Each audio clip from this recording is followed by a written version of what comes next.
Hey guys, and welcome to a new series by Agent One Gaming, yours truly. This series is actually going to be a little special one. Two facts. One, in 6 days from where I'm filming right now, 5 days from when I upload this episode, the new game called Zero's Time Dilemma, which is the third game in the Zero Escape series, is coming out. Now, I'm going to skip that opening. Let's press start. Just so it doesn't do that opening again. Basically, Zero Escape is, as it says, an escape kind of series. The twist in the first game is 9 people wake up in a boat, and they find out it's actually sinking. They have 9 hours until they can get off. And the way they get off is by going through these things called... Okay, give me a second. That's better. I didn't realize I was going to start the game. Didn't even give me an option. It's like you can either watch the opening again or you can start the game. Okay, so basically they wake up on a ship and they have these bracelets on their arms numbered 1 to 9. The main guy has a 5 on his bracelet, just saying. But basically he finds out the ship is sinking and meets these other people and they get an announcement. And the guy says how they have to get off the ship by 9 hours or they sink and die. And the way they get out of it is they have to go through these numbered doors and find a door with 9 on it. So that's the plot of the story. The third game is coming out in 6 days from now. And I figured, why not do a series before that comes out on the first game? Now, I can't play the second game because it's on PSP Vista or whatever it's called, PSP Visa, or I don't know what it's called. I've never actually owned one before and I've never paid much attention to it. Just the PSP. The good PSP. Same thing Duncan Rumba's on, and same thing Virtue's Last Reward is on, which is the second game, Virtue's Last Reward. So if you want to be able to watch the Virtue's Last Reward series, I will be putting into the description a good link to a good YouTuber who played the game. Very good guy. I won't make his name known, because in case you haven't realized, I don't actually say other YouTubers' names in my videos, because, well, I don't know. But, yeah, I figured I'd do a special series. The second reason this is a special series is because I won't be doing this in small episodes. I will be doing them in ending each, because there's 5 endings in this game. So I'll be getting an ending each one. This episode will most likely be longer than the rest, mainly because I'll be starting from the start. Whereas once you beat the game the first time, you can skip dialogue you've already done. So by the time I do the second ending and the third ending, I'll be able to skip more bits that we've already seen. The last ending, which is known as the true ending, will take a while. But otherwise, I'll be doing 5 episodes in the next 5 days, and then I'll be buying Zero's Time Dilemma, and I will be starting a series on that. So I hope you guys enjoyed, and let's start.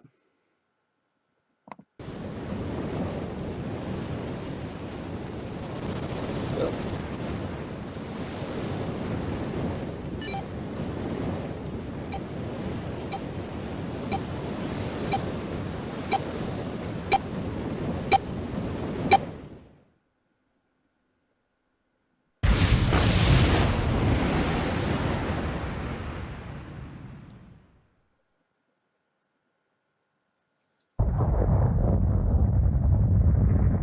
A loud noise startled Junpei awake, and his eyes snapped open. As they adjusted to the light, he realized that he didn't recognize his surroundings. Ow! With a crack, Junpei's head connected with something metal. He rolled over and threw out his hand to steady himself, but he found himself groping at empty air. His balance lost, and his still fuzzy mind struggling to understand what was going on. Junpei tumbled down to the cold grey floor. Ah, God damn it! God, what the hell? Junpei glared around the room, still trying to determine where he'd woken up. The fall had shaken the last cobwebs off sleep from his mind, and finally he understood where he'd fallen from. It was a bed. A 3-level bunk bed, in fact. Junpei had fallen, apparently, from the topmost bunk. His shoulder hurt, his knee hurt, his hip hurt, his entire body hurt. He could feel a bump forming on his forehead where he'd slammed it against the low ceiling. He wondered if that bump was the reason he felt his vision wavering a bit, but that seemed unlikely. At first he thought the tremor that ran through his legs was just another effect of his rude awakening, but as he looked around he realized it was real. The whole room was shaking. Was it an earthquake, he wondered? It didn't seem likely. It was shaking far too quickly for an earthquake. Then again, Junpei had no idea what it was, if not an earthquake. He tried to tell himself it was important. Junpei rubbed the growing bump on his head, and gingerly climbed to his feet. His balance regained, he finally took his first good look around the room, and muttered to himself, Where am I? His pain momentarily forgotten in the face of the confusion of his circumstances, Junpei looked around the room once again. Minutes passed while Junpei struggled to get his bearings. Then as suddenly as they had begun, the tremors ceased. A cold silence fell over the room. From somewhere far away, Junpei could hear the sound of metal squeaking. He felt his stomach tighten. There were 1,000 things the sound could have been, but none of the things he could think of were good. In an attempt to distract himself, Junpei looked around the room once more. There was a stove that looked more antique than functional. The 3-level bunk bed had mattresses that were so thin that they were little more than blankets. On the other side of the room was an identical bed, and set in the wall between the beds was a slightly dirty iron door. The first thing Junpei noticed about the door was the number roughly emblazoned across it. On the surface of the door in the red paint, someone had written 5. 5? What's his 5 mean? Suspicious and still utterly confused, Junpei approached the door slowly. Standing at last in front of the door, Junpei grabbed hold of the L-shaped handle, and a push yielded no movement, and a pull the same result. A few more tries cemented the truth of Junpei's mind. It wouldn't open. It didn't matter how much he pushed and shoved, the handle wouldn't budge. Next to the door was an odd-looking device that reminded Junpei of a card reader. It didn't take a genius to figure out that the odd-looking device was keeping the door shut. Junpei knocked hard on the door. Hey! Hello? Is anyone there? Open the door! There was no response. Junpei threw his left fist into the door and stopped. What the hell is this? He wasn't really sure what else to say. On his left wrist was a bracelet of a sort he'd never seen before. In the center was a large LCD display. It looked like nothing else so much as a watch, but it clearly wasn't that. After all, it showed only a single number. 5? That's the same as the door. True, the numbers were the same, but he had no idea what that might mean. All he knew was that it was strange and new, and he wanted it off. Junpei flipped his hand over as if to remove a watch, but the other side of the bracelet was solid. No buckle, no clasp, nothing. He sighed and flipped the thing back over. There was a number of rivets around the rim of the face. Perhaps. He pushed them, but nothing happened. On a watch there might be dials for adjusting date or time, but this bracelet had nothing. Junpei was at a loss. What was he going to do? Growing more desperate, he began to tug at it. However, damn! It's no good. Damn thing won't come off. A steel ring ran over the face around Junpei's wrist, and back into the face. He wouldn't be pulling the bracelet off any time in the near future. What the hell is the deal with this thing? Frustration and desperation were beginning to mix as the reality of the situation began to dawn fully on Junpei. So much was happening and none of it made sense. Junpei felt as though he were about to explode. Where am I? And why the hell am I here? Why? Why? What the hell happened to me? It was at that moment that he noticed the window. The window was round, rimmed, and riveted brass, like a window from an early 20th century ship. What? Wait, am I in a ship? Junpei walked slowly towards the window. He could see nothing beyond it but a thick impenetrable darkness. Junpei squinted, trying to see something, anything. It was at that moment. What the? You gotta be kidding me. What the hell is going on here?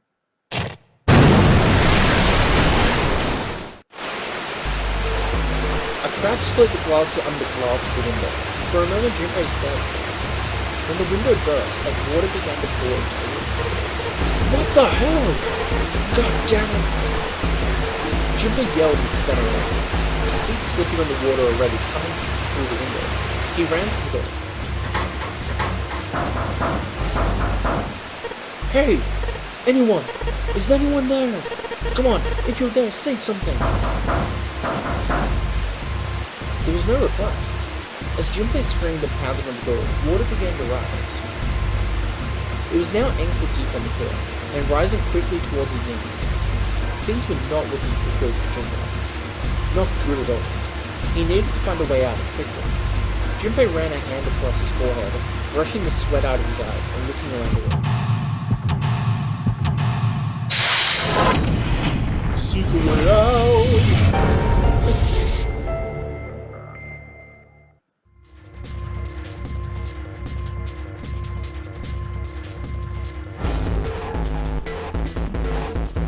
Operations during an escape. During an escape, you need to move the different parts of the room by touching the bottom screen. Since many areas require very exact selection, we recommend use a stylus. Searching during an escape. During an escape, you can touch the background to search anywhere on the room. Areas you can investigate will be highlighted yellow the moment you touch. Depending on the nature of the location you touch, you might find an item or a hint. Begin searching by touching places on the bottom screen. How to move. Touch the triangle icon on the triangle screen on the bottom screen. Doing so will change the viewing angle of the room and move you to different locations. You can do the same thing by pressing left, right, or down on the control panel. Bird's eye view. If you want to know where you are, touch X on the camera icon in the bottom screen. This will show you where you are and what direction you're facing. Saving during an escape. Press start while it will allow you to save. If you want to quit, we recommend pressing start. The purpose of the escape. The purpose of each escape is to get out of the room. How do you do that depends on the room. You'll need to search all throughout the room to discover what you'll need to do. Get out. Search for the hints and items that may help you find a way out. Cool. So I'm using an emulator at the moment, so of course I'll be able to click stuff. So this is bad items. During an escape, investigating certain parts of the room will allow you to obtain items. Once you've obtained an item, you'll be able to go through the item screen. Touching L item on the top left will take you to the item screen. While in the item screen, you'll be able to investigate, hold, and combine items that you found. If you want to investigate an item you found, touch the icon for the item in the item screen. And then touch Search R in the top right corner of the bottom screen. Cool. By the way, just letting you know, I've already played this game like heaps of times. First time I ever played it was last year, halfway through. I've actually forgotten a lot of the puzzles, but I know the story, but I won't spoil anything else. Investigate with an item. Touching an item while on the item screen will search that item. While an item is selected, touch L back will return you to the room investigating the screen. If you look down at the bottom left screen of the bottom screen, you should see the icon. This shows that you are holding the item. If you hold an item while investigating the room, you may trigger a reaction. Investigate suspicious areas with different items to see what happens. Pressing up on the control pad will select another item for you. Cool. Nice. An old picture frame. There's a picture of a ship on it. There's screws keeping the back on. Good. Oh, can't see the bottom of the ladder. Oh man, the water's already up to the bed, on the bottom of the bed already. Gotta hurry this up. Well, let's see if there's anything in there. Huh, looks like there is. Key. Yeah, there's a little blue key in the bottom of this bar. Oh. This is the door to a stove. Well, it opens easy enough, sure. I'm sure wish the door to get out of here was that easy to open. And a screwdriver. Nice. Well, the screwdriver got the screws off easily enough, and here's the picture. Cool, we'll need this. Flip, please. Thank you. Combining item. Yeah, I've already done this, don't worry.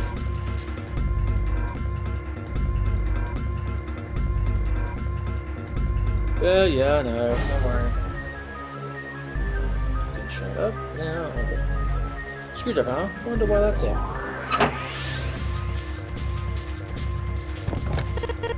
No dice. It's locked tight. Let's see if there's anything in the keyhole. Alright, let's see what happens if I put this blue key in the keyhole. And nothing. I guess I'm going to need some sort of code for the diagram. Minigames. During an escape, your investigator may trigger one of the several minigames. All operations for the minigames done by touching the bottom screen. Some minigames will require you to manipulate something, while others will only require you to apply the right object or touch the right thing. Operation instructions. Touching the die will cause it to move to the next number. Enter 4 numbers this way, and then touch the key. If the numbers are correct, it will unlock. So basically, damn it, open you stupid thing.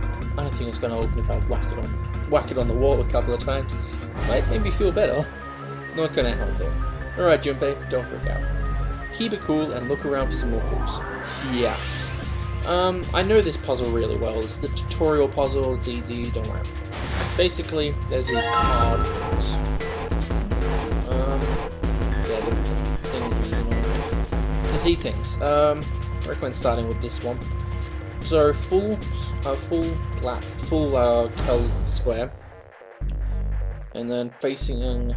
So basically, it's going to be 0 and it's going to be 2, and this one it's going to be 6 and 3. So 0, 2, 6, 3.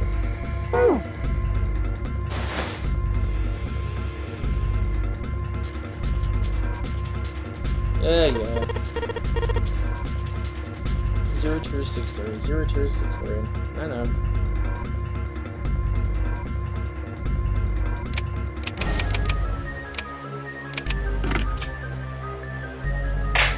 Alright, let's see if these numbers work. I turn off the key and hey, looks like it's working. Yes, alright, let's open it up. Yes! Yes, it opened.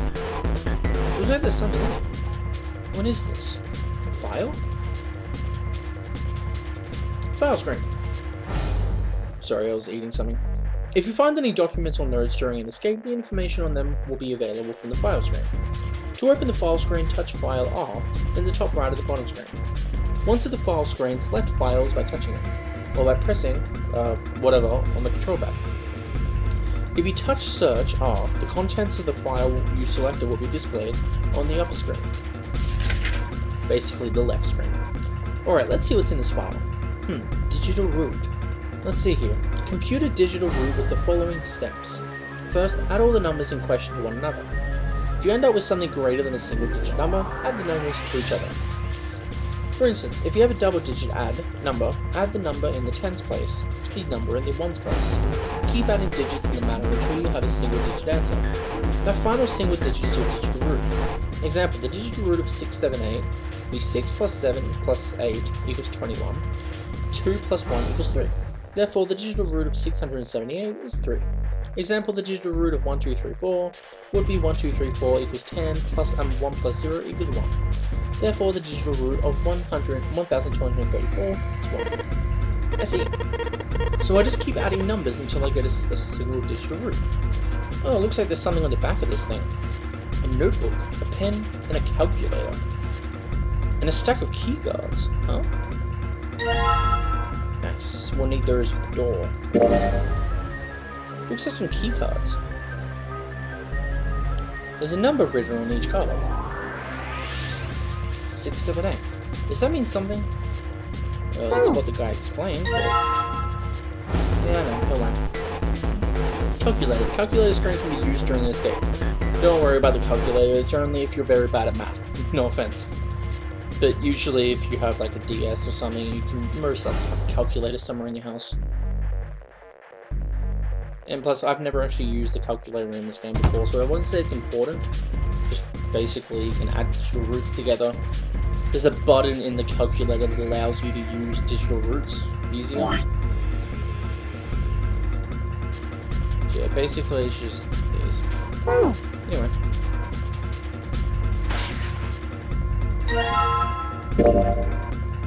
A small red key.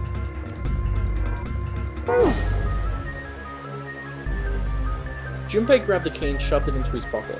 He intended to leave immediately, but someone stopped him. His reflection stared back at him from the mirror, but he had scarcely recognized himself. What's up with my face? His confusion was well justified. His face was drawn and pale, and the dark circles under his eyes made him look as though he was nearly dead. man, what the hell happened to me? How did I end up here? Even as he said it, something in his mind opened and a memory bobbed into the surface. It was the last thing Junpei remembered before waking up in the strange room. It was past midnight when he came home. Junpei shuffled up the stairs and opened the door to apartment 201. Inside was his apartment, a small one-bedroom affair that ran him about $630 a month. He moved into it when he entered college, and so far he'd been there for 3 years and 7 months. He stepped inside and turned on the lights. The fluorescent lights on the ceiling blinked and flickered slowly to life, as if waking up from a deep slumber.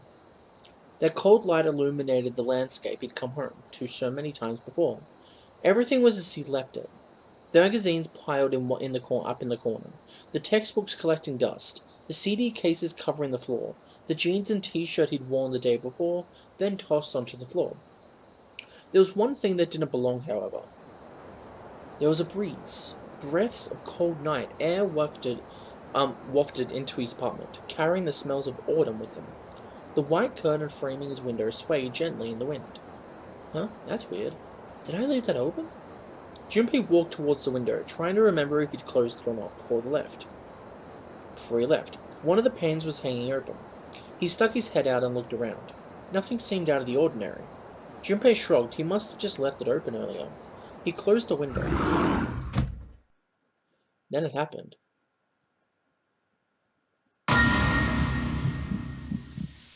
Junpei turned and found himself faced a mask with a man dressed in all in black. The man wore a depot and a bulky gas mask. His face was entirely hidden. Junpei tried to scream, but all he could manage was a strangled croak. He tried to step towards the man, but his legs could no longer support his weight. Junpei collapsed to the floor, a crumbled heap of limbs, like a discarded puppet. Too late, he noticed the white smoke that was quickly filling his apartment. A small object, shaped distressingly like a grenade, sat on the floor in front of his face, hissing. The white smoke poured out of it at an incredible rate. The smoke had grown so thick that the details of Junpei's apartment began to fade into the white haze. He could feel his mind begin to fade, so as well, a white haze that was not the smoke creeping into the edges of his vision. Consider this a privilege. You have been chosen. A rasping voice wormed its way out of the gas mask. It was cold and harsh, and distorted in some way Junpei couldn't put his finger on. You are going to participate in a game. The nonary game. It is a game where you will put your life on the line. That was the last thing Junpei remembered. The white smoke overpowered him, the masked man faded from his vision, and he felt his consciousness fall away into the mist. That's right. The guy with the gas mask. That son of a bitch must have taken me here. As to who the man was or might have been, Junpei had no idea. Indeed, he wasn't even sure that his assailant had been a man. The voice had been cold and mechanical, likely passed through a voice changer, and the body had been covered in a thick cloak. Who was the man in the mask? You have been chosen. Junpei remembered that much, but what it might mean, that was beyond him. Junpei had no idea where he was or why he was there. There was only one thing from his memory that seemed important. You are going to participate in a game. The nonary game. It is a game where you will put your life on the line. The nonary game, huh? What the hell is a nonary game? God damn it! With a yell, Junpei drove a fist into the mirror. Back to this. My mouse is playing up, sorry. It always messes up. Okay, so the red case is in. It's just like the blue briefcase. Yep, there's a lock on this one too, and it's not opening. Okay, so before we do this... Oh, great. Good. We need to figure out what the passcode is. So... this and this would be 8 and 5. This and this would be 7 and 4. 8, 5, 7, 4.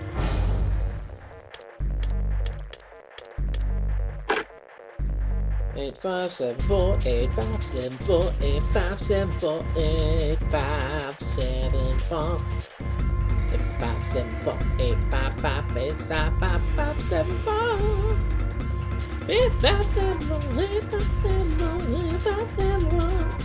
I don't know why I am kidding. Yeah, my mouse is got disconnected. 8 5 7 4 8 5 7 4. No! Let's try it backwards. 7 4 8 5 7 4 8 5. Yeah. I have no idea what you just said. It's opening. Yay.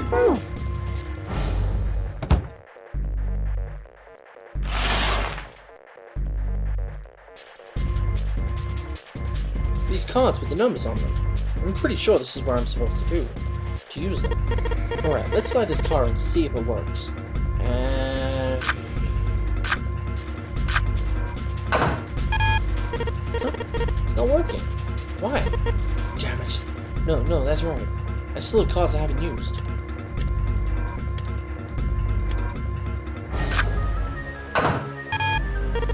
Damn it, not again. There aren't any more cards in here. I've only got one other hint. Of course, these files. The file said something about a digital root. Digital root? A digital root, huh? What am I supposed to do with... There's a 5 in the door. Do I need to get a digital root of 5? I'm not really sure about this. Oh, whatever, it's worth a shot. Let's see if this works. I'll just slide the cards that give me the digital root of 5 through the reader. Operating instructions. Touch 3 cards to select them. The digital root of the selected cards would be displayed on the top of the screen. Touching reset will deselect all currently selected cards. After you selected 3 cards, touch the device. Okay, so basically, we need to think of something that equals up to 14, because 1 plus 4 equals 5. So, that would be 13.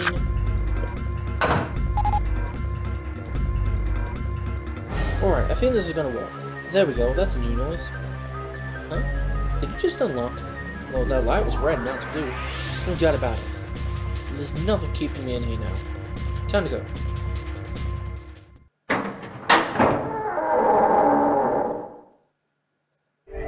You found it.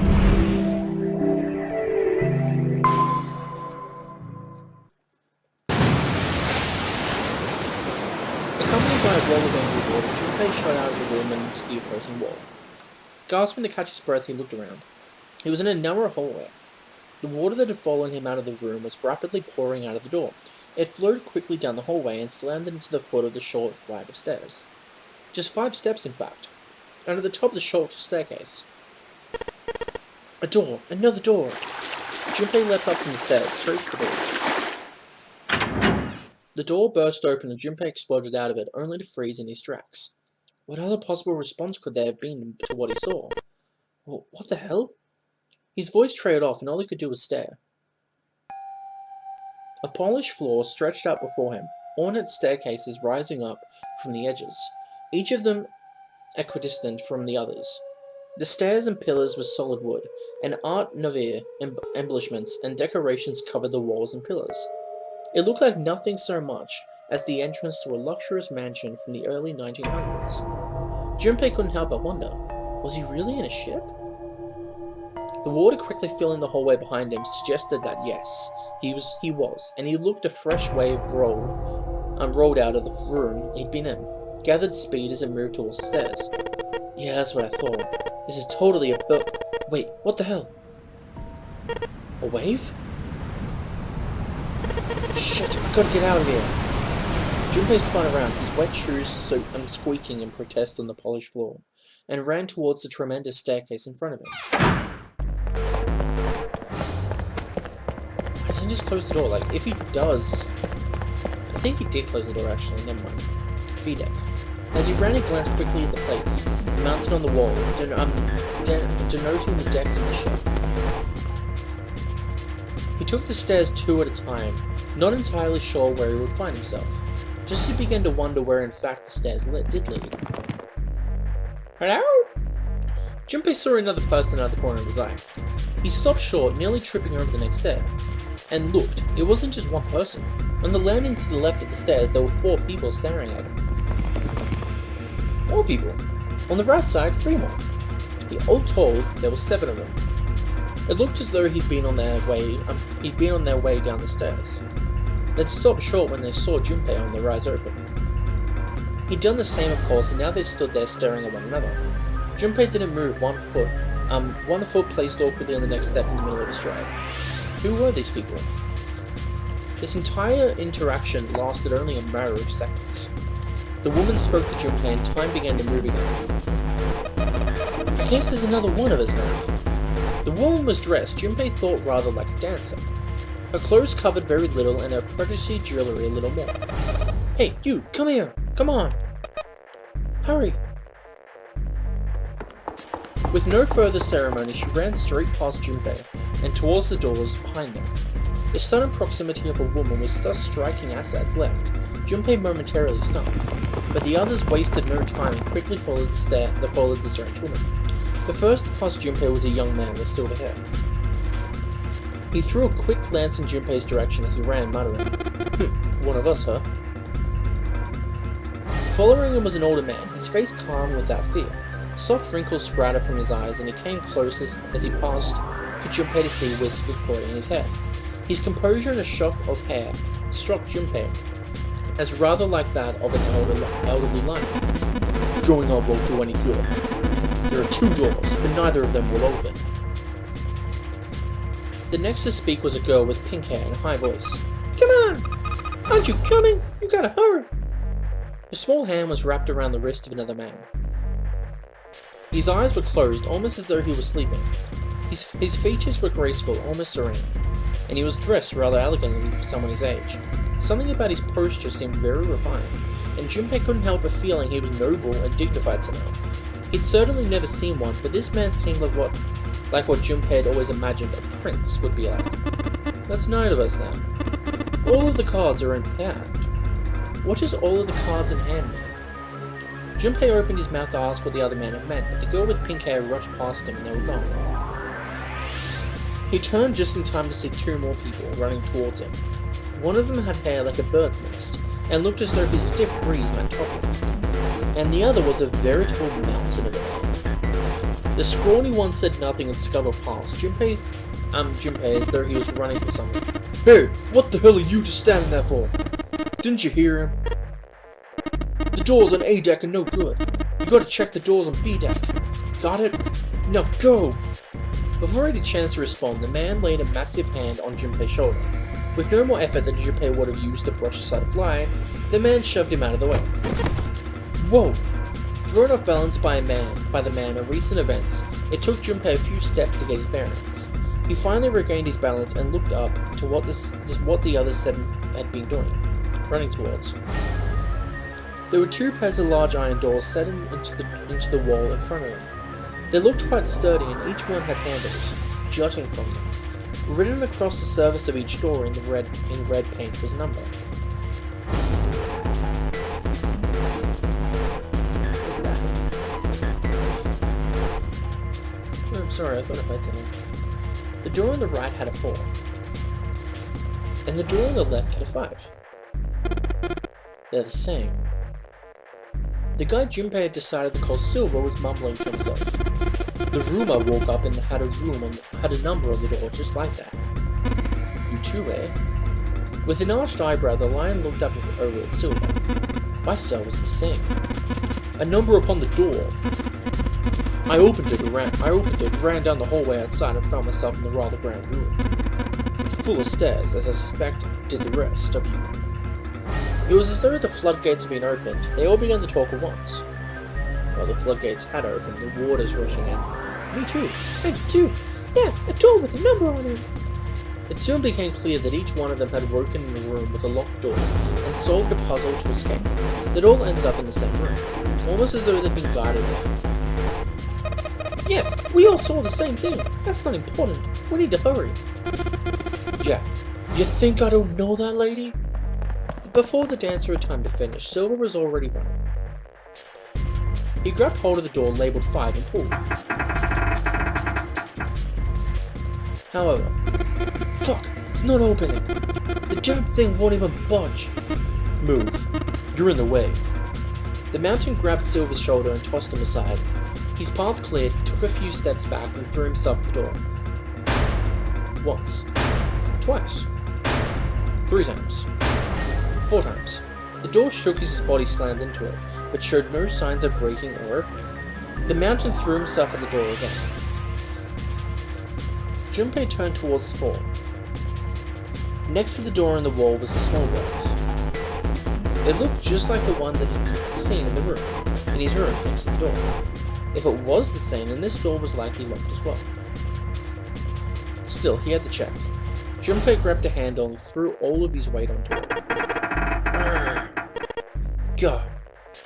It was locked as tight as the door next to it, as he suspected. Damn it. Junpei punched the door, it did not respond. Were these the only doors, he wondered? He barely finished his thought when the sea deck plate he'd passed on his way up sprang unbidden to his mind. His body moved before he had time to think. Junpei turned and ran back to the stairs. He had scarcely taken a step when, at the top of the stairs next to the ornate clock embedded in his wall, he saw a person. It was a girl. She looked to be the same age as Junpei. He froze, unable to look away from her face. He wasn't confounded by her beauty or something equally silly. No, there was another reason he couldn't take his eyes off her. Junpei had seen her somewhere before. He couldn't quite remember where, but he knew he'd met her before. The girl, too, stared at Junpei similarly. Stunned. Her response suggested she'd seen him before as well. Without saying a word, Junpei walked slowly towards her. She didn't move. It was almost as though she was held in place by some sort of magic spell. As Junpei stepped onto her landing, the spell broke. No sooner had he set his foot down than the whole ship shook a second time. Oh! Ah! The quake caught the girl unprepared and she fell. Moving on instinct, Junpei left to catch her. Or so he thought. Her face was far closer than it should have been, more inches from his own. He was flat on his back and she had landed squarely on top of him. The girl seemed as confused as he did, and her face suggested she still hadn't fully recovered from seeing him. For a moment that seemed to stretch for a very long time, they stared at one another. The ship stopped shaking. Everything was quiet. Water could be heard from the bottom of the ship, lapping faintly at walls and ceilings, but eventually that faded as well. The silence was complete, a thick muffling blanket. At last the girl opened her mouth.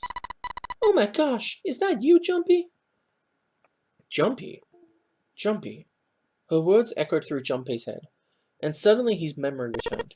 Akane? Why hadn't he realized her before? The girl was Akane Kuroshiki. She and Junpei had been friends in childhood. They'd gone to elementary school together for 6 years. But what was she doing on the ship? Her soft eyes were only inches away from his own. He could feel the warmth of her face. Feelings he'd thought long forgotten began to work their way to the surface. He could feel his face heating up. At that moment, a speaker crackled to life and a cold, eerie voice filled the room. Welcome aboard. I welcome you all from the bottom of my heart to this, my vessel. With the voice's invasion, the spell between Junpei and Akane were broken, and all hints of burgeoning romance instantly forgotten. They hurriedly entangled themselves from one another, and struggled to their feet. Their 7 companions had heard the voice as well, and many of their faces had gone pale. They looked around frantically, desperate to locate the source of the voice. At last they found it. A speaker set in the ceiling. I am Zero, the captain of the ship. I am also the person who invited you here. The voice was harsh, obscured occasionally by the crackle of static. But Junpei recognized it. How could he have forgotten it? It was the same voice he had heard from the man in the gas mask. Hey, asshole, what the hell is this? Come on out of here. I want to get a look at you. What do you mean to do to us? I mean to have you participate in a game. Some of you, I know, are familiar with this game. The nonary game. It's a game where you put your life on the line. Nunnery game? What the hell's that? The voice continued implacable. The rules of the nunnery game can be found upon your persons. There are simple rules. Read them. Nunnery game? Hey, there's something in my pocket. Check this out. Silver reached into his pocket and pulled out a small slip of paper. The rest of them reached into their own pocket and pulled out similar slips. Junpei followed suit and dug into the pocket of his pants. He felt the telltale crumble of paper, slightly damp from his earlier ordeal. Hey, I got one too! Then it would seem Zero has seen fit to grace us each with a letter. Would you mind terribly reading it to us, young man? His request had been delivered to Junpei, who after a short amount of time of surprise, did as he had been asked. On the ship you will find a handful of doors emblazoned with numbers. We call them the numbered doors. The doors in front of you are a pair of the same. The key to opening these numbered doors are the numbered bracelets that each of you possess. Should you total the numbers in your numbered bracelets, and find that the digital root of that number is equal to the number of that door, the door will open. Only those who have opened the door may pass through. There are, however, limits. Only 3 to 5 people can pass through one numbered door. All those who enter must leave, and all who enter must contribute. Bracelet, Junpei figured, had to mean the bulky thing on his wrist. He glanced around and looked like everyone else had one as well, and had come to much the same conclusion. The purpose of the game is simple. Leave this ship alive. It is hidden, but an exit can be found. Seek a way out. Seek a door that carries a 9. Junpei had reached the end of the letter. There was a long amount of silence, and then the speaker crackled alive once more. There was one last thing I must tell you.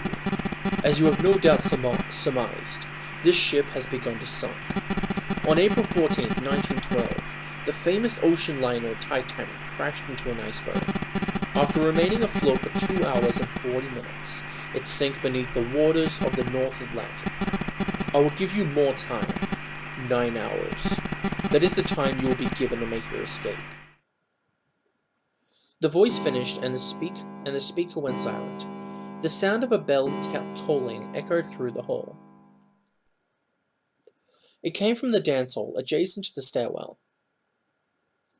It took those assembled on the stairs mere moments to trace the sound to an antique clock, embedded on the wall.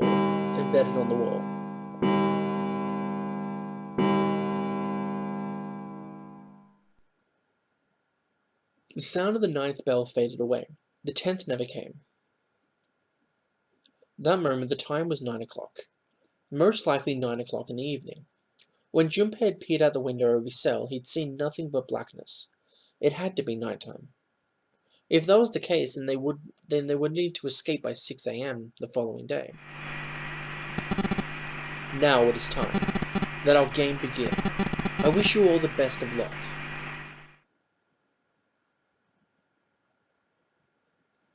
The speaker went silent and did not speak again. Silver yelled at the speaker with language coarse enough to embarrass a sailor, but the rest of Junpei's companions were silent, deep in thought. Junpei too was consumed by his thoughts. There was a great deal he didn't understand. Who was Zero? What was the nunnery game? Why had he chosen to make them part of this? Was he a criminal who took delight in playing with his victims? Or did he have some other purpose? And why had Junpei been chosen as part of this insane game? Why had any of them he'd been chosen? But one question was foremost in his mind. Akane. They hadn't seen one another since elementary school. Why had she appeared now? Coincidence? No, that seemed impossible. There had to be a reason. He didn't know what it might be, but there had to be a reason. Very well. The lion's voice seemed oddly loud in the silence. Standing around here won't do us any good. Best we get moving, don't you think? Get moving? Are you planning to open the numbered doors? Hey, wait! Don't tell me you're actually going to do what this Zero says. No, that's not what I mean. The lion shook his head, mildly annoyed. I'm saying let's find another way. After all, we haven't really examined this place yet. We what?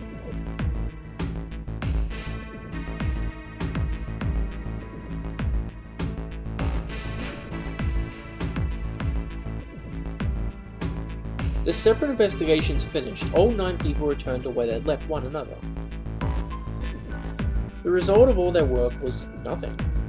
They were completely sealed in. Their hard work had not gone completely to waste, however. They had learned a number of things as they had scurried past the parts of the ship they could reach. It seemed that they were confined to decks A through C. C deck was as far down as they would be able to go, however. The reason being that D deck was completely submerged. Strangely, however, the water had not risen higher than D deck. The flow seemed to have stopped somehow, as evidence that the surface of the water in D deck, which was as smooth as glass. The prince knelt down and gently drew his hand across it. Perhaps this Zero fella has used some sort of remote control to seal a watertight.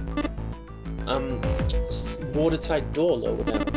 He said that our time limit was 9 hours. In other words, this water won't rise for 9 hours.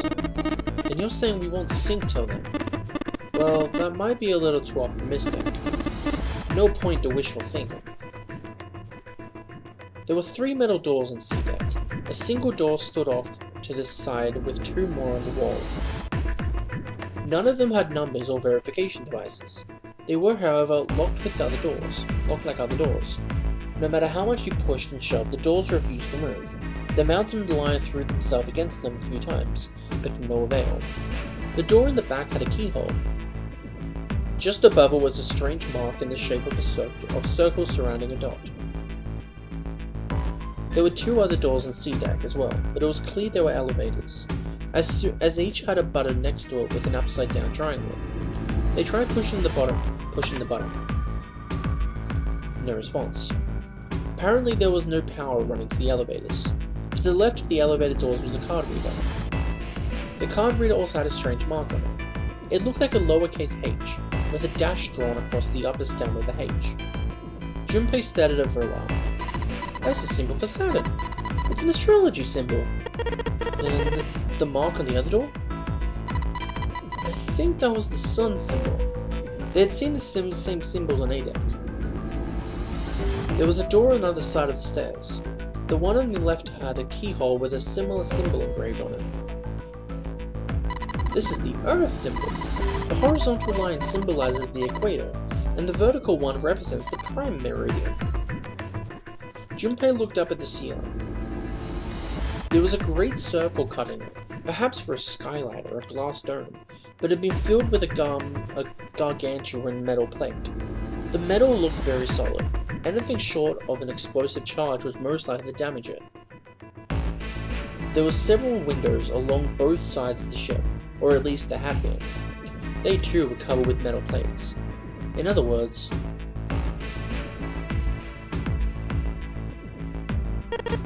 trapped. All the exits go nowhere.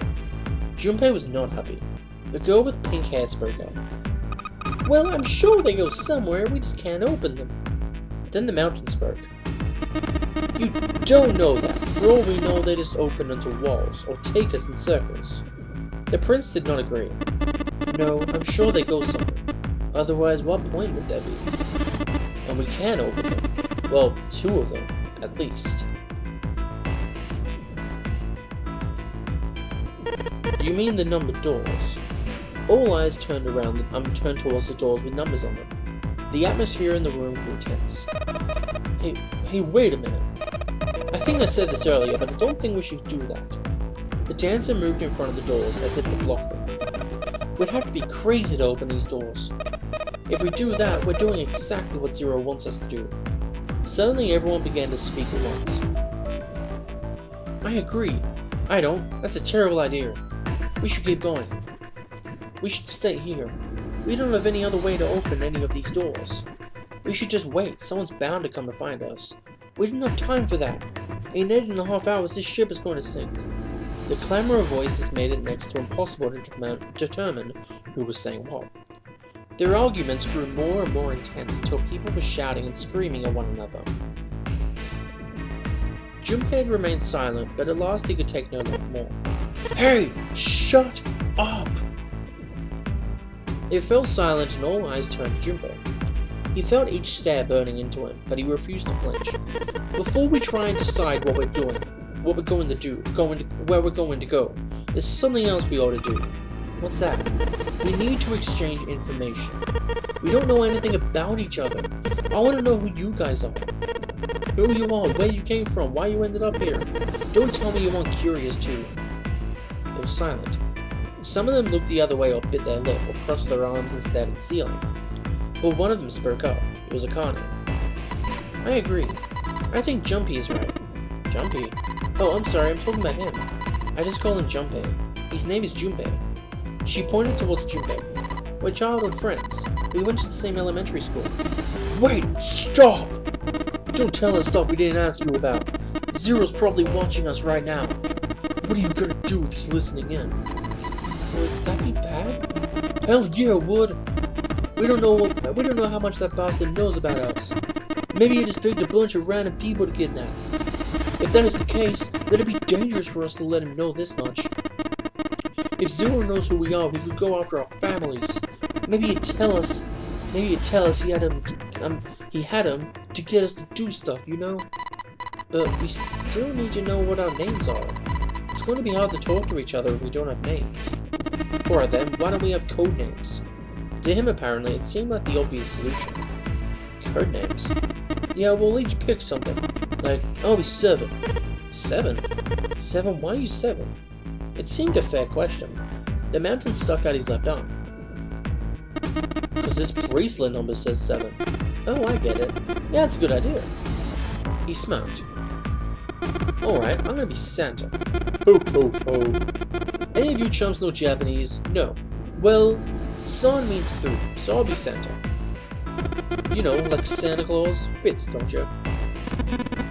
Then your bracelet number, yeah, it got a 3 on it. Good job, Grandpa. Just like the mountain had done, Silver thrust out his left hand. Sure enough, the face of his bracelet read 3. Very well then. I'll go next, shall I? My bracelet number is 1. Given that, I think Ace seems appropriate. I'll be Lotus then. As I'm sure you all know, it has 8 petals. Which means, of course, that my bracelet number is 8. I would appreciate it if you call me Snake. My bracelet number is 2. Since Ace has chosen cards, and I choose dice. Snake Eyes. Clearly. Which is particularly relevant, given that I'm blind. Blind, really? He'd kept his eyes closed during their entire ordeal, which has suggested something strange, but to hear it so casually, it was something of a surprise. Everyone seemed a little nervous at the prince's proclamation, but no one seemed to know how to react to it. There was one person, however, who didn't seem surprised in the least. The girl with the pink hair. I want to be Clover. You know, like a 4-leaf clover.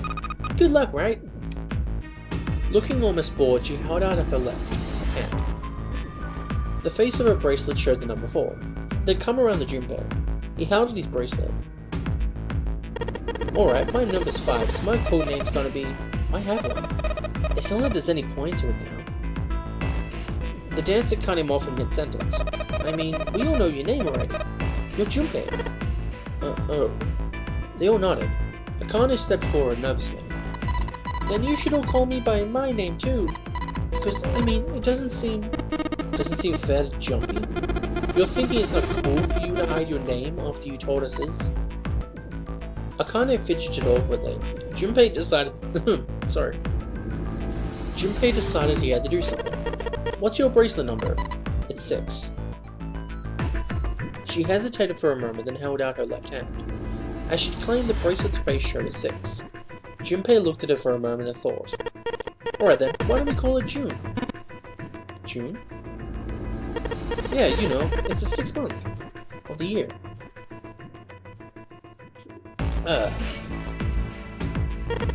So you're June. Jumpy. Akane had kneaded her hands and looked up at Junpei uncertain. He smiled back at her reassuringly. Are you good with that? She thought about it for a few minutes, then seemed to come to a decision and gave Junpei a small nod.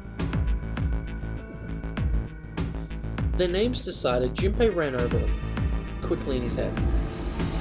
1 was Ace, 2 was Snake, 3 was Santa, 4 was Clover, 5 was Junpei's number, 6 was June, Akane was 6, and Junpei had given her the code name of June. 7 was 7, and 8 was Lotus. That meant that 8 of them, including Junpei, had revealed their bracelet numbers. But there was still one person left. He was the man with the glasses and his hair like a bird's nest. He hadn't said anything since they met on the stairs, and he didn't look like the sort of person who would incline to a conversation. His skin was pale, his breathing was heavy, and he was soaked in with nervous sweat. His behavior seemed very suspicious, or perhaps simply emotionally unstable. It was difficult to tell. Whatever the case, it seemed clear that he had only a fingertip's worth of a grip on his sanity. The girl with pink hair, Clover, walked up to him slowly. She put her hands on her hips, and eyed him, suspiciously. "What number are you?" He didn't answer. His bloodshot eyes twitched from person to person, and his breath came in hot pants. "Hey, I'm talking to you!" The man licked his dry lips with a shaking tongue, and spoke with a voice like old paper. Isn't it obvious? There are 9 people here, and you know who numbers 1 through 8 are. I'm the only one left. So 9. Yeah. He extended a trembling arm. The bracelet did indeed say 9, and Clover looked at it contemptuously. "What's your code name?" Code name? What do you want us to call you? We all made up names, you should too. I don't need one. Why not? Because I'm not going to stay here. To you. He took a shuddering breath and exhaled. Clover looked at him with something very like disgust. "You got some sort of plan?" I do. "Yeah, what's that? You sure you want to know?" "Yeah. Alright. Let me show you. I'm going to do this." By the time they realized what he was doing, it was too late to stop him. The man's body moved like a snake's. In the blink of an eye, he had slid around behind her and wrapped his arm around her waist. "Hey, what the hell do you think you're doing?" Silver, Santa, leapt forward and towards Clover and the 9th man. He was halfway there when... "Stay back!" And suddenly the 9th man's hand dove into his pocket. It came back with a knife, a pocket knife. He held it to Clover's pale, quivering neck. "If you get any close, I'll cut her open." Santa skidded to a halt. He snarled at the snorty man with a knife and gritted his teeth. Yes, that's right." The man's smile was neither friendly or reassuring. Sweat poured down his neck, soaking in the collar of his shirt. "Clover, are you alright?" The Prince Snake's voice sounded oddly concerned. Yeah, I'm fine." Her voice shook, making her words even less convincing. "What the hell are you trying to do?" I told you, this is my plan." "What are you going to do to her, you sick son of a bitch?" Don't worry, I'm not going to do anything to her. If she just does what I tell her to do, I'll let her go." He started to move backwards, slowly keeping his grip on Clover. Keeping their distance, Junpei and the others followed. Eventually the man reached the wall. He gave a start as his back touched it, then glanced around quickly and spoke. Verify. Huh? The left. Look on your left. Do you see the device on the wall? But place your hand on the scanner panel, the round part. What if I don't? The man's nostrils flared, and he looked like he was about to choke. Are you an idiot? What do you think?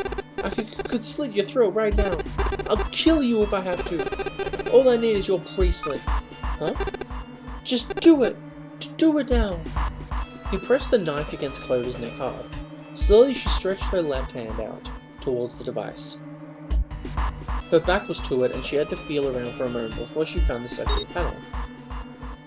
It made a cold electronic noise, and on the display above her hand, an asterisk appeared. So that's how it works, Junpei thought to himself. By placing one's palm on what the 9th man had called the scanner panel, the user's bracelet number would be entered into the device. You do total the numbers on your numbered bracelets, and find that the digital root of that number is equal to the number of that door. The door will open. Junpei shifted his eye to the door itself. The number on it was 5. The ninth man seemed to know a little more about the device operations than he should. How had he known exactly what to do? Good, you're done. Next. His bloodshot eyes crept from person to person until finally they stopped on the line. They stopped on the line, Ace.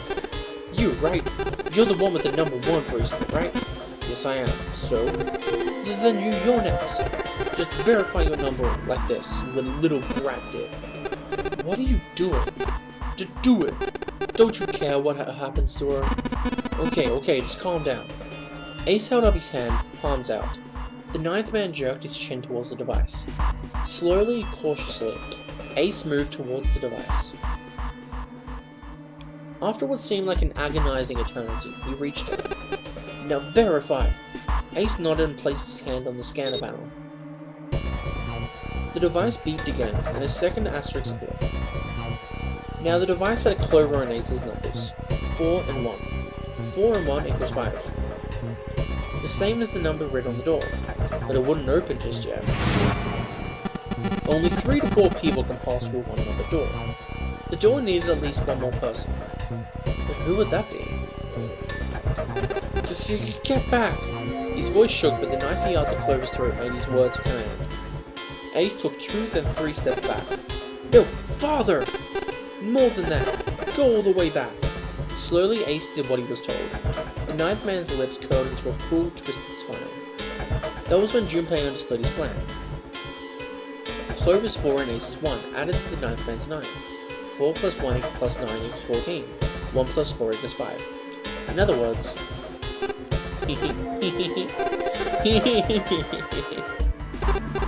Thank God you are so cooperative. Now I can get out of this nightmare. He pressed his own hands against the scanner panel. A third asterisk appeared on the screen. He dropped his hand to the lever on the side of the device he pulled.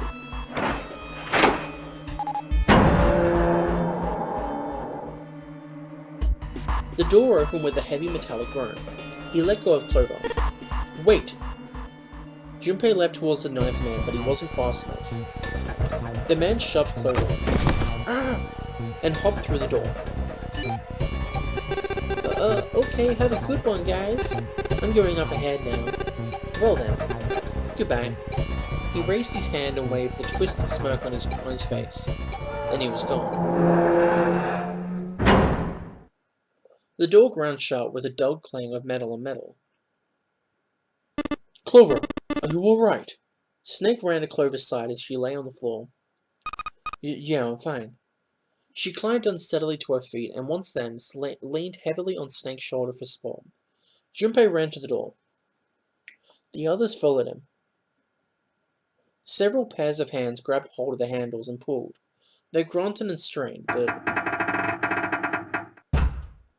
Shit. It won't budge. That was when Lotus the dancer spoke. Her voice was quiet. Did you hear something? Like what? Like some sort of beeping. Junpei pressed his hair against the cold metal of the door. The others did the same. You're right, I can hear it. What is it? Then they heard something else. It was the ninth man. Shit! Why isn't it stopping? God damn it! You lied! Lied? This wasn't supposed to happen. This is wrong. This is wrong! His voice shook with fear. Safe on the outside, they stepped back from the door and looked at one another. What is happening in there? Open the door! Please! I'm begging you! Help me! Please, get me out of here! Get me out of here! Junpei grabbed hold of the device. He slammed his hand on the scanner panel. Nothing opened. Why didn't it register him? He looked at the display where the asterisk had shown up. It said engaged. Oh my god, there's no time left. Listen, I was lied to. He lied to me. He put me in here. It was him. He killed me. It was him. Ah, God.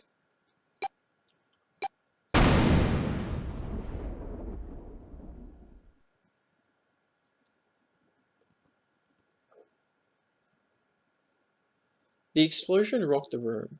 Instinctively they ducked, then stood up slowly when they realized there was no danger. No one spoke. Silence filled the room. In that silence, the electronic tone that echoed across the room sounded as loud as a gunshot. All eyes turned towards it. It had come from the device mounted next to the door. The display changed from engaged to vacant. Let's see if we can open it now. 7. The mountain swallowed hard. Junpei nodded and placed his hand on the scanner panel. A red asterisk appeared on the LCD panel. The device had registered Junpei's bracelet number 5. It was not enough, however. At least 2 more people were needed. Junpei asked, "Which pair?" Let's go Snake and 7. I like Snake. Snake, 7. You think you could give me a hand here? The pun was a little too on the nose, but the mood was still grim. Both Snake and 7 lifted their left hand silently. It's weird how Snake's hand is more pale than the others. Slowly, each of them placed their hands on the scanner panel. They'd fullified the conditions. If they were to pull the lever on the side... Are you guys ready? I'm gonna open it. Junpei grabbed the lever and looked back over his shoulder. They stiffened and nodded. Junpei nodded back and set his mouth in a grim line. Then he slowly lowered the lever.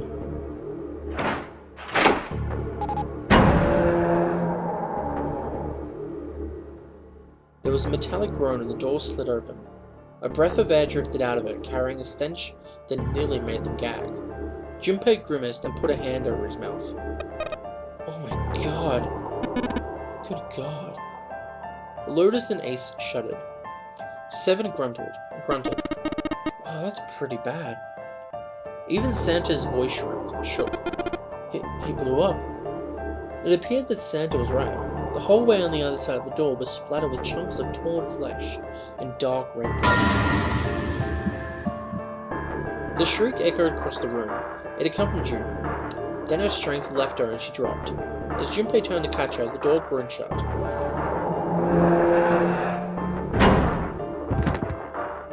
She crumpled to the floor. Sorry. June, are you okay? Junpei dropped to her knees and put his arm around her shoulders. That was when he noticed. Her whole body was feverish. She was radiating intense heat. What the hell? Where'd this fever come from? June didn't answer. Her face looked like wax and her whole body began to shake. Alright, let's just rest for a minute, okay? You think you can walk? She nodded weakly. Junpei lifted June to her feet and guided her to a nearby chair. Here we go. As gently as he could, he set her down onto it. How are you feeling? Are you alright? She nodded as she did. A single huge tear rolled down the side of her face. Why? Why did this happen? Her voice cracked, broken by misery and grief, and choked by sobs. Why did this happen? Junpei spun around. Do any of you know what the fuck is going on here? Who's Zero? What's this nonnery game? Come on, anybody! Anything! Junpei spun around. Sorry. What the hell is going on? What are we doing here? No one spoke. Ace, Snake, Santa, Clover, 7, and Lotus. They simply stood there, 7 pairs of downcast eyes, and 7 grim lines for mouths. June's body shook with silent sobs. They slowed as the minutes ticked by, and eventually they stopped.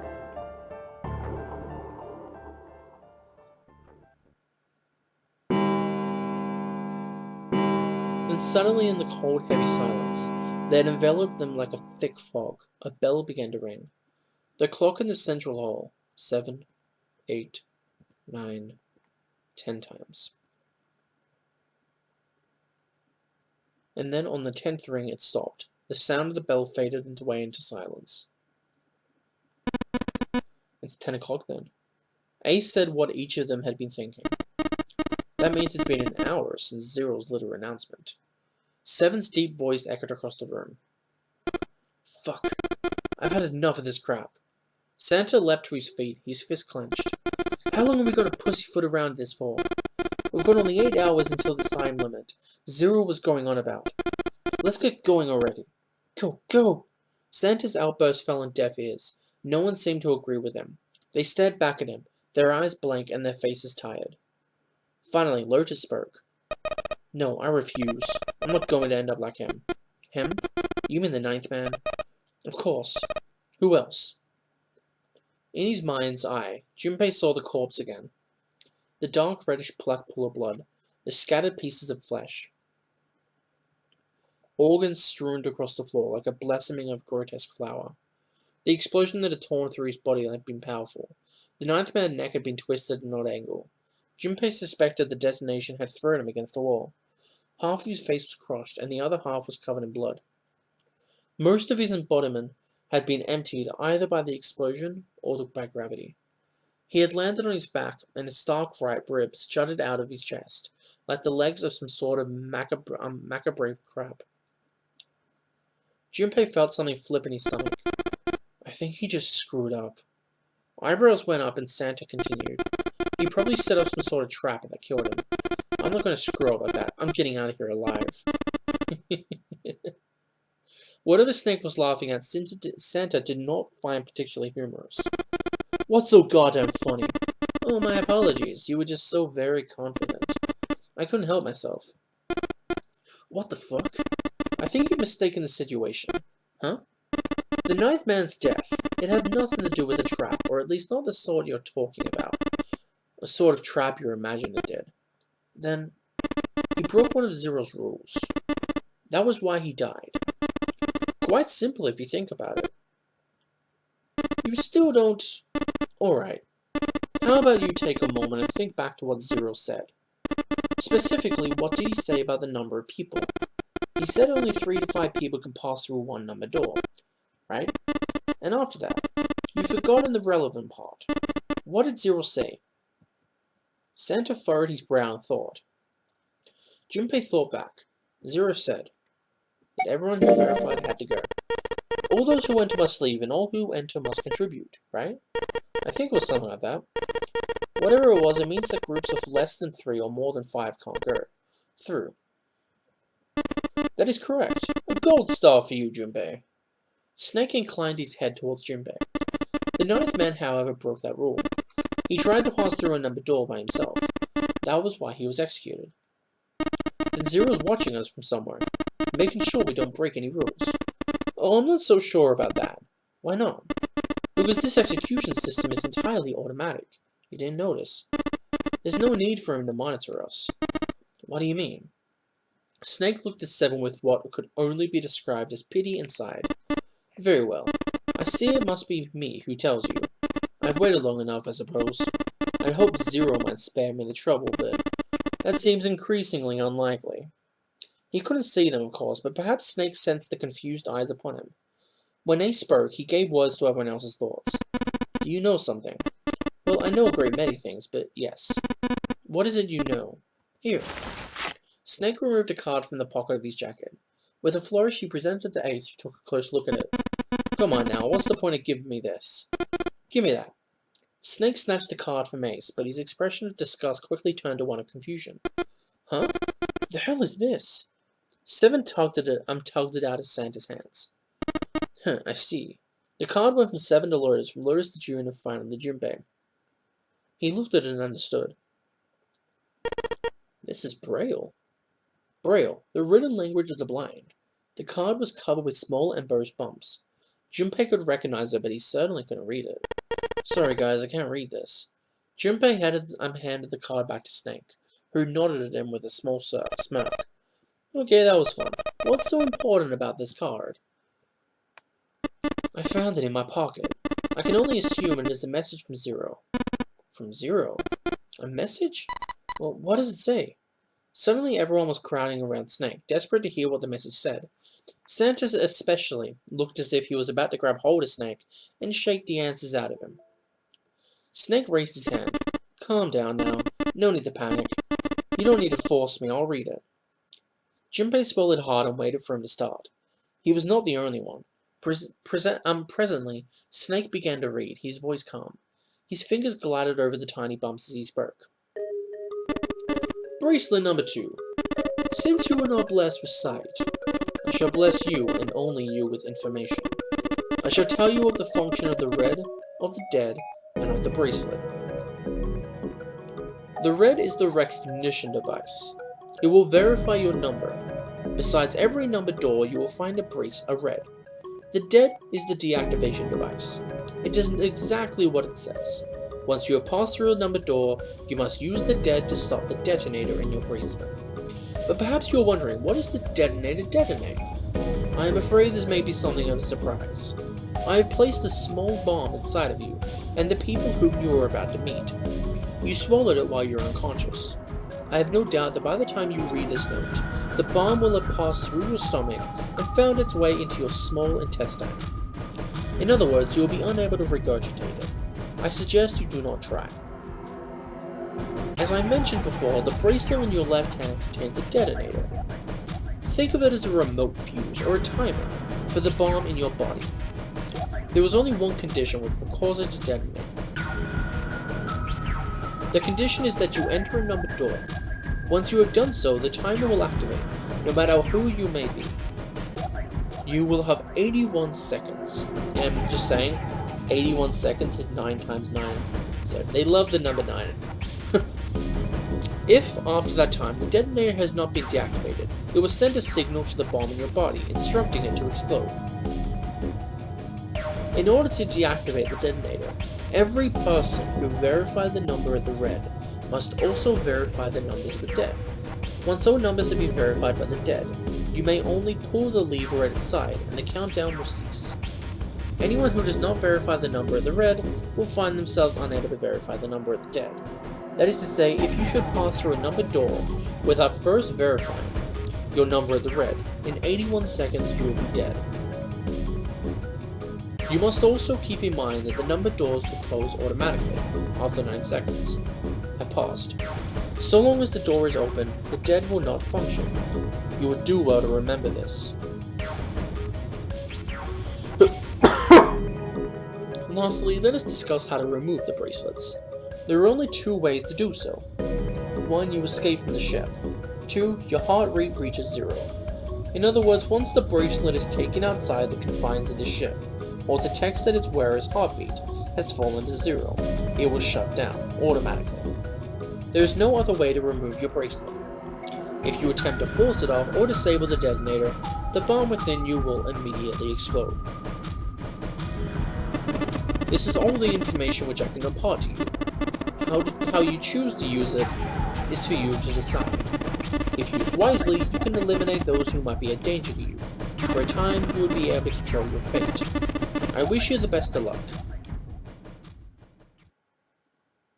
Snake finished reading, and carefully returned the card to his pocket. This message had been lengthy, but its meaning was clear. Only those who verified the numbers of the red could pass through the numbered doors. Teams could not increase or decrease their numbers. The Reds, Deads, and Bracelets enforced the rules. They were judge, jury, and executioner. In defiance of Zero's suggestions, both Santa and Seven put fingers down their throats and began to gag. The rest stiffened. Some touched their stomachs, some simply stared at their bracelets. Junpei gingerly touched his stomach. There was a bomb inside his body. The thought of it made him queasy. His stomach felt oddly hollow, and his legs were weak. Why had Zero designed such a ludicrous game? Junpei looked over at the others. Alright, I'm gonna ask one more time. Do any of you know anything about Zero? They were all silent, each person waiting to hear what the others would say. Finally, Santa spoke up. Actually, I saw him. I saw Zero when I got grabbed. I didn't see his face, though. Son of a bitch was wearing some kind of gas mask. What the hell? Come on, guys, give me something. You know, like surprise or something? Instead, it was Santa who looked surprised. There was a moment of silence, and then everyone spoke at once.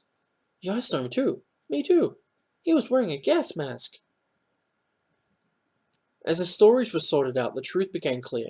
All of their stories were the same. They had been abducted at home or at midnight. The person claiming to be Zero had worn a mask. There had been white smoke, and then each person had passed out. When they awoke, they had found themselves on D-deck, in a room with a 3-level bunk bed. Only 7 stories seemed to lack the detail of the others.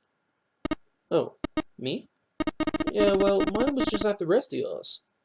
That was all he had to say. It had occurred to Junpei at the time that it sounded somewhat strange, but he didn't press the issue. He hadn't done so because there was something that struck him as even stranger. That was the mystery of the relationship between Snake and Clover. For some reason, they had been abducted from the same room and woken up in the same room. Junpei looked at them thoughtfully. So what's the deal with the two of you, anyway? It was Clover that answered. Clearly, she felt she had nothing to hide. My siblings. Siblings? Yes. Snake is my older brother, obviously. That means I'm his little sister. That really so hard to understand. Junpei was taken aback. The others seemed just as surprised. She is correct, of course. He laid his hands on Clover's shoulders. Are you surprised? Well, yeah, but... Why? There are other people here with connections to one another.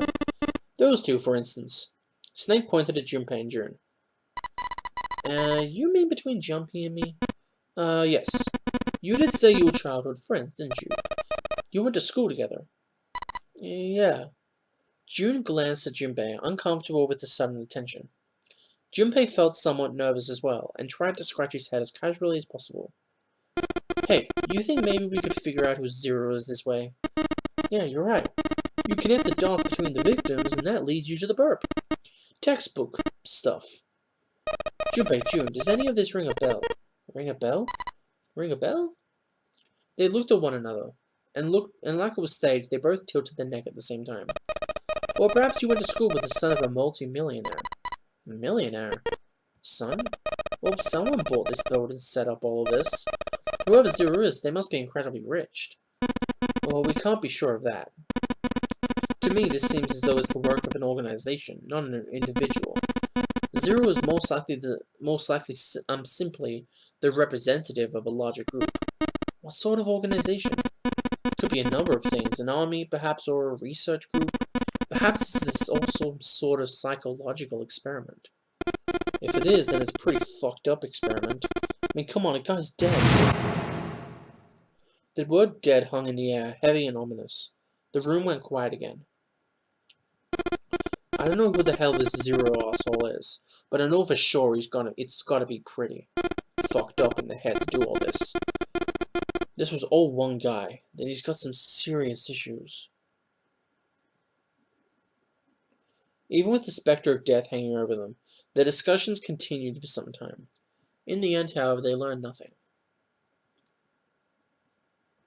By the time they finished, 1.5 of their 9 hours were gone. All they had to show for it was impatience. Man, look, we only got 7.5 hours left, okay? You really sure you want to just sit around? No one was willing to argue this time. Very well then, there's only one way for us to proceed. Sure, not going to be fun running around knowing we've got to jump when Zero says. Jump. Well, it's stupid to just sit around here doing nothing. Thanks to Snake's card, at least, we have some idea of how this all works. Correct, and so long as we follow the rules, we will most likely be alright. But what? Who's going to go in which door? June looked towards the numbered doors.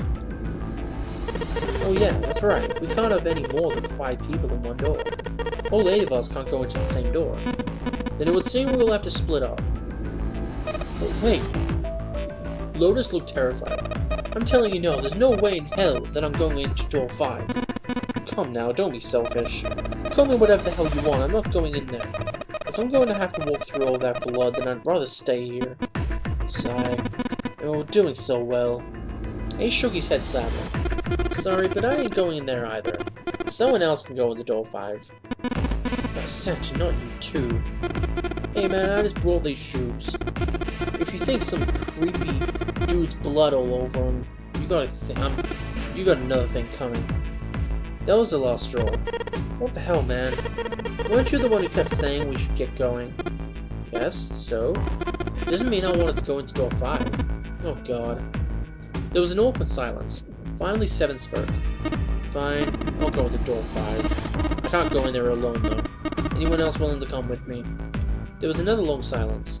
This time Snake was the one to break it. I'll go. What? Don't worry, you'll be fine. We may part now, but I'm certain we'll meet again later. How do you know that? Because I do. That's not an answer. If you're going, I'm going too. I'm going into door 5. What am I going to do with you? There's nothing you have to do. Ace stepped forward. If I join you, the problem is solved, correct? 7 is 7, Snake is 2, and if you add Clover's 4 and I 1, the digital rule would be 5. Oh, it works perfectly! The 4 of us go into door 5. Wait, what about the other 4? What's their digital rule gonna be? Junpei did a quick mental calculation. Lotus, Santa, June, and Junpei. Their bracelet numbers were 8, 3, 6, and 5. So that would be 11, that would be 17, that would be 22, which is 4.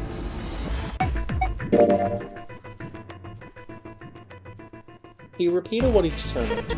It's 4. Add up our 4 bracelets and the digital root is 4. Then we can go to door 4. Yeah, huh? That worked out well. Junpei ran over the team assignments in his head one more time. 4 people would go into door 4, and 5. 7, Snake, Clover, and Ace. 4 people would go into door 4. Lotus, Santa, June, and Junpei. Junpei had to ask himself if the teams were really what he wanted. Beyond the door 5 was what remained of the 9th man. He never wanted to see that thing again, but something in him said it would be unwise to not to examine the corpse even a little closer. Of course, he went through door 4. If he went through door 5, he wouldn't be going with Lotus and Santa. True, it would be impossible for him to bring June with him through door 5, but that would mean she would have to see the horrific carnage. Junpei didn't want that. Junpei was torn. Should he stay silent and go through door 4, or should he stop them all and insist on door 5? As he turned his options over and over in his mind, Ace spoke up. Alright, it seems we've reached a conclusion. Shall we go? He began to walk towards door 5. Clover and Snake followed with 7 and a short distance behind. Junpei, which door do you want to go through? So then I think I'll go through door 5. This one causes the most commotion because he wants to force himself into it. So it will also take a bit of talking away for later on. Hey, wait! Junpei's cry echoed across the room. The 4 people walking towards the room stopped and turned back towards him. I want to go through door 5. The words were scarcely out of his mouth when June spoke up. What? What are you saying, Jumpy? If you're going through that door, then I'm going through with you. He turned around to look at her. No, you can't. I can't take you with me. Why? Well, you know what's in there, don't you? Are you sure you want to see that? June opened her mouth as if to say something, but instead closed it again and looked at the floor. Junpei felt an ache in his chest, had a clear distress, but the choice was not his to make. There was nothing else he could do. Junpei turned away from June, doing his best to silence his turbulent emotions. Please, let me go into door 5. 7 scratched his head and looked at the young man. Man, now we're right back where we started, you know that? Junpei's bracelet number is 5. If we're going to add Junpei, then we must subtract 5 from the rest of us. Snake turned to Ace. Ace, please take good care of Clover. Oh, alright. That's fine. 1 plus 4 equals 5. Don't go away! You need to listen to me, Clover. Go to door 4 with the others. No! Don't be so selfish! Snake's tone was harsh. Tears welled up in Clover's eyes. She bit her lip and did her best to fight them off. Snake's expression was softened, and he put his arms around Clover. He held her close and whispered into her ear. You'll be fine. Just relax. It looked as though he whispered 2 or 3 more words, but whatever they were, Junpei didn't hear them. He couldn't help but wonder what the other man had said. Snake pulled back from his sister, his eyes kind of inquiring. Okay, I understand. Her voice was barely audible from where Junpei stood. Before long, new teams were assembled. Those going through door 5, 7, Snake, and Junpei. 7 plus 2 plus 5 equals 14, 1 plus 4 equals 5. Those going through door 4, Lotus, Santa, June, Ace, and Clover.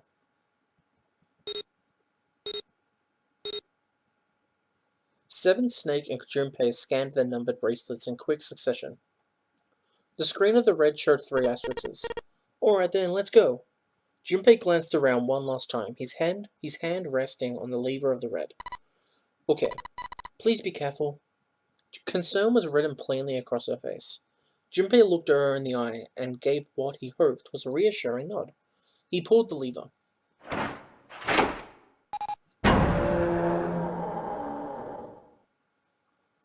With the sharp clack of a lock releasing, the door swung open. Ahead of them, in the small hallway, were the pitiful remains of the 9-man. For a moment, Junpei froze. Try as he might, his eyes would not leave the corpse, and his feet would not leave the floor. 7 too seemed paralyzed. Snake, on the other hand, seemed unconcerned. He walked calmly down the bloody hallway, and only stopped when he realized his companions were not following. Do you intend to kill me? I assume you haven't forgotten the door only remains open for 9 seconds, have you? He hadn't even bothered to turn around. His head was at most slightly crooked towards one shoulder. Junpei and 7 looked at one another, nodded, and threw themselves through the door. As they did, a cold tone sounded from the left wrist of all 3 men. 7 and Junpei looked down at their bracelets. On both of them and on Snake's, a red skull flickered to life. The detonator had begun its cooldown. They had scarcely processed this information when...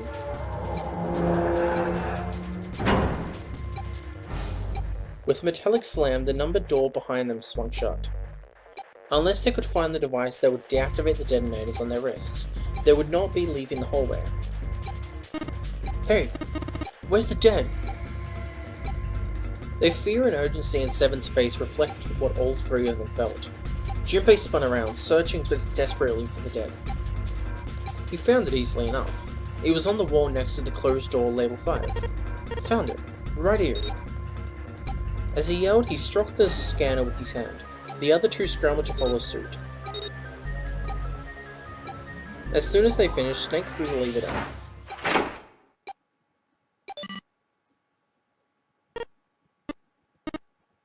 Phew.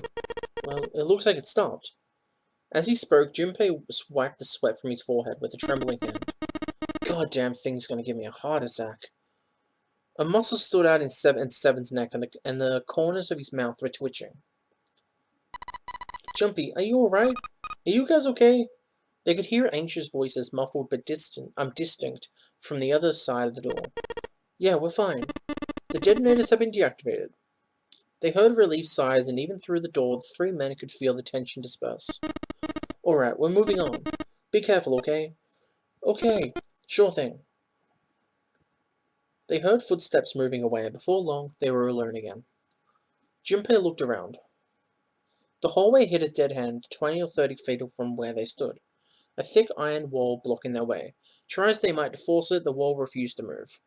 To the left, however, was a wooden door that looked positively inviting by comparison. In the middle of it was a plate that read First Class. First class cabin, huh?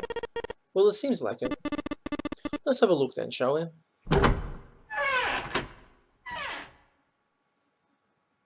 Without hesitation, Snake opened the door and stepped inside. 7 followed closely behind him. Junpei moved to follow them as well, but he stopped, just short of the threshold, and looked back, not knowing why. Lying in the small hallway was a man's body, or at least what was left of it. He tried hard to avoid looking at the grisly scene, but it just wouldn't leave his mind. What had once been a man's internal organs now looked so much like vomit, as though something had chewed up and spit out the better part of his torso. It was hideous, but worse still, it was cruel. It was hard to believe the thing on the floor had once been a human. The black pool of thick blood, the lumps of glistening flesh, spread across the floor. The awkward twisted tangle of shredded intestines, the head wrenched to some grotesque, unnatural position. The man's glasses lay next to his head.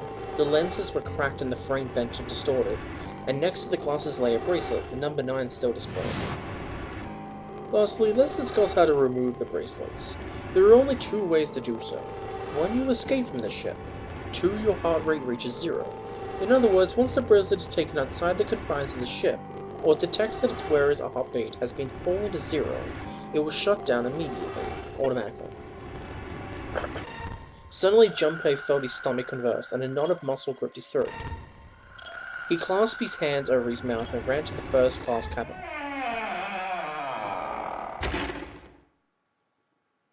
The atmosphere changed immediately. The room was gorgeous, and despite the apparent age of the ship, none the worse for wear. He looked around. Seven and Snake were nowhere to be seen. There were 2 doors on the right side of the room. He opened the one on his right and went through. The other side of the door was a short hallway. He jogged down the hallway, opened the door at the other end, and peeked through. There they were, to his right, busy examining something. He stepped through the door and walked towards them. "What's up?" "Check this out. We found this thing here on the door. The red light's on. Does that mean it's locked?" "So I would assume." "Is there any way out?" "We looked around a little. Other than this door, we didn't find anything." "So you're telling me that unless we can open this door..." "Yes, we won't be going anywhere." Junpei stepped away from the door and looked around the room. The room they were in looked like a bedroom. He figured the room he'd originally entered was the living room or whatever passed for one of the ship. "Alright, let's find a way to open this door. Come on, guys." Here we go again. Find a way out. Cigarettes. Okay, then back at it again. So we need to find a way out. What's this? This isn't a score. Is this a map of the ship? A map? Is a map of the ship here? Yeah. Then I imagine it will prove very helpful. You'd best hold on to it, Junpei. Okay. It is now possible to use the map screen. No way. Map screen. The map screen can only be viewed during the story sections. It is entirely different in function from the bird's eye view mode. While on the map screen, you can examine a map of the ship's floor plan, which you will acquire over the course of the story. Touch down menu to open the menu. If you touch X map while in the menu, you will be taken to the map screen. While there, you can scroll around the floor plan with the control panel, or the stylus. Touch the green parts of the floor panel will allow you to see the bird's eye view for that room. An upright piano. From the feel of the wood, it must be quite old. A piano keyboard. What is Snake doing? He can't play, can he? This piano. There seems something amiss with the keys. You mean it's out of tune or something? No, not that. It's probably tuned. Just, well, the sound are clearly purposely different. The C key doesn't yield a C, but rather a different note entirely. The same goes with the D keys. They play something other note. What do you mean it's like that? Isn't it painfully obvious? Zero modified it in some way. This piano, you see, it's part of one of the puzzles Zero has set for us. Perhaps if we play the keys in the correct order, something will happen. In other words, we need to play a song on the piano. I believe so. Okay then.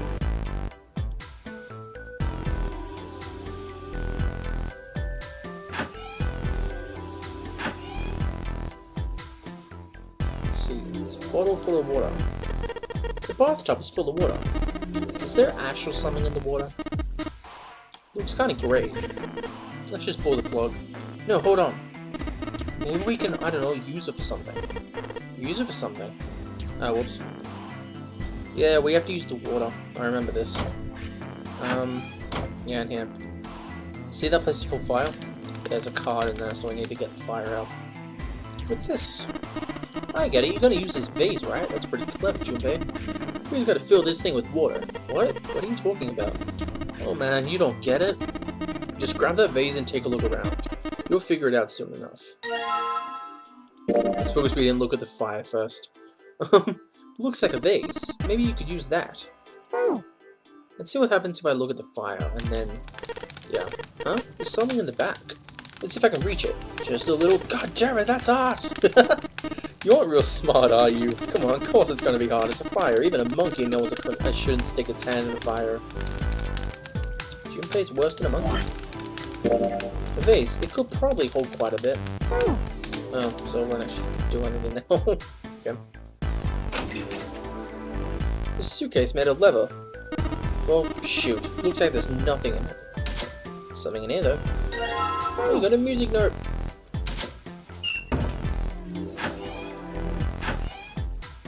Hello? It's a toilet. Doesn't seem like anything in the toilet or the tank. There's some toilet paper on the roll. Nothing that looks suspicious. Yeah, that's a useless room. The water's dirty, but the rest of the bathtub looks comparatively clean. Almost like the dirty water was moved there from somewhere else intentionally. The bathtub's full of grossly colored water. Alright. Shouldn't be too hard to fill this space up. There's a plug on the end of this drain. Alright, why don't we just drain this water? Yeah, good plan. Alright, where's that thing? A good tug. Ought to be enough to get it out. Huh? And there's a card sheet on the bottom.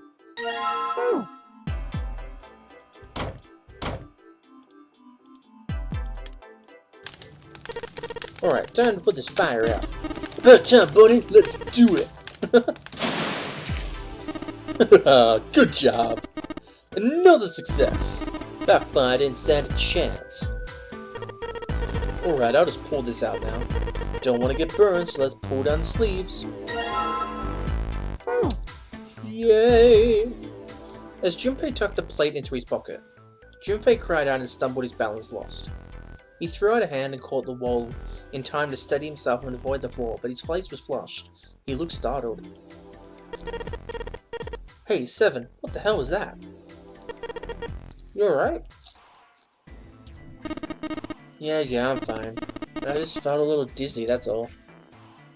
Seven rubbed a couple of fingers across his brow and then shook his head, as if to clear it. What the hell's wrong with me?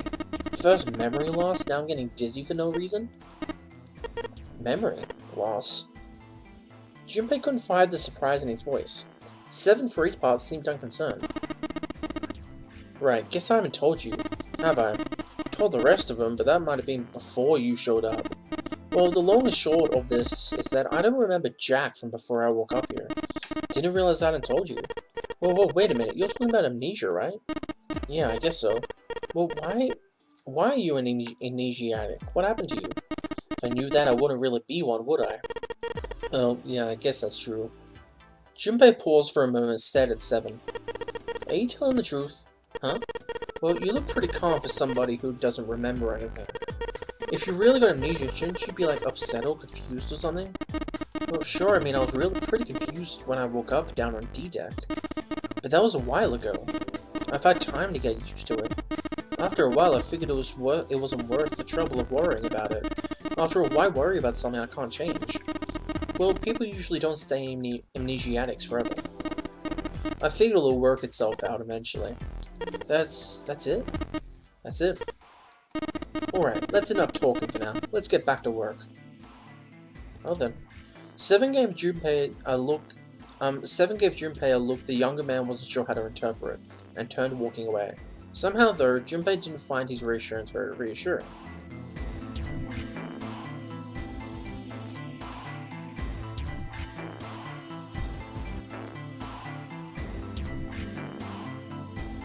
It's a heavy piece of paper that's been folded. It has "Score" printed on the front of it. Score, that's going to mean musical score. That's true, then the score we just found was probably in here. At least at some point. It says "Score" in this paper. I guess you put sheet music in it. Oh, sorry, I was eating.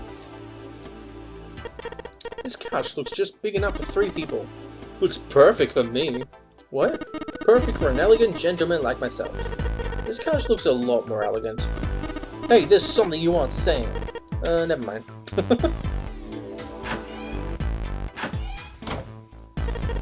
It's totally a table with a mirror.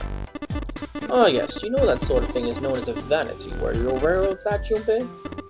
Of course, vanity also refers to a self-love, conceit, and narcissism. As such, you could say that every day when a woman looks into one of these, she is staring at her own conceit and narcissism. Doesn't that strike you as terribly sad? What?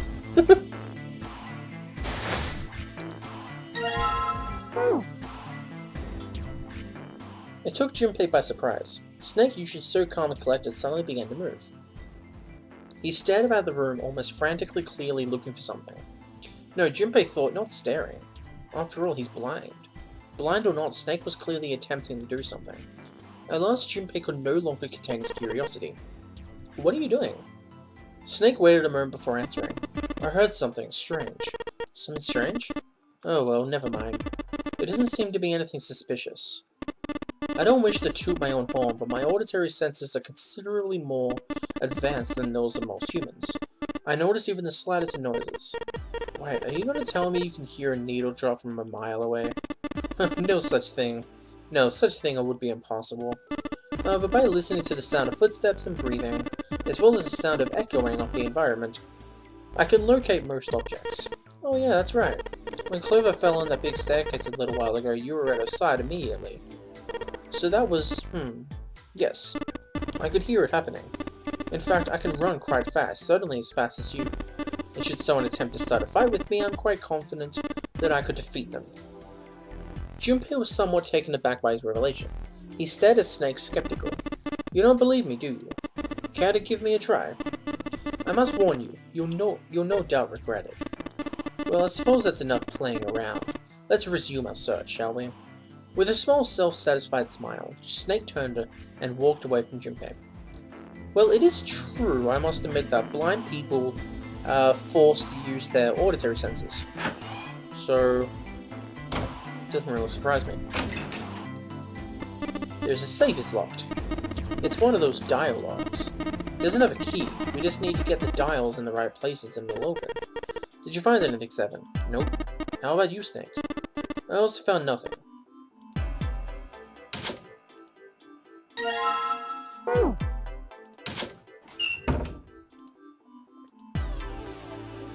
Sure don't see pianos like these nowadays. A music stand seems a good place to to put this music we found. We're just gonna put the ceramic places on the bottom, and stack the glass plates on top. Alright, good. Sweet, now I can play the music. Junpei, would you be so kind as to play the piano? I'm unable to proceed. I'm sure I needn't tell you, but the keys on this piano are not what they might expect them to be. C won't be C, D won't be D, and so forth. You must listen carefully and determine which keys to strike. Do you understand? Yeah, alright. Let's give this a shot. Yeah then, so... Okay. Yeah then. Here again.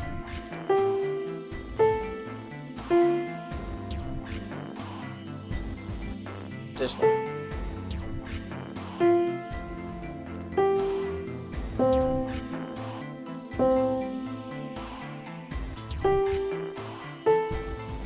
Yay!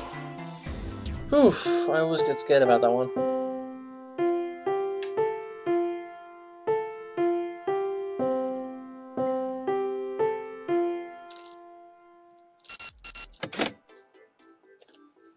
And we're done. Music is not my forte. Wait, what was that noise? Junpei, we did it! Looks like it worked. I heard something unlocked by the exit. Let's go. Good plan. Stand, bow, be seated. Well, I guess he hasn't forgotten that. At least Snake thinks it's funny. Yes, I suppose that was the classroom bell, wasn't it? I don't imagine that's what Zero was thinking of, however. No, Zero was almost certainly meant to suggest Westminster, not middle school. Westminster? The palace in London that plays host these days to the Houses of Parliament. You've heard of Big Ben, the famous clock tower, yeah? Big Ben plays that very collection of notes on the hour. London, capital of England, huh? At any rate, the door is now unlocked. Let's leave this place immediately.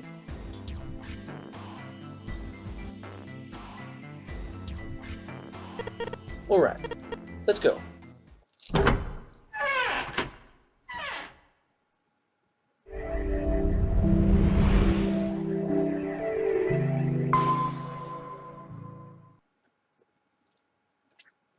He came out of the door into a long, straight hallway.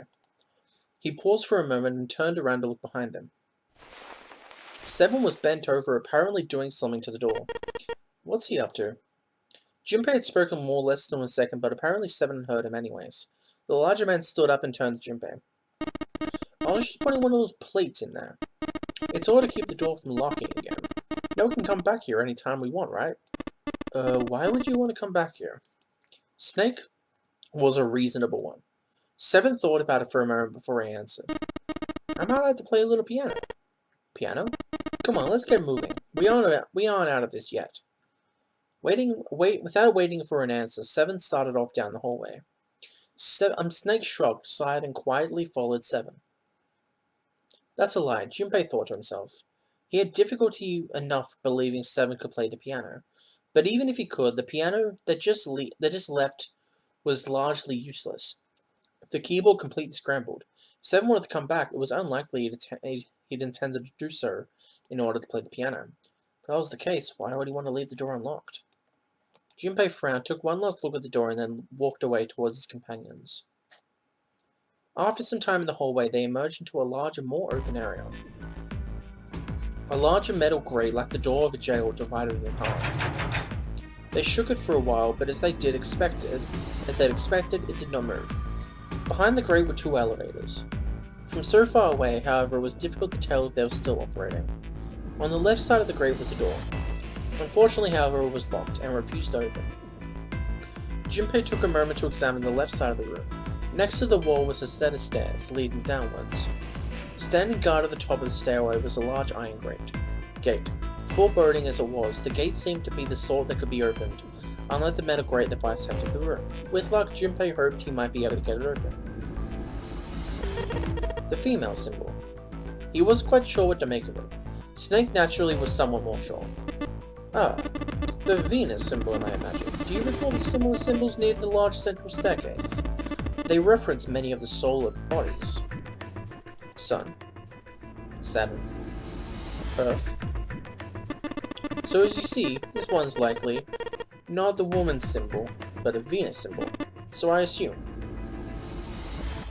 While they had been discussing the symbols, Junpei now realized Seven had slipped away. His absence now felt, Snake and Junpei turned around to look for missing companion. There. Seven had left them to head down the hallway extending to the right of the stairs. Junpei grabbed Snake to lead them in the right direction, and they both headed off right after Seven.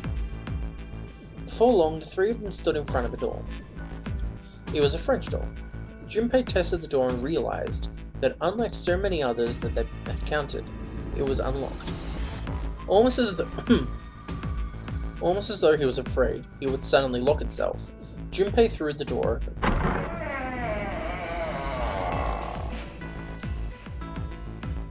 He stepped inside.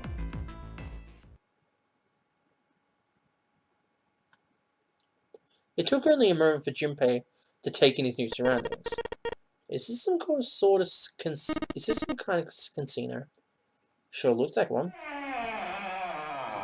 Before Junpei could comment further, a noise from behind him turned around. Snake was shaking the door that just come through. As Seven and Junpei watched, he threw up his hands in frustration, and then kicked the door for good measure. He looked as though they were once again locked in. There was no reason to panic, however. Even if the door had been left open, there was nowhere for them to go back there. They would have to find another way out. Alright guys, let's split up and search for this room. Come on, no dawdling, let's go. Quickly now. Spurred to action by Seven's words, Junpei and Snake began to examine the room.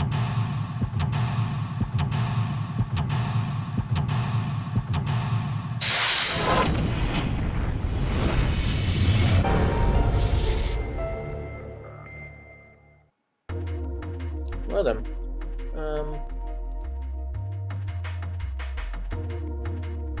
there's something on the table. Suddenly, Seven began to speak. Baccarat. You ever played Junpei? Junpei shook his head. He'd barely even heard of the game. Alright then, how about I explain the rules to you a bit? See, Baccarat is kind of an unusual game. You got the banker and the player, and the whole point is that you guess which one's gonna win. And whether the banker or the player wins all depends on their hands. The way each hand works is different from the other games too. So you take the number from the ones place after you add up the value of all your cards. Whoever gets the number closest to 9 wins. If your number is smaller than your opponent's, you lose. And that's it, that's the explanation, got it?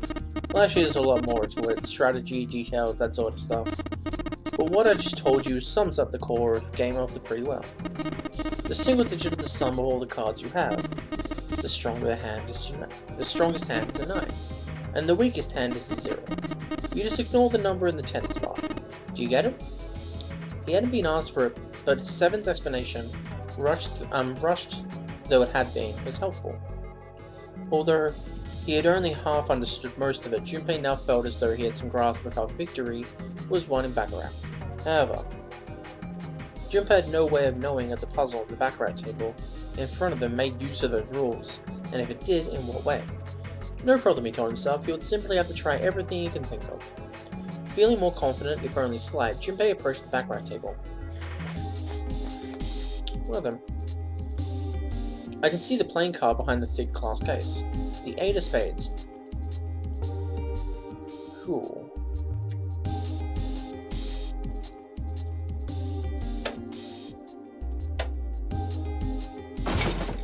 Wait, when those two lights turned on, I heard something from the bottom of the fireplace. What was that? I heard something. Didn't think I'd find a card here.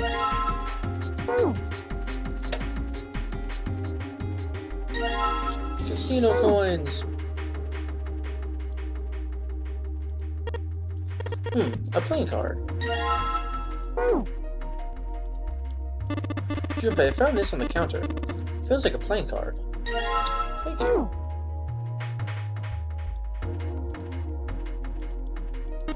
Hey Junpei, isn't that a card sitting on the table there? The feeling, it seems to be a playing card. Cool. Square poker table. There's nothing on it. Sad. There are 4 chairs surrounding the square table.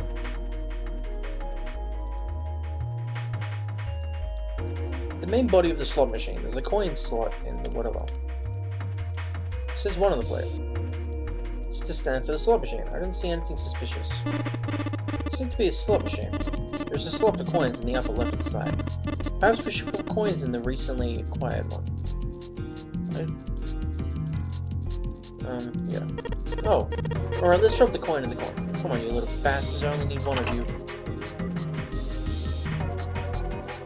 Yeah! Oh. So close. I'm terrible at this.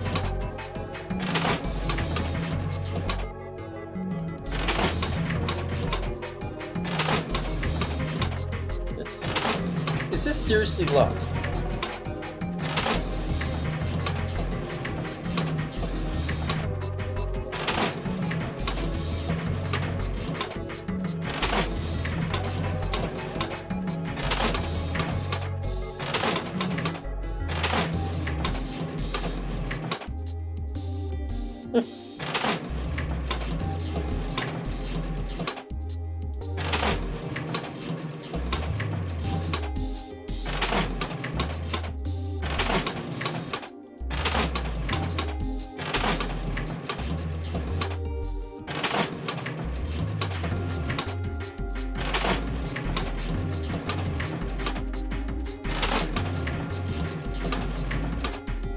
Oh, this is annoying.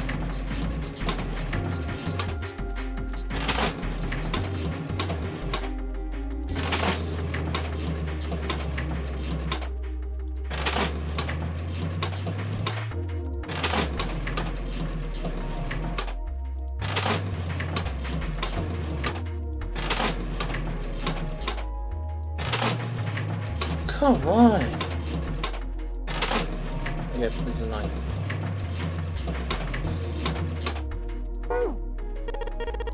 This is a tough one. But what is so tough, if I might ask? Hitting these reels just right. The timing as well, it's not easy. I don't believe you need to hit them just right, huh? Do you have a time to try again?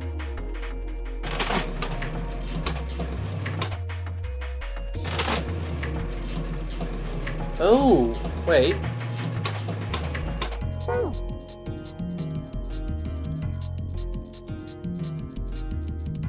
This. But whatever that is, diamond, and I think that's spades. Spades, diamond, heart. I need to click in this kind of way? In this order?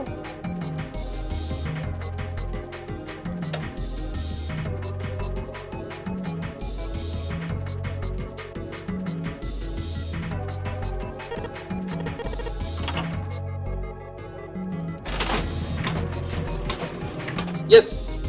Okay. Yes! 777! And I think I hear something unlocking. Impressive, Junpei. It would appear to be unlocked now. There is something akin to a drawer in the bottom part of the machine. There's a pickup drawer for dividend. Probably the lock for the drawer bar. Unlocked. Please open it if you would. Ooh! What is it? Is there something in there? Yeah, a playing card in this. A key with the Venus symbol on it. Excellent, Junpei. Now we'll be able to open the gate.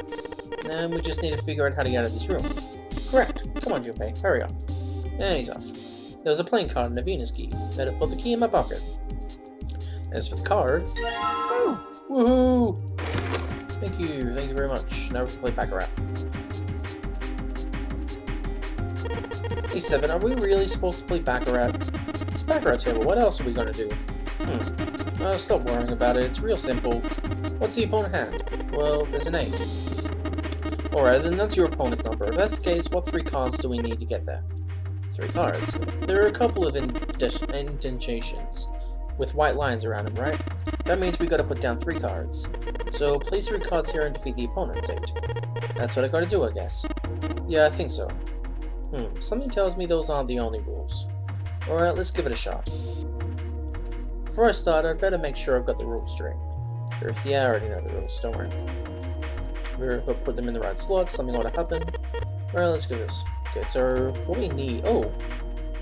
Hang on. Missing a card. Oh, there it is. Yeah, that's the one I'm missing.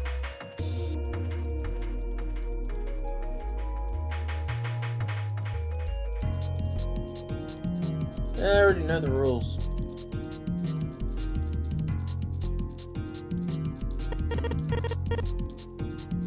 Two.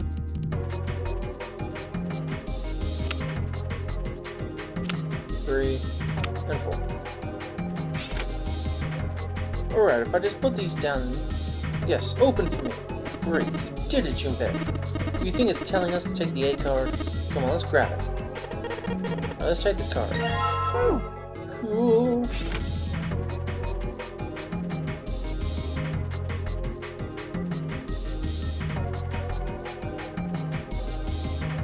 Use the card slot. Looks like we need to put a playing card here. Alright, let's give it a shot.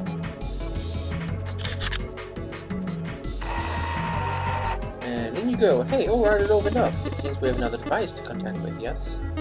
There are 3 slots in this one. Let's see, 3 slots for cards, and there's a 9 right below them.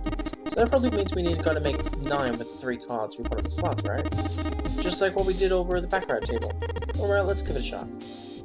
Okay, so 5, 6, and 7, that would be 11, that would be 18, yeah, it equals 9.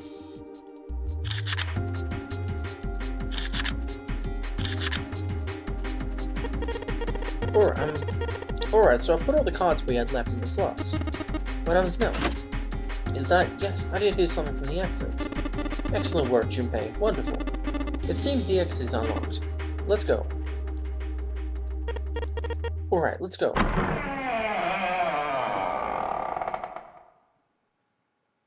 You found it. Just gonna have a drink.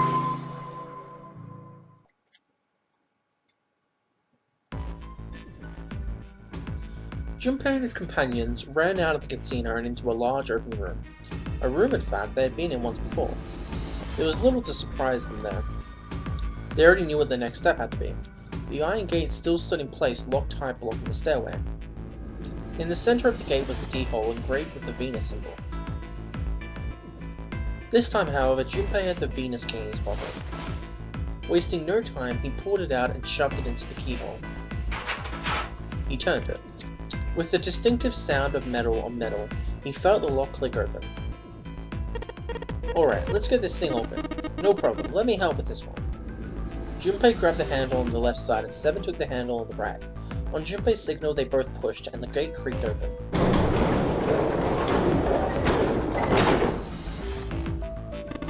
sounds as though you have opened it. We should be able to reach the sea deck now, I imagine. Snake, are you going to be alright? I mean, the stairs. Please do not do yourself the embarrassment of underestimating me. I would be unlikely to trip even if I were running backwards. Good to hear. Let's move. At Seven's words, they leapt onto the stairs and jogged quickly down them. In no time at all, they found themselves on the sea deck. Junpei ran down the stairs a little further, in hopes of checking the deck below. When he reached the water, he called back up to Snake and Seven. Just what I thought. D-deck is completely underwater. Just at the bottom of the central staircase. The surface of the water below them was flat like a mirror. That it had not changed too greatly since they'd last seen it was a great relief. Junpei quickly retraced his steps and headed back to sea deck. In front of the stairs was a pair of elevators. They appeared to be identical to the ones from the upper floor. Between them, attached to the wall, was another card reader. And next to them was another strange symbol. Hey, check it out, it's a symbol for Lotus. What? See, it's got the woman symbol and then it's got the devil horns. Yes, I see it, not two ways around about it. That was a pretty good one, kid. Seven tousled Junpei's hair in what he likely thought to be a friendly manner. Junpei feared his neck might break, even though it was clear Seven had kept his strength in check. Thankfully, Snake interrupted. After Junpei's observation, he'd gone over to examine the card reader. This is a Mercury symbol. The marks you mistook for horns are a stylized version of the wings and staff of Hermes. Wings and a staff, huh? So she beats you with the staff until you die and go to heaven. Sounds like Lotus. Seven shook Junpei's head even more vigorously, and the younger man began to feel as though his brain was being jostled about inside of his skull. He began to feel rather ill. Unless we can activate the device, I doubt the elevator will function. In other words, we've got to find a key card with a Mercury symbol. So I would assume... They decided to leave the elevators alone for the time being, and headed back to the stairs. To the left was another elevator. Hallway. There were a great many doors lining both sides of the hallway. They seemed to stretch on forever, and all three men suddenly felt very small. Oh shit, we're not gonna have enough time to check all of these, are we? Maybe we can come back here later. Let's check out the other side. They turned around and went back to the way they came. To the right of the stairs, another hole stretched out, reaching deep into the bowels of the ship. After a few moments of moving briskly down the hallway, they emerged into an area roughly the same size and shape as the one at the top of the stairs. On the left side of the room were 4 French doors. Well, let's open them up. Junpei nodded and grabbed the one closest to him. He gave it a small tug and felt it open.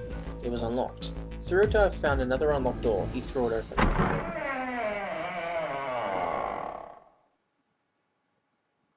Junpei didn't know what to make of what he saw.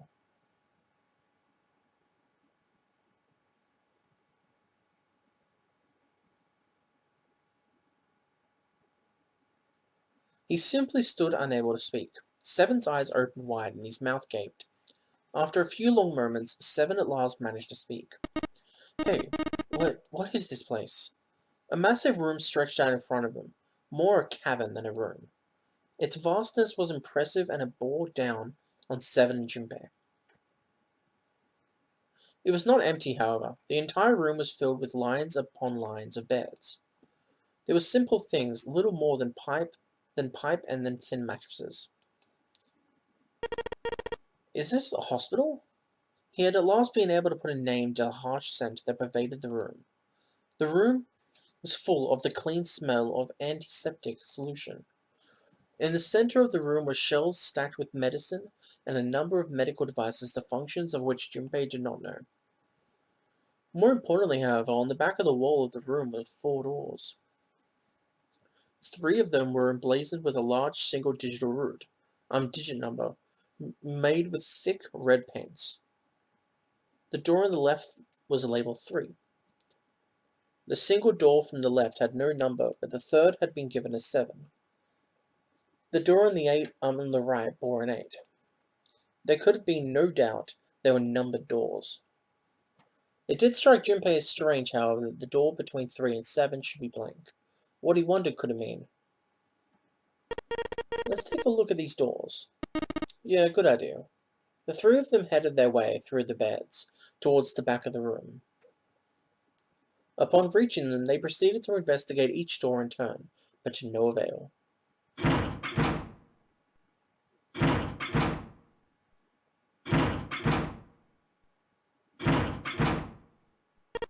Yep, locked just like I thought. Naturally. After all, there are rules to the nonary game to allow these doors to open easily would violate the rules. Unless we can authenticate ourselves to the red, the number doors will... Whoa, check this out. Suddenly Seven spoke up, interrupting Snake. Look at the red. There's nothing on it. Huh? Don't you remember the red back of the main staircase? If there wasn't anyone in it, it said vacant on the little screen, remember? Oh yeah, you're right. But this one... there's nothing. Right.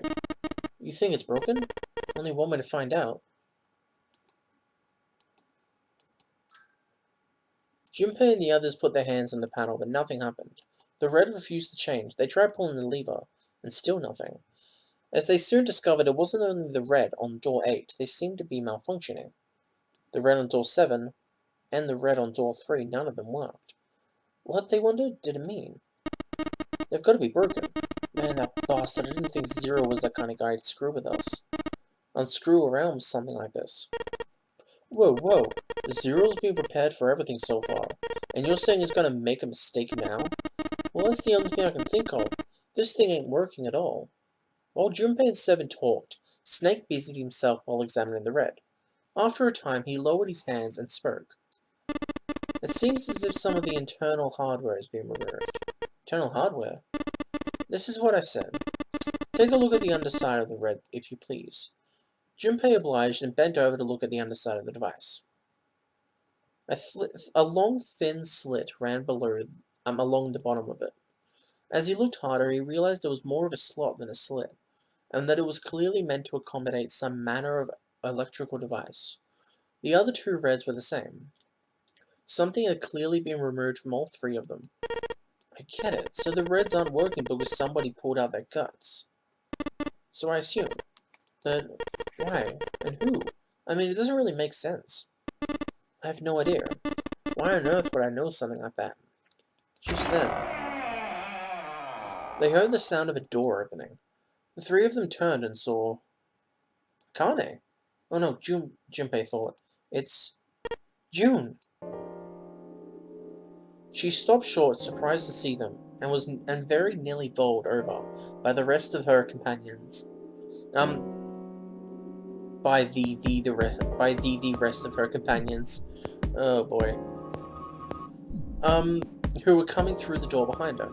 Ace, Santa, Clover, and Lotus all poured out of the door, each of them as surprised as the last to see Junpei, Snake, and Seven. Junpei and Seven were, for the moment, at loss for words. What are you guys doing? Why are you... After a moment of silence and surprise, everyone suddenly began to talk, desperate to exchange information. They talked about the rooms they'd been through and how they ended up in the same place. Of course, none of it was very useful information, but that hardly mattered. They were happy to simply see one another again. Although the level of cheer varied greatly from person to person, each of them was wearing some manner of smile, almost as though had already forgotten about the death of the ninth man. No, thought Junpei, perhaps that wasn't it. Perhaps thoughts of his death were what drove them to smile at one another. Not in a morbid or hateful way, no, the ninth man had died, but they were still alive and that was something to be happy about. A sort of simple, uncomplicated joy, Junpei thought, the joy of being alive. Still alive. He felt sorry for the ninth man, but more than anything, Junpei was just happy to be alive.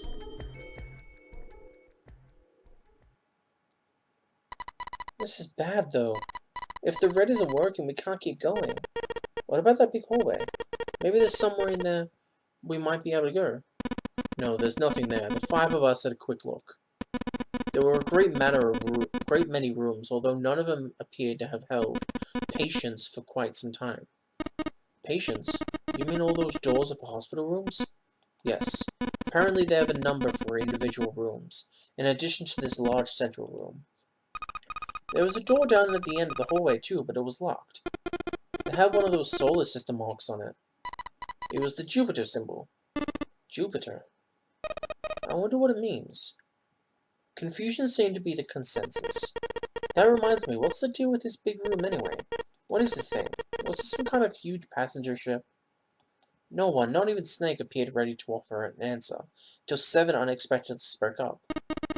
I bet it's a hospital ship. In fact, it's probably the Gigantic. The Gigantic? Junpei looked at Seven, shocked both by his knowledge and the apparent identity of the prison. He was not the only one. What's the Gigantic? Seven nodded to Lotus and began to speak. The Gigantic. He explained that she'd been a sister ship to the Titanic, built in the early 20th century. The Titanic had two sister ships who were identical to one another in nearly every aspect. The Gigantic was said to be one of them. She was initially intended to be a passenger liner, like the Titanic, but soon after the ship was launched, the First World War began, and she was pressed into duty by the British Navy as a hospital ship.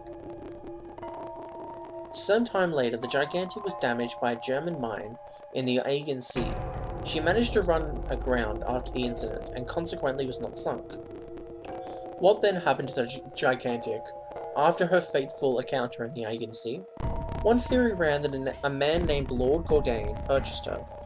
Lord Gordain had been one of the few survivors of the Titanic tragedy, and that trauma had turned him into an obsessive collector of all things related to the Titanic. As his obsessions deepened, he began to desire the Titanic itself. That, of course, was impossible. The Titanic lay at the bottom of the Atlantic Ocean. The Gigantic, however, had not suffered such a dire fate, and as she was identical to her sister ship, she caught Lord Gordain's eye. So you're saying this Lord Gordain bought the ship? Yeah, at least I think I am. That's impossible. No way we're in some boat that's made 100 years ago. Pipe down, just pay attention. What's that mean? What's that? What? That's it? Well, have you got any proof? Proof? Proof that this ship is really the Gigantic? Well, the ship's got stuff that's like the Titanic and a hospital ship. So I just figured. Oh, for goodness, don't tell me that's your only reason. No, I've got more. Like? I mean... Seven looked around desperately, doing anything to avoid meeting Lotus's piercing stare. He scratched his head for a moment, then gave up. Finally, he opened his mouth. I don't know. Lotus sighed and shook her head. I guess your memory isn't back yet, isn't it? No, sorry. Then almost as if to save Seven from further embarrassment.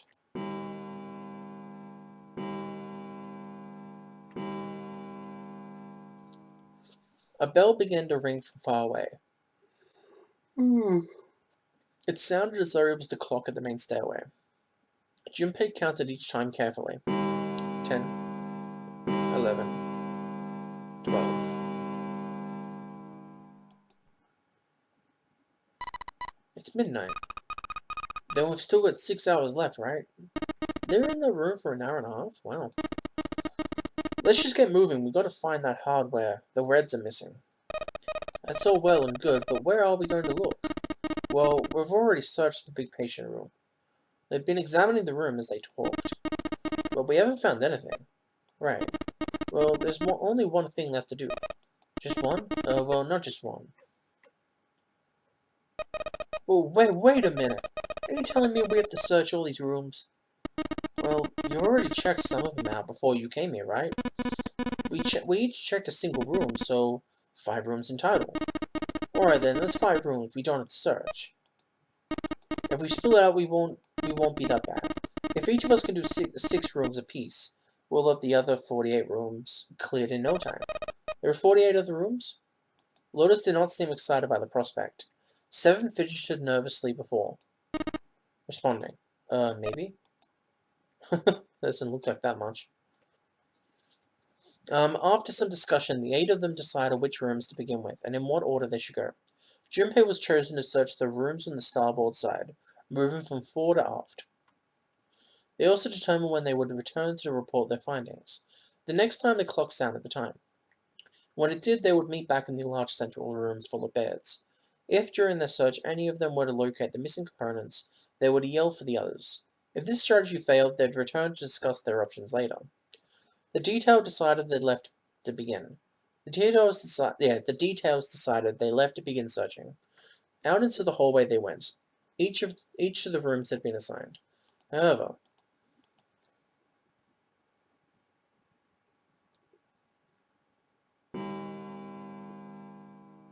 from far away, Junpei heard the bell ring.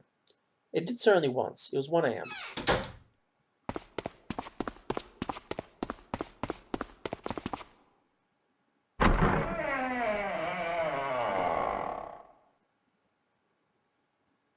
He jogged through the entrance of the large hospital room to find 6 of the others already there. Ace, Santa, Clover, June, Seven, and Lotus. They had gathered in front of door number 8. Or perhaps to be accurate, they had gathered in front of the red in next to the door number 8. Had one of them found the missing piece? What happened, guys? It was June who answered him. Junpei, look. She was pointing at the red. He pushed through the others until he stood in front of it. Immediately, he knew what she had meant. The display in the front of the red read vacant. Junpei sighed. Come on, guys, who was it? I thought we were supposed to yell if we found it. Well, Junpei wondered why she was hesitating. The others looked as confused as June, but kept their mouths shut. What the hell? What is up with you guys? They all knew something he didn't, and Junpei wasn't about to leave things that way. Finally, Lotus frowned and spoke. Well, that's the thing. We don't know. You don't know? When I got back, it was already like this. There was no one else here. That means I was the first one back, but the missing parts were already back in the red. Junpei looked at the bottom of the red again, just to make sure. The slot that had been open on the bottom was now covered with metal. Clearly, whatever had been missing had been returned. What about the other 2? They're the same. Junpei quickly examined the other 2 boxes. Satisfied that they were also repaired, but still very confused, he returned to the others. Alright, I just want to be sure here. Nobody has any idea what the hell happened here, right? Ace and June nodded silently. Seven raised his hand as if to say, not me, and Santa just shrugged. Only Clover lowered her head and did nothing. Huh? Wait a minute. That was when he noticed. Where's Snake? Junpei swept his eyes across the room a second time, but Snake was nowhere to be seen. Does that mean that he found them? I've no idea. There's nothing to suggest it, but nothing to suggest he didn't either. I don't suppose we'll all know until we can ask him in person. Well, whatever. He did or didn't do. He's pretty damn late. What the hell is he up to? Maybe he's lost. Yeah, well, that seems likely.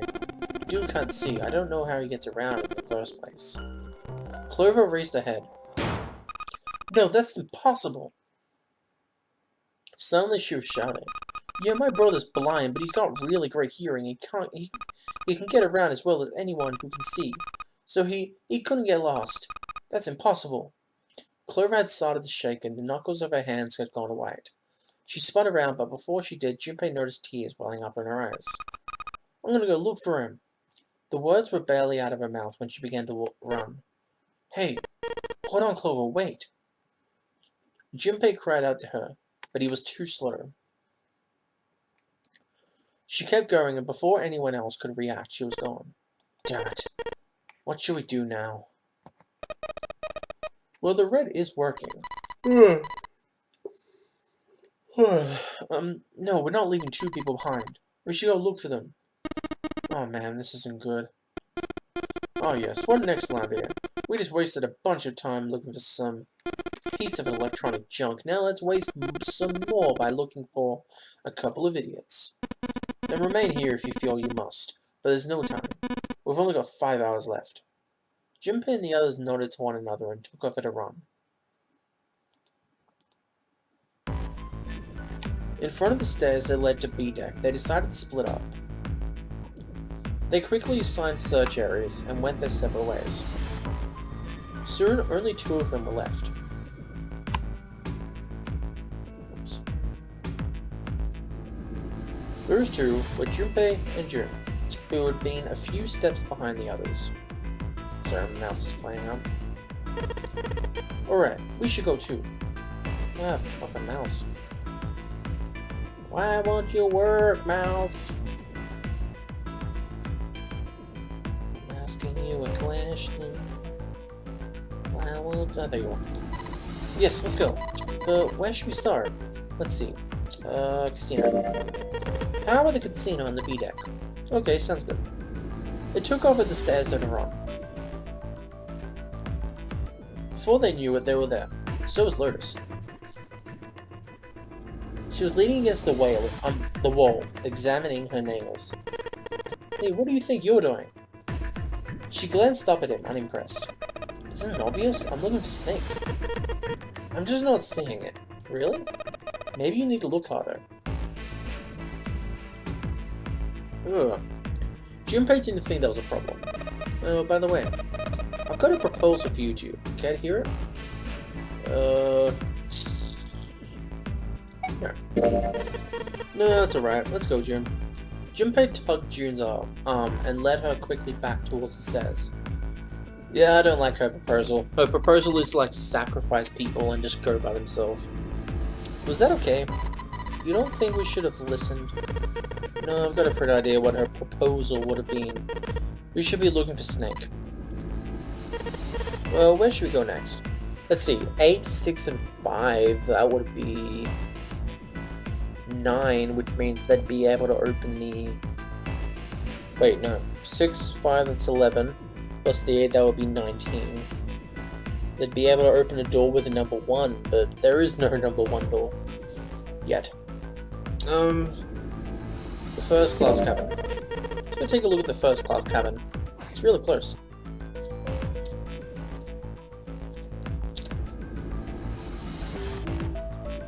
They turned around and took off down the hallway to their left.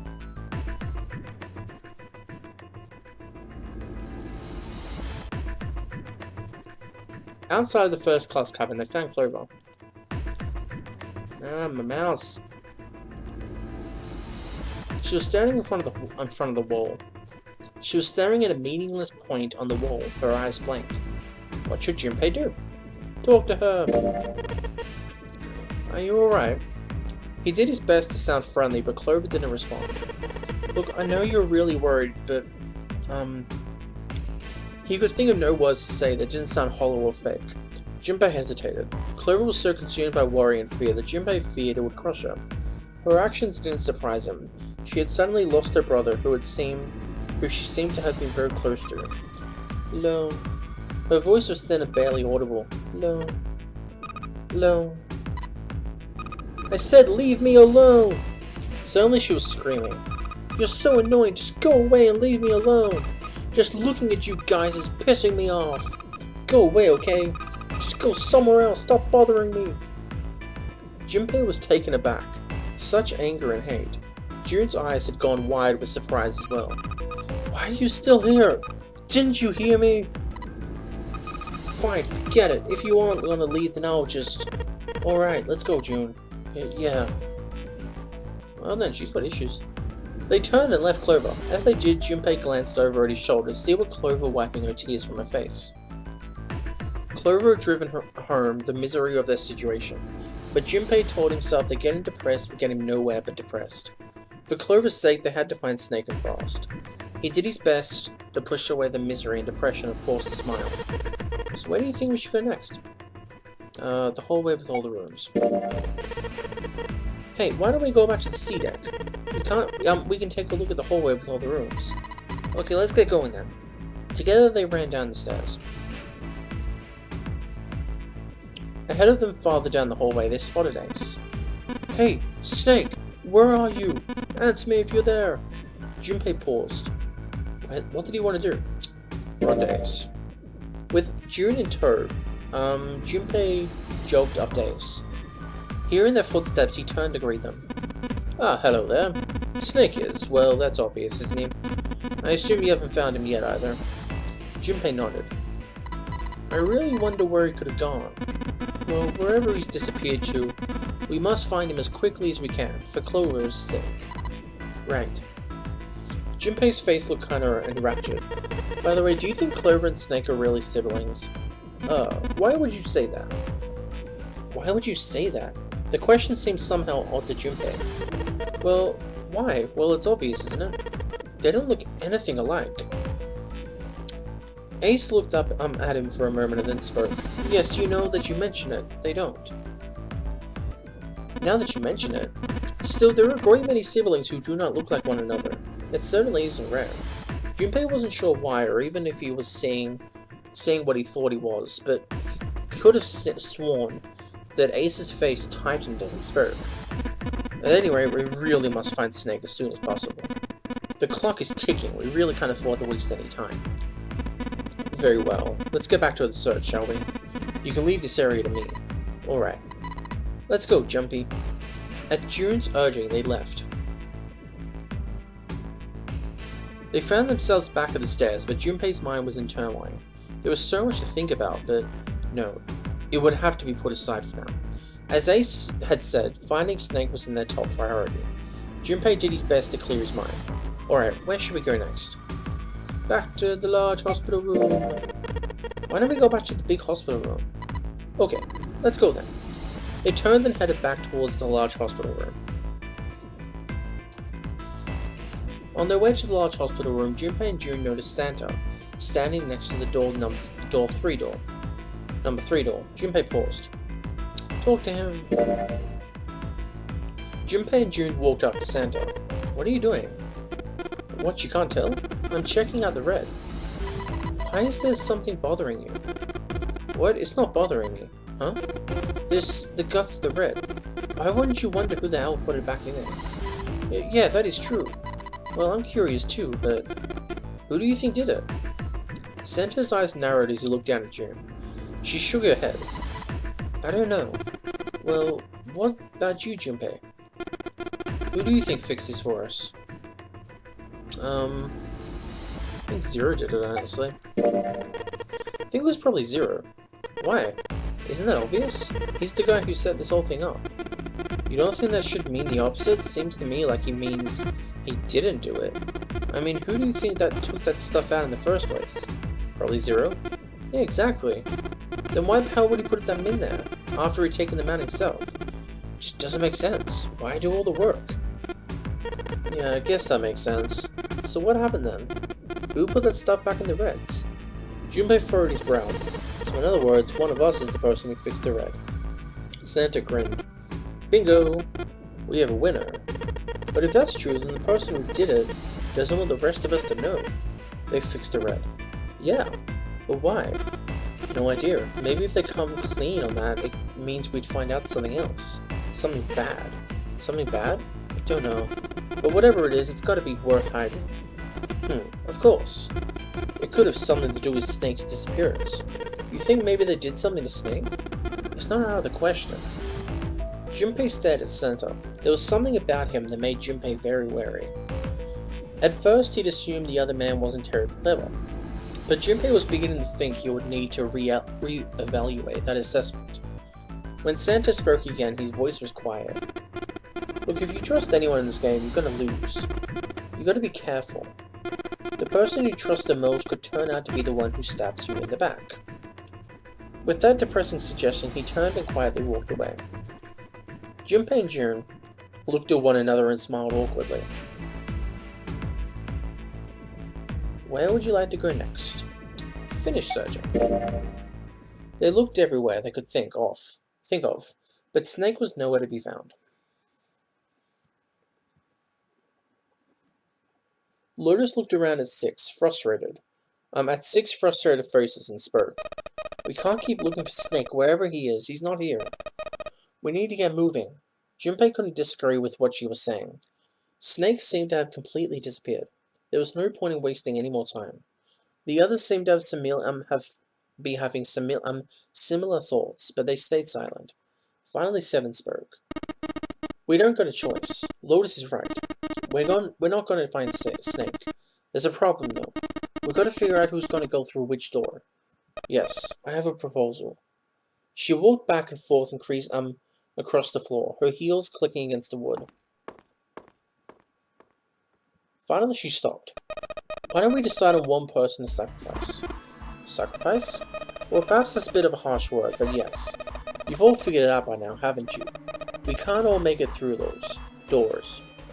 If we split into two teams of 4 and 3 people respectively, then 3 people will be left behind. If we split into 2 teams of 5 and 2, respectively, then 2 people will be left behind. But if we split into 2 groups of 3 and leave 1 person behind, then only 1 person will be left behind. Leave behind 3 people with 2 teams of 4. It's honestly the only choice.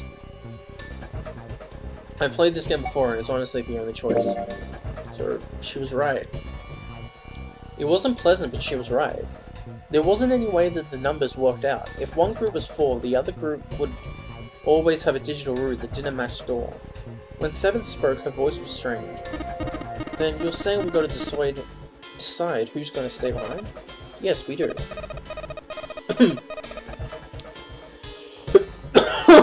Given our circumstances, it's logically and morally the best choice. If the other 6 are to survive, then one person has to sacrifice himself. No, that's too cruel. What's so cruel about it? To just sacrifice someone like that. Then what's your plan? Maybe we should sacrifice 2 people instead of just 1? No, that's not what I meant. We shouldn't have sacrificed anyone. I told you that's impossible. Wake up. Whoa, calm down, you two. Santa stepped toward between Lotus and June. Look, what Lotus is trying to say is that you should aim to bring the greatest amount of happiness to the greatness amount of people, right? Exactly. That's how democracy works. And for that reason, I think the only fair way to decide who will be sacrificed is through a vote. What do you think? No, that's terrible. I'm not asking you. Shut up. What about you, Santa? Me? Well, I agree, I guess. Alright, that's 1 vote. For counting mine, that's 2. 7? I can't say I agree with you, but we don't exactly have a choice. If we don't do something, we're all gonna die. Glad to see you get it. If I can get 1 more vote, then it's decided. What about you, Clover? Clover had moved away from the group and was sitting on one of the beds. Her whole body drooped. Junpei didn't know if she'd even heard Lotus's proposal. Lotus walked over to Clover and gently laid a hand on her shoulder. Your brother has to be behind one of the numbered doors. We searched everywhere, but we didn't find him. Doesn't that mean he has to have gone through one of them somehow? Clover slowly lifted her face. Let's go look for him together, okay? If we sacrifice 1 person, then we can go look for him. You agree with me, right? Clover nodded once. Giggle. The motion carries. Lotus spun around and walked towards Junpei. Now let's start a vote to... That won't be necessary. Ace had barely spoken for Lotus's entire speech, and everyone jumped a little. 6 pairs of eyes turned to look at him. He didn't seem to notice or even care. I will stay. That should solve our problem, yes? Ace, what are you saying? No, you can't do that. That won't solve anything. June's voice shook, and she looked around, desperately for someone to agree with her. Ace simply looked at her. Junpei, I'm afraid you may have misunderstood me.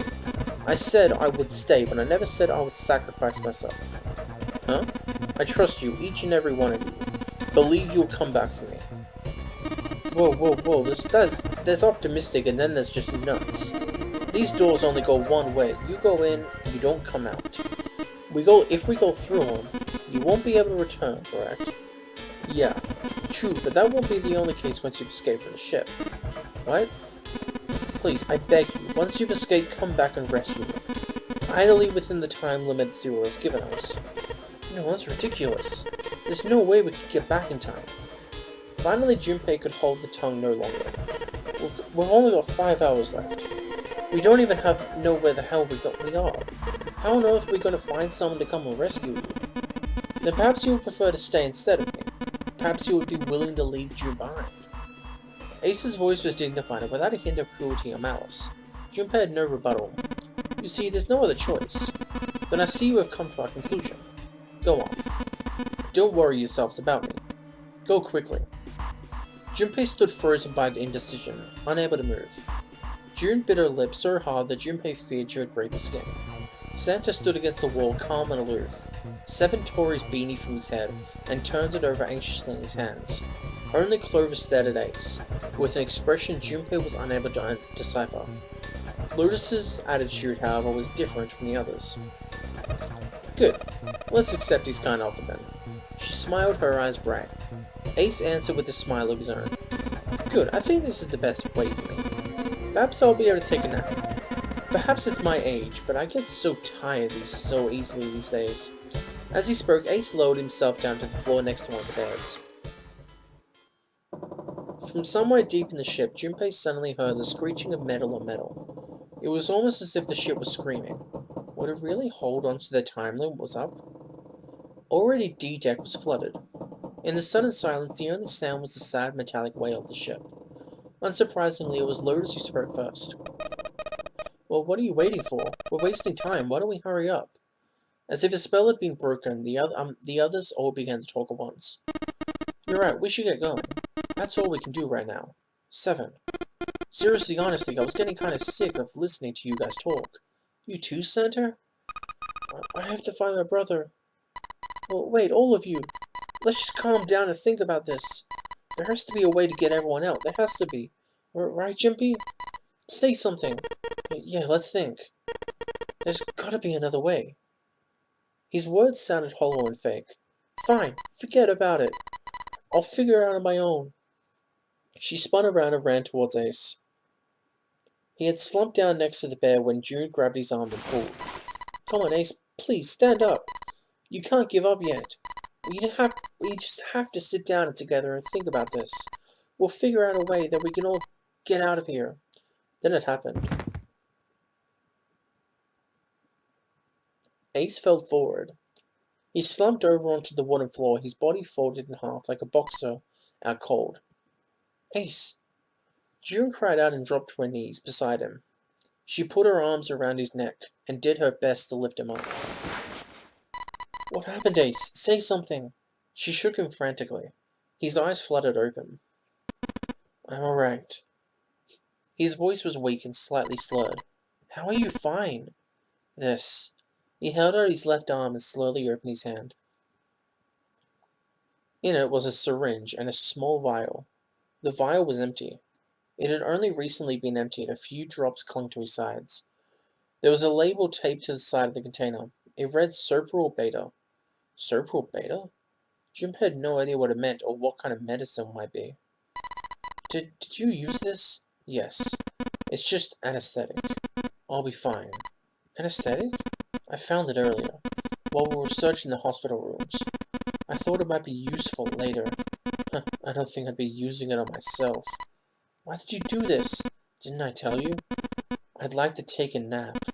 I really am very tired. Junpei knew this wasn't why he'd done it. Ace had injected himself with an anesthetic to forestall Junpei and June's attempts to bring him along. If he couldn't move, there was nothing they could do. He injected himself so they would be forced to leave him behind. Ace, Is there something you want to say? I'd just like to sleep a little. Could you keep it down? No! Don't, Ace, don't fall asleep. Ah, you feel warm. So comfortable. I think I'll have a nice dream. Ace's eyelids drooped further and further, almost as though he was dying. Ace! Ace! She shook his shoulder again and again, but this time he didn't respond. Only the gentle rising and falling of the chest told him he was alive. Junpei was relieved to see he was in fact still breathing. He lifted Ace up off the floor and laid him on the bed he'd been leaning against. When Junpei turned around, Lotus gave him a look of pity. Well, we really don't have a choice now. We can't let him sacrifice go to waste, right? She wasn't feeling any remorse. Junpei was sure of that. Still, he held no grounds upon which to oppose her. It felt wrong, but he had to agree. And suddenly Santa spoke. Yeah, but we're not done choosing yet, are we? Huh? What do you mean? Well, we haven't decided who's going in what door. Ah, yes, that's true. Well, enough this screwing around. Let's decide. You first, Lotus. Which door do you want? I want door number 8. Same number as my bracelet. Got it. You're 8. You're next, 7. Which one do you want? I'll take 7. I can't get along with that old lady. What? What did you just say? Her face distorted by rage. Lotus took a step towards 7. He threw up his hands and made a face like a child caught with his hand in the cookie jar. Oh, you're going to get it next time. She shot him a glare that would have melted steel, then turned and stalked off. Alright, who's next? Santa's gaze moved across the three people left. Finally, they stopped on Junpei. Junpei, which door do you want? At last. Junpei's mind was already made up.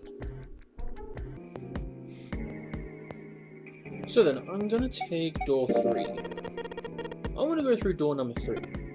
No, you can't. Huh? Why? Because it's impossible.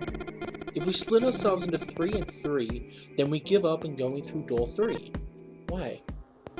The bracelet numbers for the 6 of us are 3, 4, 5, 6, 7, 8. There are 2 combinations that can go through door 3, with 3 people, 3, 4, 5, and 6, 7, 8. That's it. Of course, 2 teams can't go through the same door. I see. That means 1 team would be left behind. That's right. That doesn't happen if we go through doors 7 and 8. No, they're fine. We've got 3 options. Santa began to explain. Plan A. Go through door 7 with 3, 5, and 8, and go through door 8 with 4, 6, 7. Plan B. Go through door 7 with 4, 5, 7, and go through door 8 with 3, 6, 8. Plan C. Go through door 7 with 3, 6, 7, and go through door 8 with 4, 5, 8. There are only 3 options. That's it. At least, if we want to get all 6 of us out of here. That was when Junpei realized. Plan A divides into 2 teams, 3, 5, 8, and 4, 6, 7.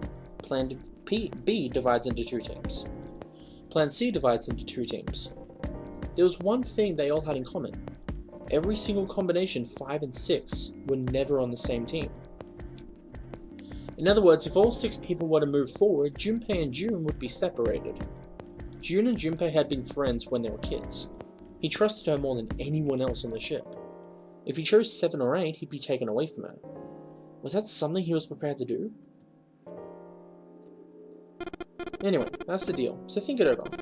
You've got 2 choices, 7 or 8. You can't choose 3. If you choose 3, you're going to be leaving 3 people behind.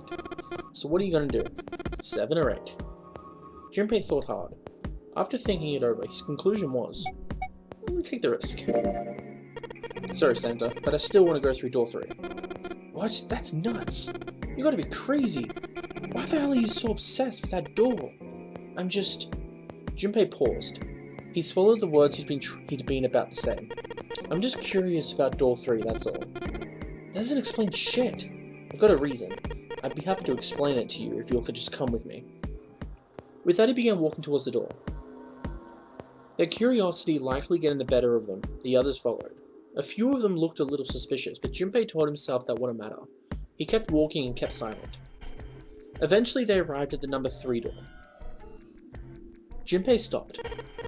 I'm curious about the red. 7, would you mind authenticating for me? Huh? Why? Please just do it. He stared at Junpei for a moment, then grunted and laid his palm heavenly on the scanner. Happy? Yeah, thanks. The number 7 had been entered into the red. Next is June. Please touch the red just like 7 did. Junpei, what are you trying to figure out? Junpei thought about his answer for a moment. I think I might have found a way out. Huh? What? Really? They got them excited. That got them excited, just as Junpei had intended. Now please, June. Okay. 7 plus 6 equals 13. 1 plus 4 equals 4. With those 2 numbers in the red, Junpei had what he wanted. He casually placed his own hand on the scanner and the third asterisk blinked it on. 4 plus 5 equals 9. Alright, the only people who haven't authenticated now are Santa, Clover, and Lotus. So what's your point? You don't get it? Think about it. What's the sum of your numbers and Clover's? 12. And what's the digital root of that? 3. Which is Santa's number. By the way, Lotus, what's the numbers that's currently in the red? 7 plus 6 plus 5 equals 18, it would be 9. Yes. And what would be the digital root if you add 3 to that? 3. The door's number's 3. There you go. Hey, wait a minute! What the hell are you up to? I'm not up to anything. I'm just waiting. Waiting for what? I'm waiting for the balance to shift. Santa, or Lotus and Clover. Once one of you moves, the others won't have a choice. So I'm waiting. Junpei laid his hand almost casually on the lever. You son of a bitch, you tricked us! Then all that stuff you were going on about is all bullshit. Bullshit? I don't think so. Didn't I tell you I'd figured out another way to get out of here? This is it. Why the hell would you do something like this? Junpei glanced at June. Jumpy, you did this just so you could go through the same door as June? That's it? Santa was furious. His face was red and flecks of spit flew from his lips as he spoke. Junpei closed his eyes calmly and then opened them again. So who's it gonna be? Santa or Lotus and Clover? Shit. We're going! Clover! Lotus leapt forward. She grabbed Clover by the sleeve and ran for Junpei in the door. Caught by surprise, Santa froze for a moment and shot forward like a bullet from a gun. Lotus had a head start, but Santa had the advantage in size and speed. Almost immediately, he passed Lotus and Clover. No, wait! Santa did not hesitate. He slammed his hand down on the red. This is insane. This isn't right. He glared at Junpei, his chest heavy. Yes, well, you may be right. Junpei's voice was cold, but not without effort. He turned to the red and pulled the lever.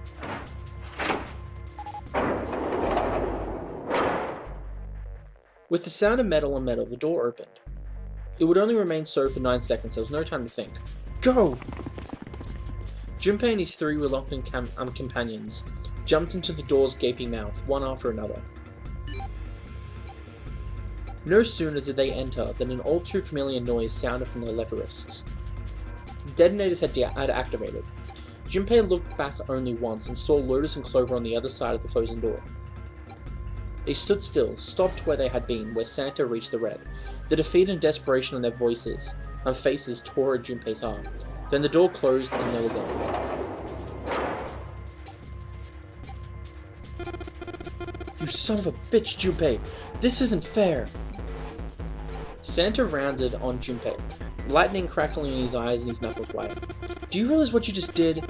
You leave them out there and they can't... Shut it! That's enough! It hadn't been Junpei that spoke, but Seven. We gotta find the dead or none of this is gonna matter. The clock was ticking. The dead was their only chance of survival. Unless they could find it and deactivate the detonators, the 4 of them would be... We got less than a minute left! No time for screwing around, get moving! They scattered and began to scurry the room. The deactivation device was nowhere to be found. Corridors stretched out in 3 directions, but everyone was blocked off by a wall of metal. There was only one way to go. One way out, another door. There! Seven ran for the door, a rusty iron thing. His large hands grabbed hold of the handle and pulled. The room inside was pitch black. They could see nothing beyond the small patch of light that spilled through the doorway. Junpei stuck his head through the door and looked around the room. Almost immediately, he spotted the blinking red light on the right wall. I found it! The dead's right over here! He stepped into the room and nearly fell down. The floor was slippery. What? He stepped and glanced down at his feet. Hey, what the hell are you doing? Get over there! Junpei felt Seven's heavy hand against his back and stumbled across the room. The other 3 piled in behind him. They all felt immediately that something was wrong. Nothing that could be easily identified, only a sense that something terrible shared the room with them. But there was no time to say so. Quick! Get to the dead! They all started running. In the dark, it was hard to tell where the wall was. All they could see was the tiny red light, blinking at them over and over and over. Then finally, suddenly they were there. In quick succession, they all slammed their hands against the scanner panel.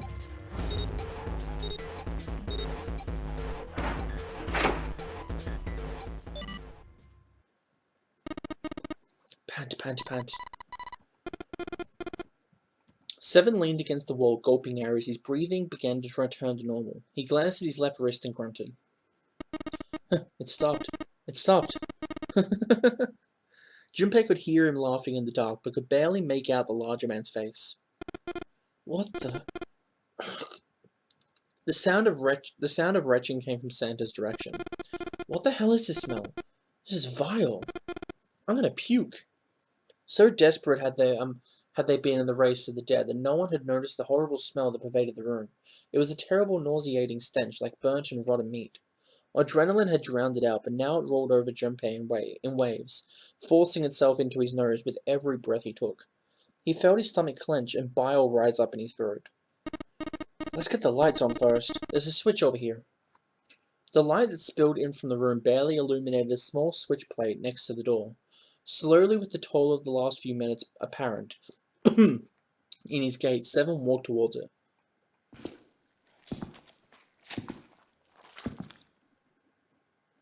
He stopped as he got close and extended his fingers towards the switch. Blood. There was a soft click as the lights came on. It had scarcely faded when another noise pierced the air, a scream. Junpei's breath stopped in his throat. His heart ceased to beat. Time froze. His mind scrambled to make sense of what he saw before him. What was left of the body sat in a sea of blood. Chunks of flesh torn from the body sat in the blood like tiny islands in a great red sea. A vast, ragged hole had been torn in the torso, and what remained of his intestines spilled out like fresh spaghetti. Smaller chunks of meat had splattered against the wall, and became stuck there as they dried.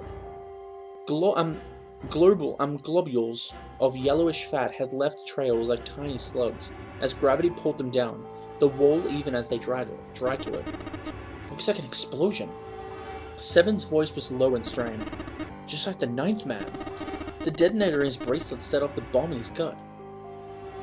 It looked as though the explosion had been quite powerful. His legs were both bent in an odd, unnatural way, and his left arm had split open, exposing the painfully white bone of his ulna. His bracelet lay next to him. It seemed to have hit the wall hard enough to have shattered the display, which lay on the ground in pieces. Half of his head had simply collapsed. The blood coating almost made it look like raw pizza dough covered in tomato sauce. His clothes too were covered in blood. The burgundy tie, the white shirt, the jacket with the yellow piping, and the grey slacks. They were all familiar to Junpei. Is that Snake? Santa's voice wavered as he spoke, his mouth dry. Oh my god, finally Junpei spoke. Why did this happen? No! Suddenly June was screaming, her voice broken. It was an eerie scream, full of insanity and not entirely human. No! No! No! She shook her head violently and grabbed fistfuls of her own hair. Junpei could hear the sound of hair tearing. No! Stop it, June! He grabbed for her wrist, but as he did, June leapt up and ran, towards the exit.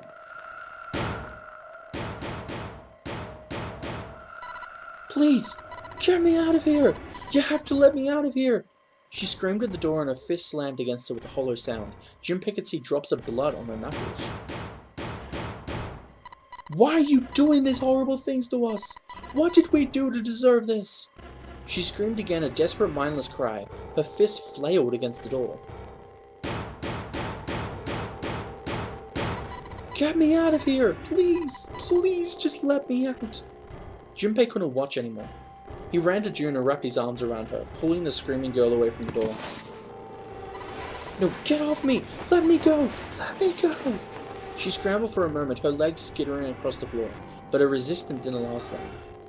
As suddenly as her outburst had begun, it was over. The manic energy disappeared, and her body went limp in Junpei's arms. June collapsed towards the floor, and Junpei knelt down with her. He felt drops of something warm and wet. Was she crying? A moment later, she began to sob. Her shoulders shook and great hot tears rolled down her face like rain. We're gonna be fine. It's gonna be alright, June. It's gonna be alright, Canny. Her face was a whisper. I'll be here with you, okay? She nodded once. Thank you. Thank you so much, Junpei. Her trembling voice poured at Junpei's heart. He stroked her hair gently. His voice was so close to her. The scent of her hair was nostalgic. Do you feel better? Yes, but I'd like to stay here. For a little while at least. Junpei's body is so warm. Several minutes passed before June's tears had dried. Junpei stood up. He bent down, put his arms under June's, and helped her to her feet. They didn't speak. Neither did Seven or Santa. A person was dead. They had died in that room in a terrible way. Junpei knew there was no way he could make himself forget that. There was no way any of them could forget it, but mourning would do no good. They spread it out to search the room, but each felt as if their heart was made of lead.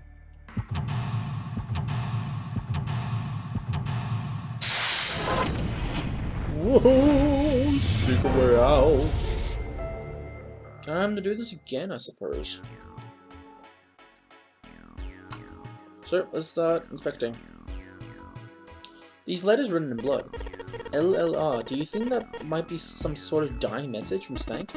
No, that's impossible. You saw the body, you aren't doing anything after something like that happens. Then this. The way the blood's dried tells you it's really old. Whoever's blood this is, it ain't Stank's. And you're saying this blood was put here a long time ago? Yeah. Yeah, I already clicked here, sorry. I thought it was going to be something I could click on. Alright, let's see if anything happens when I turn you on. Nope, nothing. Not even a drop. Is the pipe clogged?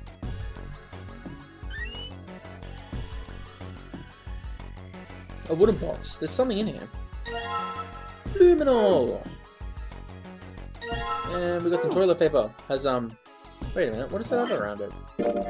It's toilet paper with some kind of red symbols on it. You think maybe that's a Skytool cipher? Skytool cipher? What the hell is that? You wrap a piece of paper around a stick, then write several sentences on it, so that the whole paper is filled up. Then you unwrap the paper and you can't tell what the original message was. That's how it works, more or less. Then to decipher it, you gotta have a stick that's the same diameter as the original. Same diameter as the original one, hey? Yeah. Then you just wrap the paper around it, around that stick, and you can read the code. Pretty nice. I got a bucket. It's a tin bucket. Hey, Jumpy. Do you remember back in elementary school when you spilled all of our paint across the whole classroom? They made you clean it up, and they all gave you, all they gave you was a sponge and a bucket like this. Hey, come on now, can't we just leave that past in the past? No, my mouse is like stupid. I need to get a new USB port. Like one of those, like my right USB port is fucked. I'm not kidding, but the left one works fine for certain things. Webcam, it takes a little while. But hopefully I can get like a USB port that you plug in and it has like several USB ports. If that makes sense. I got a broom. Junpei reached for the broom, and as he grabbed it, he heard a soft voice from behind him. It was June. The rabbit hutch. Huh? He turned around. June still looked sadly pale, but there was a smile on her face. Oh, you just reminded me of it. The rabbit hutch, I mean. How did I remind you of something like that? Jumpy in the broom. You were always playing around with the broom in front of the rabbit hutch. I was? Don't you remember? Junpei stared at the broom in his hand. You mean you don't remember that summer either? She looked very sad. He shook his head. Of course I remember. How can I forget something like that? It was terrible. They were in the 6th grade. Junpei and June had been assigned to take care of the classroom pets, the rabbits. Their chief duty was to clean the hutches every morning. On the final day of school before summer vacation began, Junpei overslept. He rushed to the school and found June standing in front of the rabbit hutches. No sooner had Junpei arrived than June began to cry. He had no idea why until he looked behind her into the rabbit hutch. The first thing he saw was blood. The hutch was filled with dead bodies of the rabbits. Holy crap. Even after their teachers and friends came to see what the commotion was, June couldn't stop crying. I just kept crying and crying until you came over. You held my hand and you looked very serious and you said, "Don't cry, I'm going to catch the person who did this." After you told me that, I finally stopped crying. Well, that real fun started after you quit crying. You told me we were going to catch the killer together. June smiled and a little of the flush of her life returned to her cheeks. Then we decided that we'd ambush them. Yeah, I remember. The school also kept roosters and guinea pigs. Roosters and guinea pigs. Junpei and June had decided the murderer would likely return to finish off the rest of the animals. They would ambush the killer at night. Junpei and June hid behind the hutch at dusk and waited. It was a warm summer night. The quiet sound of crickets whispered through the air. As the sun went down, the stars began to wink at them from the sky. And June's, Akane Kuroshiki's voice, that night was something Junpei knew he would never forget as long as he lived. But the murderer never showed up. We waited for them all summer vacation, and they never showed up. Yeah, but the animals didn't get attacked either. I think all that worked annotated to something, you know. He'd felt the same way, but it was good to hear her say it. Although, you know, if you think about it, we were probably taking on a lot more than we could handle. What do you mean? She looked up at him confused. Well, come on, we were just kids. If whoever killed the rabbits had actually showed up, they probably would have had a knife or something. I mean, you must have been pretty worried, right? I wasn't worried. Because you were. Because you were there with me. She blushed furiously. You know, no one else wanted to take care of the animals. Clearly embarrassed, she tried desperately to change the subject. I was the only one who asked to do it at first. Yeah, boys don't really want to bother with taking care of animals, you know. Well, yeah, but you asked to do it after I did. If it wasn't the rabbits, they were going to make me do something else, you know. How that school was. I figured it'd be better if I was working with somebody who wasn't too much of a loudmouth. Somebody who wasn't going to tell on me if I felt like blowing it off. Really? That's why you volunteered? Yeah, it is. He nodded quickly and much too earnestly, and then quickly looked away at something very important. That hadn't been the reason, of course. He had asked to take care of the rabbits so that he could be near June. But it had been so long ago, he couldn't bring himself to tell her how he felt back then. It would be embarrassing. He took a quick breath to clear his head, tossed the broom up, and then snatched it out of the air. Well, we don't really have time to be walking down memory lane like this, you know. We've got to figure out a way out of this room. Yes. June nodded curtly, then turned and walked away. Junpei turned around and looked at the room, at Snake's body. Chunks of flesh and organs still lay on the floor. The conversation he and June had been having scarcely fit their surroundings. But perhaps that was simply human nature. Despite such a situation, or perhaps because of it, the mind turned to the farthest thing from death that it could find. Still, Junpei couldn't help but feel a twinge of guilt at wanting so desperately to live when Snake lay dead before him. He had to live. He wanted a life again, a life with June in it. As he stared at the clumps of blackened flesh, all Junpei could think of was how much he wanted to live. What are you doing with the broom? I'm doing this. What if I wrap the toilet paper around the broom? 634. Oh, so you wrap the toilet paper around the broom, huh? Looks like the symbols line up perfectly. It says 634 plus.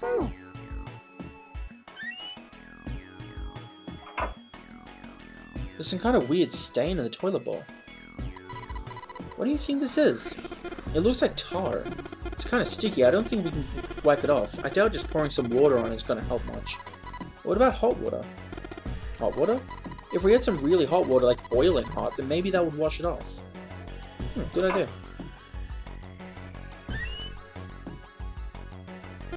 There's nothing in the toilet. If there was, that would be gross. That's true.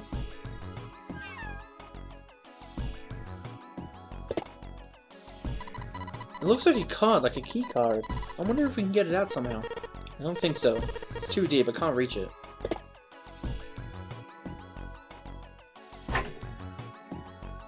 There's a piece of paper tied to the pipe with a wire. Notice drainage valve operation. Please do not flush the water in these pipes. Doing so may cause the drain to overflow. Oven.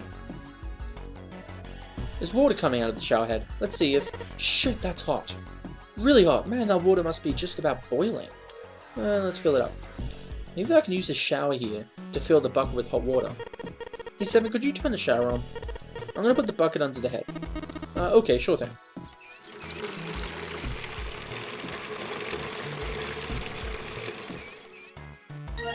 Awesomeness.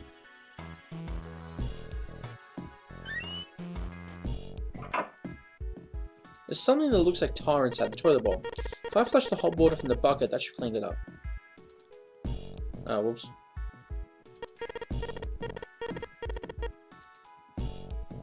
Something that looks like tar. Okay.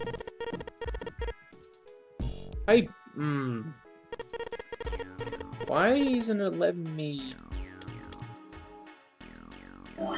It's filled with water. Try not to spill it, okay? It's heavy. Okay, I'll carry it. Something that looks like tar inside the toilet bowl if I flush the hot water from the... Oh! Oh, flush it. I need to put it in here. Alright, so I just pour the hot water into here. Looks like you filled it. Now you should be able to flush it, right? There's probably a handle somewhere on the tank that you can pull.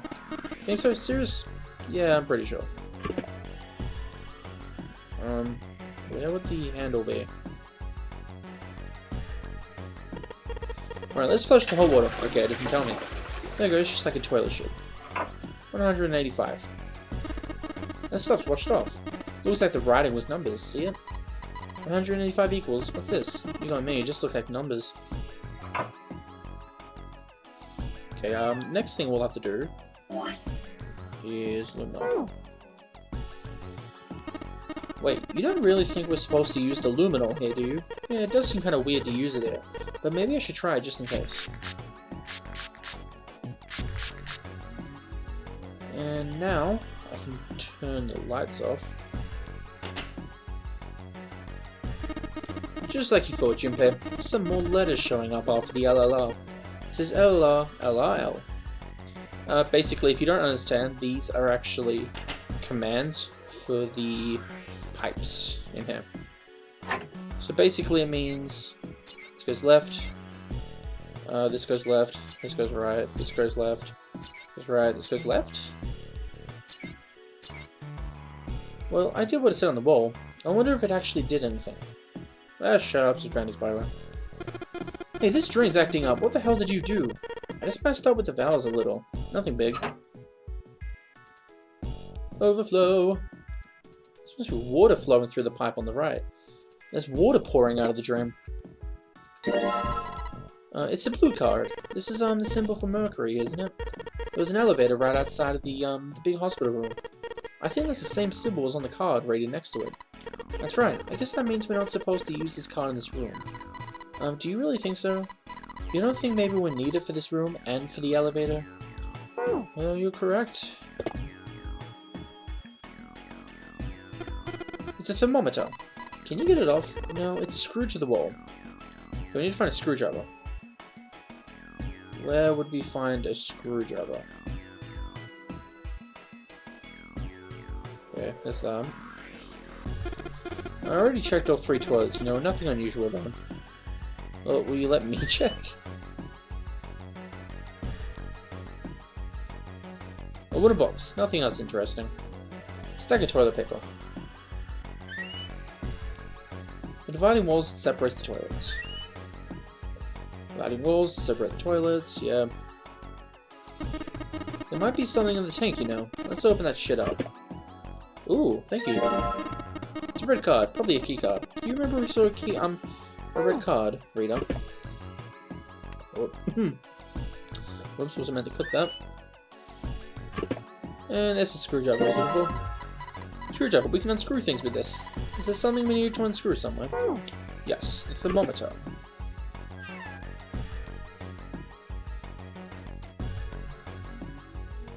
The thermometer was screwed onto the wall.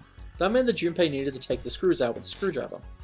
Whilst he was so engaging, Santa suddenly spoke. Hey Junpei, you know why thermometers only go up to 170 degrees Fahrenheit or 75 degrees Celsius? Like this one? Junpei answered without taking his eyes off the screw. No, can't say I ever thought about that. At 107 degrees, the cells in the human body start to die, and the organs begin to shut down.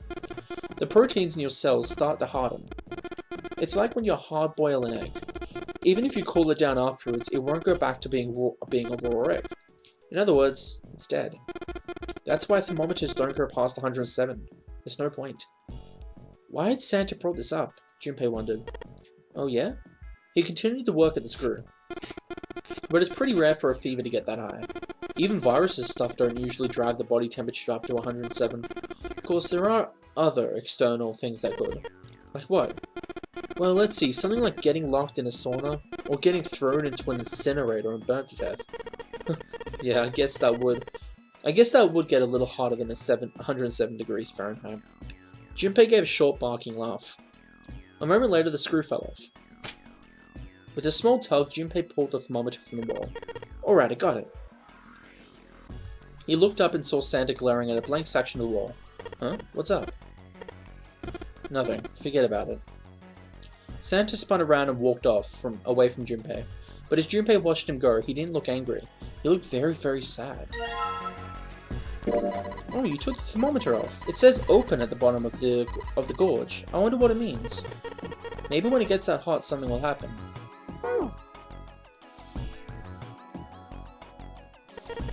Yeah, if I can get this hot water onto the thermometer, then maybe. Alright, thermometer, let's get this party started. Yep, looks like that's doing the trick. There goes the gorge, and now it's at the open mouth. Not open. What's this? Looks like there's a piece of paper in it. 957. That means you're supposed to add something in 957, doesn't it? Well, yeah, it doesn't take a genius to figure that out. Problem is, what to add? Okay, so now we can start doing the adding. First of all, let's go over here. Let's look at this. So 634. Yeah, I have a calculator.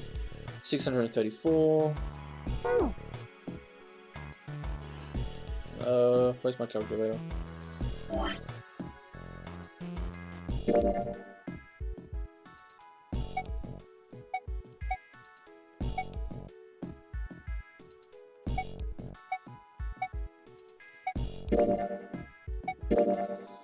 Enter numbers, tab. How do I activate the calculator though? Ah, there it is. Okay. So 634, 105, 634, 105, and 957. So let's try to remember that. 634, 105, 937, was it? 957, okay. Not gonna be able to remember this. This is annoying. 635, okay. I hope it actually lets me go back to... Oh, whoa. I hope it lets me go back to it, so... Go with the one I know. 805 plus... Yeah, it doesn't. Okay, let's just add 2 together to start off with. 957? 157 plus 185. 957 plus 105. Oh, was it times? No, didn't mean to do that. 957 plus 185 equals 1,142. So I need to remember that. 1,142. 1,142. Okay, 1,142 and 634. Shouldn't that be that too hard to remember?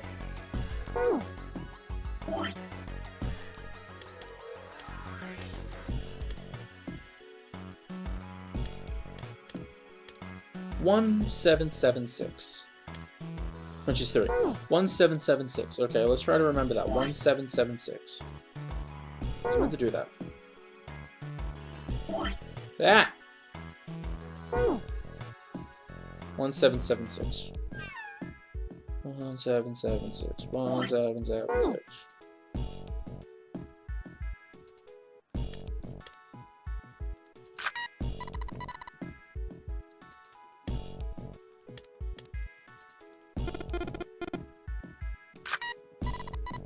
Great job, Jumpy. Both the lights are on now.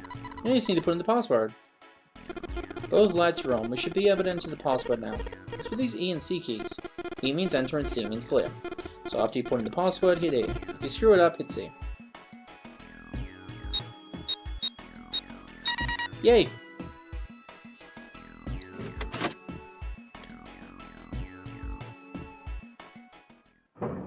found it.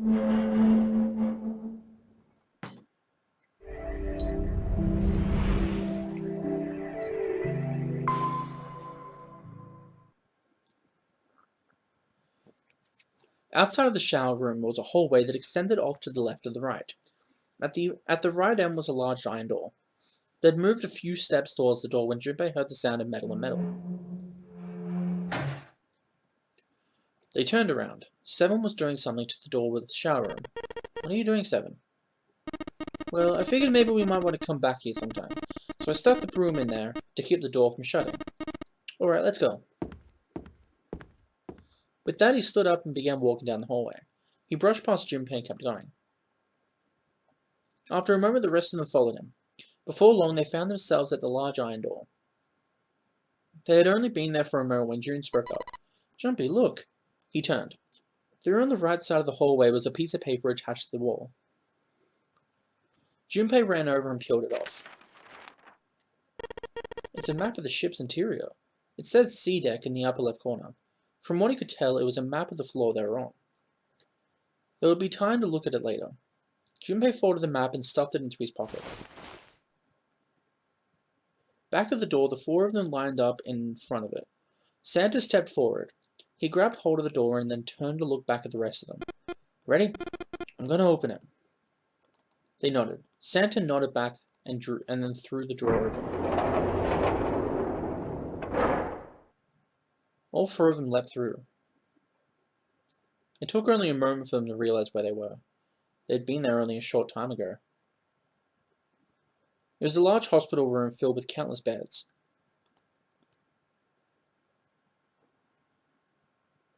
Lotus and Clover looked up as they entered. Ace was there as well, although he looked as though he had only just woken up.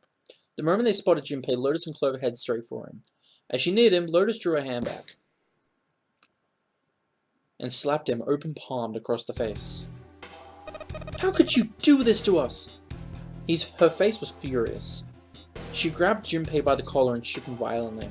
Clover didn't touch him, but the hate in her eyes was no less potent. It was Seven who stopped them. Knock it off. We've got bigger shit to worry about right now. His deep voice echoed across the massive room. Lotus glared at Seven, but let Junpei go, after one last vicious shake. What? Go have a look. I stuck the screwdriver in the door. That door over there, the one without a number. So long as the screwdriver's there, it can't be shut, so you can't go in there. So you can go in there. Seven also explained how they might find the shower room, and how he used a broom to ensure the door remained open as well. Then you're saying we can go in there without passing through the numbered door? Yeah, that's about the size of it. What the hell is in there? You will know when you see it. Lotus and Clover looked at one another for a moment, then nodded and stepped through the door. By then, Ace had made his way to them, moving with his stiff, shuffling steps of someone who has only just woken up from a lengthy slumber. My goodness. I know I said I was sure you'd come back for me. I didn't think it would happen so soon, though. Ace shook his head weakly. Should I go as well? Seven nodded. Very well. Ace followed Lotus and Clover with his stiff, tired gait.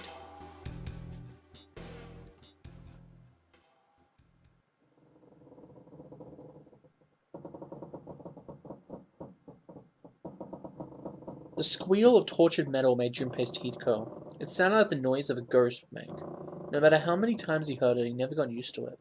Every time it put him on edge. It didn't help that there was a girl nearby who looked far more like a ghost than a living human should. It was Clover. She sat on the edge of a bed, her head drooping listlessly onto her chest. Her eyes were blank, and stared across the room at nothing. Her breathing was slow and mechanical. Aside from the rise and fall of her chest, she didn't move. Junpei felt as if even a nudge might cause her to shatter into 1,000 pieces. Snake was probably murdered. Chances are he was killed the same way the ninth man was. Seven lowered his voice, likely in an effort to keep Clover from hearing what he had said. There were 4 other people in the room with Junpei and Seven. Ace, Santa, June, and Lotus. Seven looked at each of them, and in turn he continued. It's pretty straightforward. Not that hard to figure out how they did it. First, the killers got Snake to authenticate on the red to open the door 3. Then they shoved him into it alone.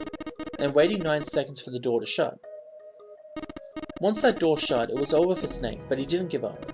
He probably knew it wouldn't do him any good, but he probably ran into the shower room looking for the dead. It was a small chance, but it wasn't like he had anything to lose. Unfortunately, it didn't work. The detonator is only deactivated if everybody who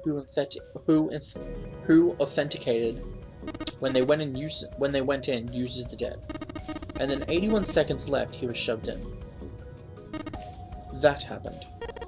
I see. So that's what you mean by killers. You need at least 3 people to open one of the numbered doors, including Snake. You wouldn't open for Snake in a single killer. Exactly. That means we're looking at multiple perps here. Junpei crossed his arms and grunted. Well, just in case, I want to make sure. Let's say you're right. When do you think Snake was killed? When we all split up to look for the parts of the red, I think. Right after that was when we noticed he was gone. Then that means none of us have alibis. We were all off searching for the rooms would be assigned, looking for those parts. Yeah, that means anybody could be a killer. Well, wait a minute. What are you talking about? June seemed shocked. How could you say one of us is the killer so casually? Well, not just one of us. If I'm right, then at least 2 of us are the murderers. Why don't you calm down a bit, Seven? What are you going to gain by being so suspicious? That's what Zero wants, you know? What Zero wants? Exactly. This game was set up by Zero, wasn't it? Any game has a winner and loser. However, whoever makes it through door 9 is a winner, and those who don't are losers. Zero's trying to make us fight against one another for that victory. Then you're saying that Zero's trying to split us up by making us fight each other? Yes. That is why we can't let ourselves fall prey to suspicion. We have to trust one another and form a strong bond of friendship. Otherwise we'll end up ensnared by Zero's manipulations. Then, does that mean that the person who killed Snake? Yes, almost certainly Zero himself. If there's anyone we should doubt, it should be Zero. He's masterminded the game and kidnapped all of us. Doesn't it seem reasonable that it would have killed Snake as well? Junpei hadn't really considered that. If Zero had killed Snake, then Zero was on the ship with him. Was Zero still on the ship with him? Of course. Of course he was. That was obvious. Zero was somewhere on the ship, but Junpei had no idea where. Junpei mumbled to himself, lost in thought. Where could Zero be hiding? Suddenly, everyone went very quiet. The silence was cold and clammy, and Junpei could feel it crawling across his back and around his throat. Again he heard the ghosting moaning noise, and moments later a person who looked more ghost than human appeared. It was Clover. She looked at the floor as she spoke, and her voice was cold and monotone. I think Zero is one of us. Every human body in the room froze. The only sound was the muffled rustling of breath. Eyes darted from face to face. One of those faces was the face of the jailer. But who? Junpei said. That's crazy. That's crazy. Isn't the ship going to sink in a few hours? If Zero was here with us, he'd be putting himself in danger. Why the hell would he do something like that? There's no motive. Clover looked up at Junpei and her face fell. You don't believe me? Her eyes were so pitiful. The moment Junpei met them, he felt his heart tighten. He didn't think they would think what he said was wrong. But perhaps the way he'd said it had been. He'd been too insensitive. Clover had just lost her brother. His death would have been bad enough, but she'd also seen the blasted wreck of his body. Junpei barely knew him, and the sight had been enough for him to make him sick. What Clover had felt, he couldn't begin to imagine. In his mental state she must have been in, it was understandable that she would look at those around her with suspicion. She felt everyone was against her. The least Junpei could have done was try to understand what she was feeling. He felt ashamed of what he'd said. Perhaps, he thought, I should apologize. But before that apology could begin. Clover, I understand what you're feeling. You don't feel that you can trust any of us. Ace had beat Junpei to the punch. As he spoke to Clover, his face was calm and friendly. But you have to understand, the more we distrust one another, the further we fall into our true false trap. Zero was the one who did these horrible things to your brother. Do you want to let yourself be manipulated by someone who would do such a horrible thing? Clover didn't answer. She didn't even look at Ace. The whole time her eyes were on Junpei. He could feel Clover's eyes boring into him. They were the color of a deep winter lake. Junpei saw no suspicion in them, only sadness. Then in that horrible silence,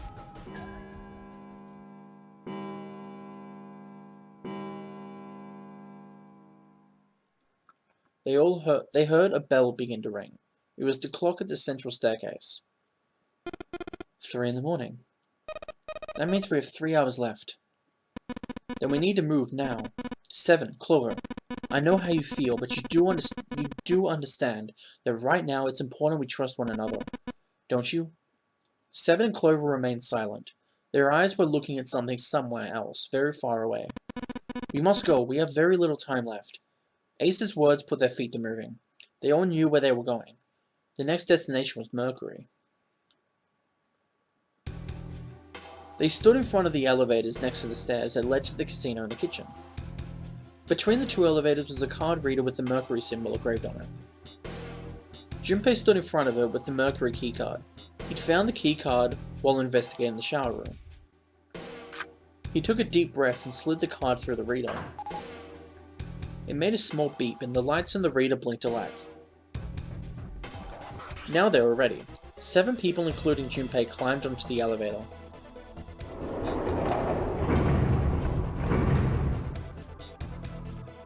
There were only 2 floor buttons they could push. The C and bottom buttons. The rest were destroyed or did nothing when pushed. Junpei hit the bottom button. The door closed. Slowly they began to move downwards. Sometime later all 7 of them stepped off the elevator and onto the bottom deck. They stepped off and saw that the hallway to the right ended somewhere between 20 and 25 feet away from them. The hallway in front of them was a dead end, but not a regular dead end. This is a numbered door. Yeah, it's a door too. Immediately they began to discuss who would go through it. Their earlier experiences had shown them they would meet again, and regardless of which numbered door they took. As a result, there was no arguments this time. Instead, they concerned themselves with who would be sent in to investigate what was beyond the door. The first to volunteer was 7. Junpei followed suit, which meant Lotus was, by default, the 3rd member. 6 plus 5... yeah. Alright, we're taking off. Okay, please be careful. Jesus, you 2 are acting like you're married, you know what? Jun blushed. So did Junpei. Perhaps in an attempt to hide his emotions, he quickly turned away to pull the lever on the red.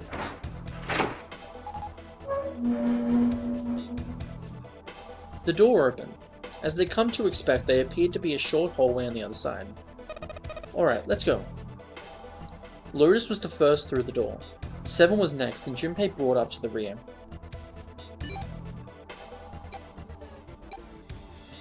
Fortunately, it took them only moments to find the dead.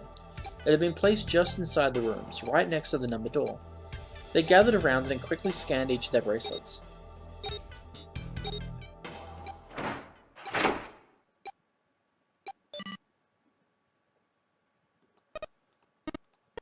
It stopped. Junpei could feel his heart pounding against the inside of his ribs. 7 and Lotus were breathing hard and fast. It was the 3rd time they'd been through the process, but they had yet to grow accustomed to it. Not that Junpei wanted to. He planned to finish the game before he got a chance to let imminent death become... Sorry. He planned to finish the game before he got a chance to let imminent death become commonplace. Junpei looked around again. It was a short hallway, with 5 doors along the walls. There were 3 doors along the left hall, and a single one at the right. At the end of the hallways, the 5th door was covered by a thick metal plate. Junpei didn't think they would be able to open it. After taking a look around the room himself, 7 spoke. Alright, let's get started. I think we're probably better split up. You 2 okay with that? Yes, no problem. Sure thing. 7 nodded to them and stepped into the room closest to him.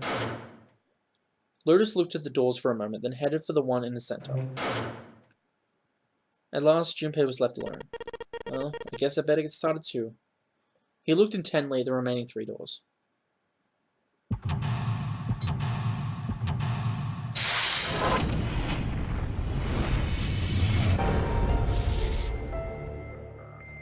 Sigwell. Okay, let's start on this door. Nice. Man, this is a mess. It's not even a bed anymore. Can't say I'd want to sleep there. There's a dirty blanket on the bed. There's a sun. A symbol on a toilet lid. Huh, seems a little fishy to me. It's a sun symbol, but it doesn't look like the ones on the door. Damn, this toilet's pretty nasty to begin with, but the inside's even worse. Honestly, I'm amazed you could bring yourself to touch it. There's way nastier stuff out there in the world than a gross toilet. You're a real deep thinker, aren't you? A toilet paper tube. I seriously doubt I'm gonna need this for anything. Did I just take that? But this part is thinner than the rest. In fact, this doesn't really look like it's part of the rest of the thing. Sure, it feels loose. Maybe if I gave it a couple of turns. Here we go. I got a screwdriver shaft. I get so many screwdrivers. Hey, this handle's pretty loose. Loose. You think it will come off if you pull on it? It fell off. Oh, look at this. That handle doesn't really seem fit on the string. Maybe it wasn't meant to be attached to it. Do I combine it? So if I just stick this metal rod into the handle. Screwdriver! Yay. Yeah, what I meant about you get a lot of screwdrivers is that in a lot of the rooms, screwdrivers are the main key. It's hilarious. There's a little tile in the drain. Doesn't look like we're going to be able to pull it out though. Might have to use our heads on this one. Alright, let's figure this thing out.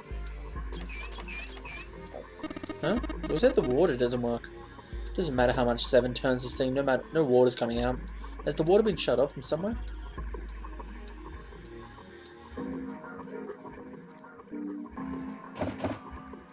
Huh? What the hell? It's not opening.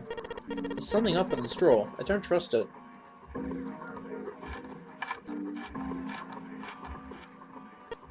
Sweet, got the screws off.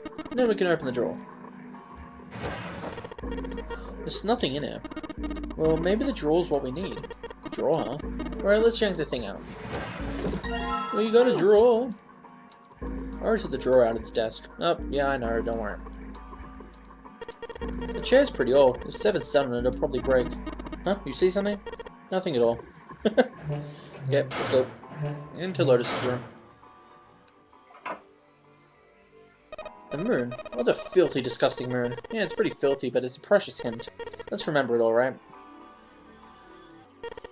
It's just hanging from the wall. Well, if we're pulling this string, then it must be a toilet that flushes. This paper seems to be pretty old. Ooh, how the hell can he touch that? It's horrible. Well, it's not like I've really got a choice, do I? It's not like I want to. Oh, what's this? This bed looks cold. Pretty sure you'd freeze to death in the winter. No kidding, if I tried to sleep here, my skin would dry out in no time. Well, it's not like you're that young anymore. That shouldn't really matter. My, Junpei, aren't you lucky? Seems you'll die before you have a chance to grow old. And hideous. I'm sorry, you're right. Dry skin is a woman's worst enemy. Hang on a second. Stupid anti-spyware. I'm not kidding. Just go away. Go away. Sorry about that. This bed looks cold. It's got a single threadbare blanket and that's it. Towel. Okay.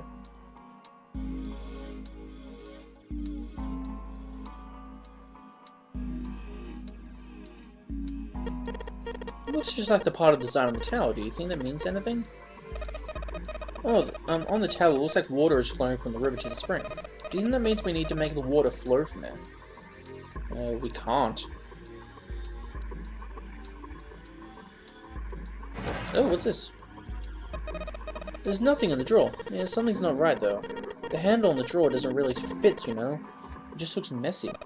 Why don't you take it out?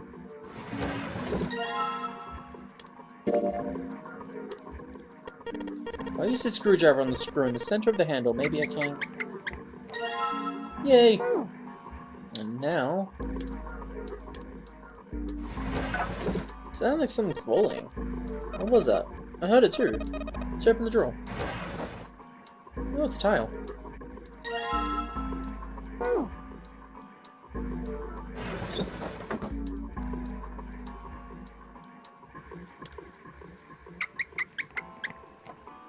Sweet, the handle I got off the drawer fits onto the faucet perfectly. Now I can turn the water on. Junpei, what are you doing? It's pretty obvious, isn't it? I'm running the water. I can see that. I'm asking you why you're just letting it run like that. Think about it, Lotus. The faucet didn't have a knob when we found it, right? What do you mean? Just watch. Anytime now. Hey, water's filling up. Doesn't that just mean the pipes are clogged? Oops, let's turn it off for now. So, did anything change? The water stopped flowing. Thank you, Mr. Obvious. Junpei, I'm leaving this one to you, alright?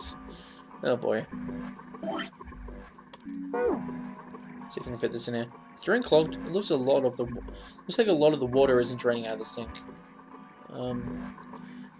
I let the water pour into the sink, the river flowing over it. So what happened over at the spring mirror?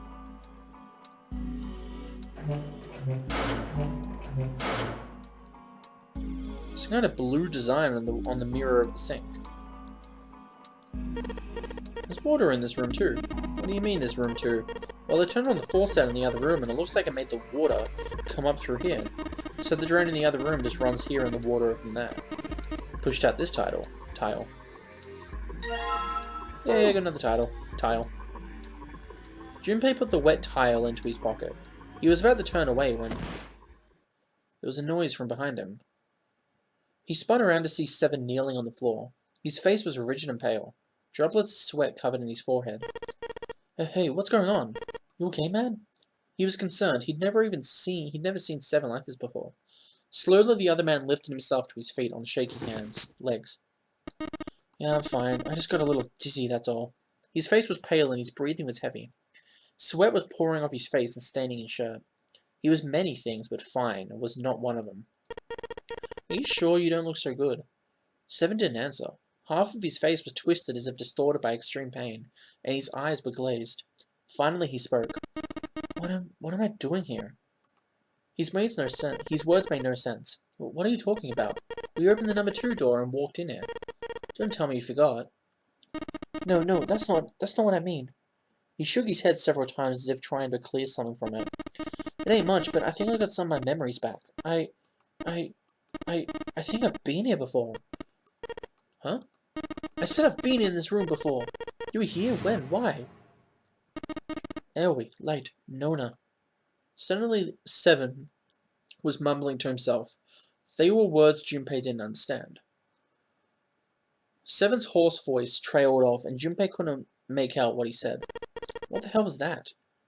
Seven's brow furrowed furiously, and he ground his teeth back and forth. It's right here. I feel like I'm this close to remembering everything, but I just can't.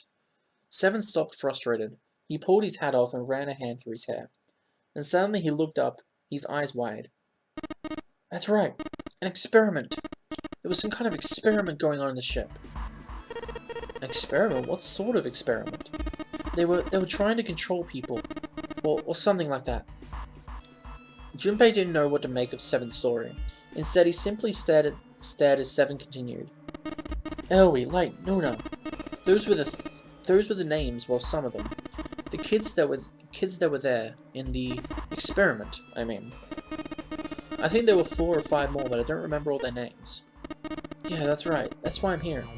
Seven began to mumble to himself and wander aimlessly about the room. He looked confused. So far as Junpei could tell, the man was simply rambling, and there were odd twitches to his movement. Experiment. Cradle Pharmaceutical. Those kidnapped kids. Was I work in that case? Seven continued to mumble to himself about things that meant nothing to Junpei. Junpei didn't have any answers for him, of course.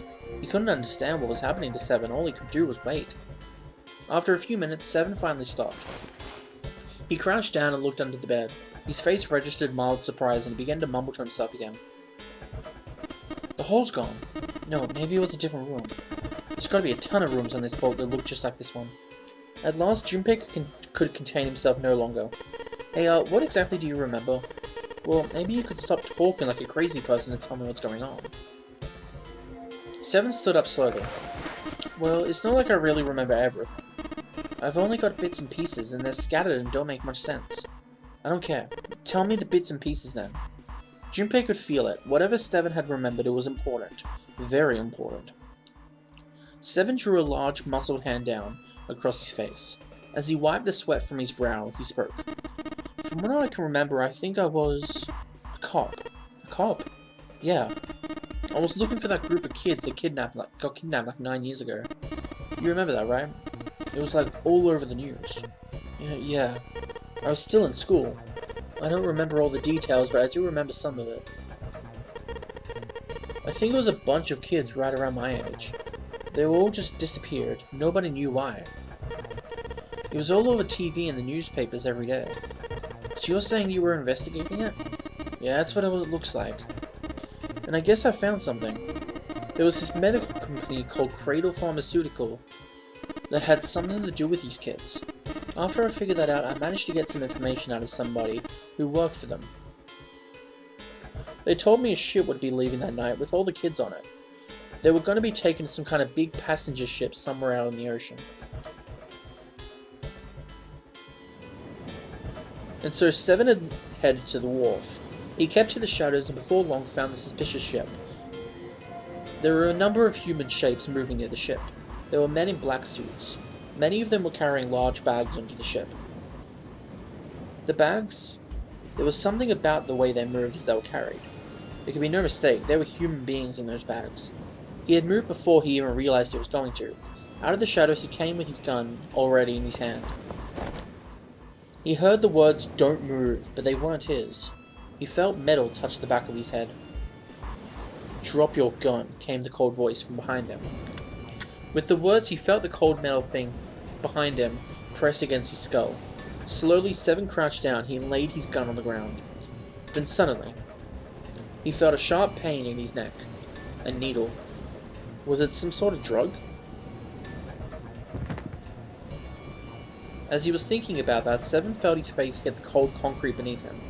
He could feel the chill of it seeping into him.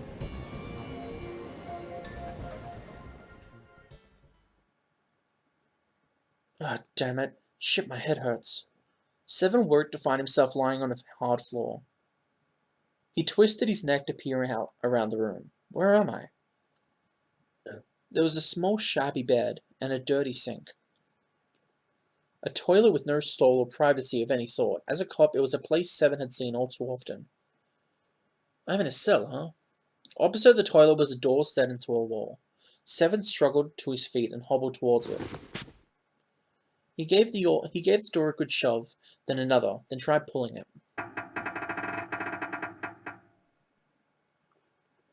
It didn't open. Well, that was about what he expected. It wasn't likely that someone would have put him into a cell, only to leave it unlocked. He threw himself against the door a few times, but to no avail. I knew it. Seven grumbled to himself as he moved back towards the bed and sat down. He sat there for a very long time, just how long he wasn't sure. At last he began to nod off and had nearly fallen asleep, when he was roused by a distant voice. It's 9. The voice was far away, very far away. Seven couldn't understand what it was saying. Nonetheless, it was a voice and a high one, most likely a child. His eyes shot open. Here, Kaying. As he listened, he could pick out several different distant voices. There were at least 5 or 6 possibly more. Where were the voices coming from? He looked around the room frantically. Perhaps the door? No, that wasn't it. What go? Was it coming from the left? Was it coming from under the bed? He grabbed the bed and flipped it over. There it was. There was a hole for the ventilation in the wall, on where the bed had been, covered with a metal grate. Seven lay down on his stomach and peered through the grate. He couldn't see anything, it was too dark. Now that he found it, however, there could be no doubt. This was the source of the voices. For a moment he was confused. Why were there children nearby? Then he remembered what the man from Cradle Pharmaceutical had told him. How a ship would take the kidnapped children from the wharf to a meeting passenger liner out in the ocean. Was Seven on that passenger liner? It didn't matter. What mattered was that he find a way out to the children. Seven looked at the metal grate. Could he fit through the hole?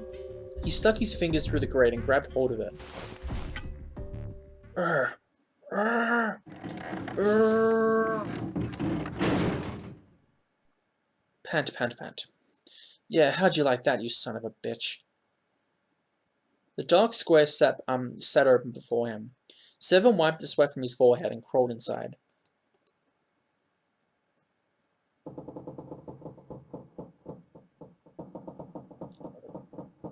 Junpei waited for Seven to resume his story. The longer he waited, however, the clearer it became that Seven had no intention of doing so. He had gone silent and simply stared off into the air, his eyes blank. Hey, what happened after that? He waited long enough, but Seven shook his head. I don't remember what happens after that. I think I found some kind of door out of the duct. And I think I found some kids, too. Oh man, why can't I remember what happened next? Oh man, what happened to the kids, Seven? Did you save them? I don't know if it was me. I got this feeling, I think one of the kids died. A girl, I think. Huh? Deep in his heart, Junpei felt something very cold. Seven's head dropped and Junpei saw on it a look of sadness, the likes of which he had never seen on the man before. Large man's eyes blinked rapidly, as if he were fighting back tears, and he swallowed hard. Sigh. His sigh was like the melancholy setting of an old abandoned building. He shook his head and spoke. Anyway, just please don't ask me anymore, okay? I really don't remember anything else. After that, Junpei could hardly try to force any answers out of the man. There was nothing more he could do. Instead, Junpei turned his mind to trying to make sense of what Seven had told him. The children who had been kidnapped 9 years before. Apparently a company called Cradle Pharmaceutical had been behind the kidnappings and had taken the children to the ship they were now on. They had been brought to the ship for an experiment. Something to do with controlling human beings, Seven had said. The 16 children who were kidnapped were the subjects of the experiment. Seven had said 3 of their names, Aoi, Light, and Nona. That was the new information. He'd also learned that Seven was, or had been, a police officer. Still, there was little he could do with this new information. He'd learned nothing about the nonary game or Zero. He had no idea why they had been brought to the ship that had been the site of those experiments 9 years before. Junpei couldn't forget what Seven had said the purpose of the experiment had been, to control human beings. Could such an absurd experiment really have been conducted? And before long, Junpei realized he had spent quite some time deep in thought. No time for that, he chidden to himself. He had work to do. Junpei shook his head quickly to clear it and returned to his investigation, thoughts swirling in his mind. Well then. Okay, let's go into the last room this time. This one's pretty dark. So, actually no. On the DS it's really dark. I'm guessing because I'm using a laptop emulator at the moment, it's not that dark. God damn it, no matter how hard I pull on this damn thing, it won't budge. Guess it won't be opening anytime soon. Doesn't look like it's got a keyhole, and there doesn't seem to be anything stopping it. How the hell am I supposed to open it? I have no idea. Anyway. There's a simple chair over where the light doesn't shine. It's a sink, but there's no light shining on it. It's hard to be sure because it's so dark, but I don't think there's anything going on with this sink. The faucet is too hard to turn. Ah, whoops, sorry. What's the deal with this lighting here? It's just one beam of light. The rest of this place is too dark. Ow, my gum hurts, sorry. I can't see anything. There's no way we can explore the rest of this room. 14 equals E. It says 14 equals E. I think I saw 14 and read somewhere else. Was it something I'm carrying around with me? Really?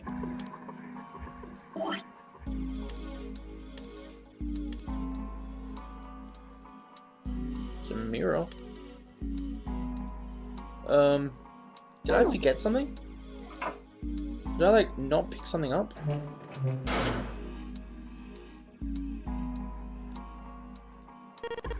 There's a door in the back. I wonder where it goes. I thought of that and I tried a couple of things, but yeah, same result. Guess 7 wasn't about to do anything, oh well. Okay, I think I forgot something. Not sure.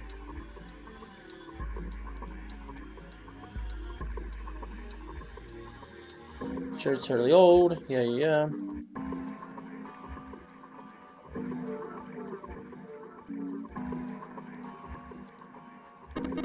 The drawing on the mirror looks just like the part of the design on the towel. And the design on the towel is a river and a spring, right? If the water on the mirror is a spring and it's talking about the water in the sink, let the water bubble up through this drain and push the whatever out. Okay. Ah, fucking hell. I keep on clicking it too much. Sorry. Am I forgetting something? I swear I'm forgetting something. Okay, let's go to Lotus's room now. This bed looks cold. It's got a single threadbare blanket.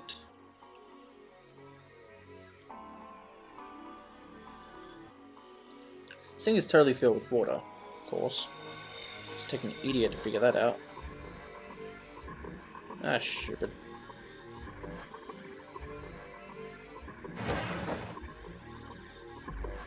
Oh. That says... I think that says 14. Might have been what he's talking about. Nonetheless, I think we're done with these rooms. I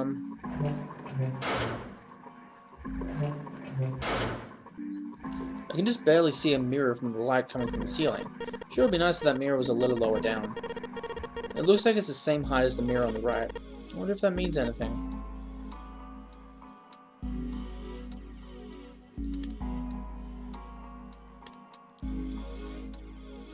Drawer that doesn't open. I wonder if this is part of the puzzle. And the mirror's hanging on the same side. Just barely make out the string for the toilet, but I can get a hold of it. Damn it, it kind of pisses me off that I can see it, but I can't touch it. Toilet paper. It's still wide enough for me to know what it is. It's even in the dark. There's nothing out of the ordinary about it, though. Okay, I've got a feeling this is relevant somehow. It's like a dirty toilet.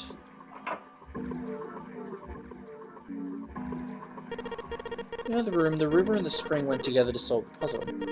So I mean there might be a similar puzzle with this mirror. No, there's nothing else here apart from the mirror. Maybe I just need to pair something with this mirror. So mirror in the back of the room hung opposite this one. The only difference between them is whether or not they're reflecting the light. Oh yeah, we can probably use this mirror to reflect the light. Now it's got to figure out where to reflect the light. Maybe figure out somewhere that's a little easier to shine light on.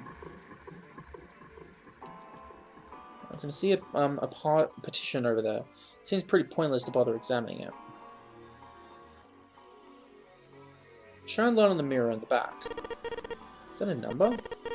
So if I shine light on the mirror, then I get to see some numbers. I can see a 4 on the left and a 7 on the right. 4, 7. Shine this on the light. I get it. If I shine light on the mirror, a symbol appears. Left one has a sun, and the right one has a moon. Gotta remember this. So 4, 7, sun, moon.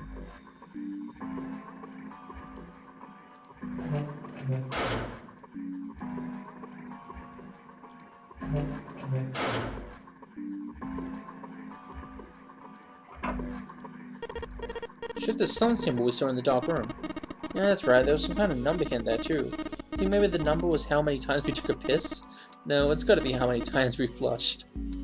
I wonder, was the sun we saw in the dark room indicating this place?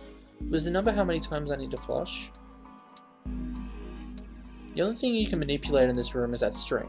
Chances are they made this puzzle so someone wouldn't trigger it by accident. I guess you should just keep on pulling on this thing then. Alright, here goes. Second pull. Third pull.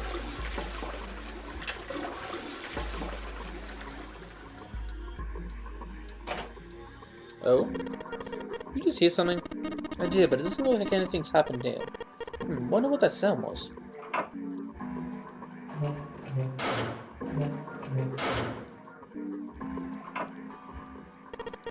Same as the moon symbol we saw in that dark room. Alright, there was a number there too. Number. That's probably how many times you're supposed to flush. I mean, how many times you pull the string. So this is what the moon symbol was pointing to, huh? Probably made it so that someone wouldn't trigger it by accident. If that's the case. 1, 2, 3, 4, 5, 6, and 7.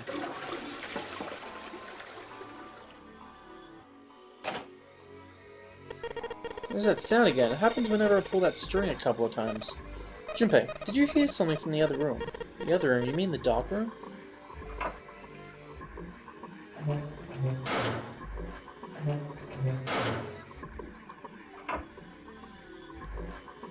Alright, it took a couple of tries, but now I've got you, string. Yes, now I can pull on it. Huh? Doesn't matter how many times I pull it, there's no flush. I don't feel like an idiot. I wasted a bunch of time because I was determined to flush a toilet. Can I open you now? Yeah! Well, this drawer opens easily enough. Now. Okay then. Cool.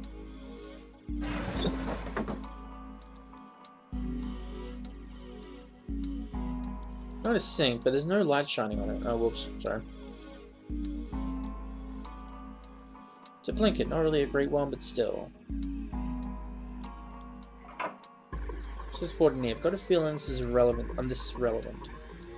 It's really when flush when you pull on the string. Well, this mirror was put high so you can reflect a light off it.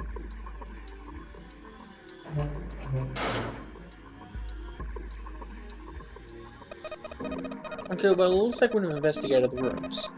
The only mystery left is that door. Alright, let's crack the mystery then.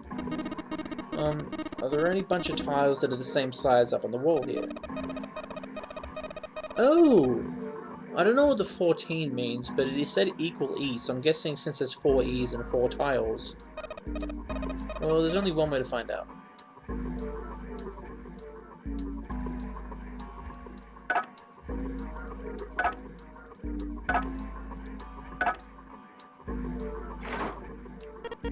How did you just hear something unlock? Somehow we got it right. Yes, it looks like we did it.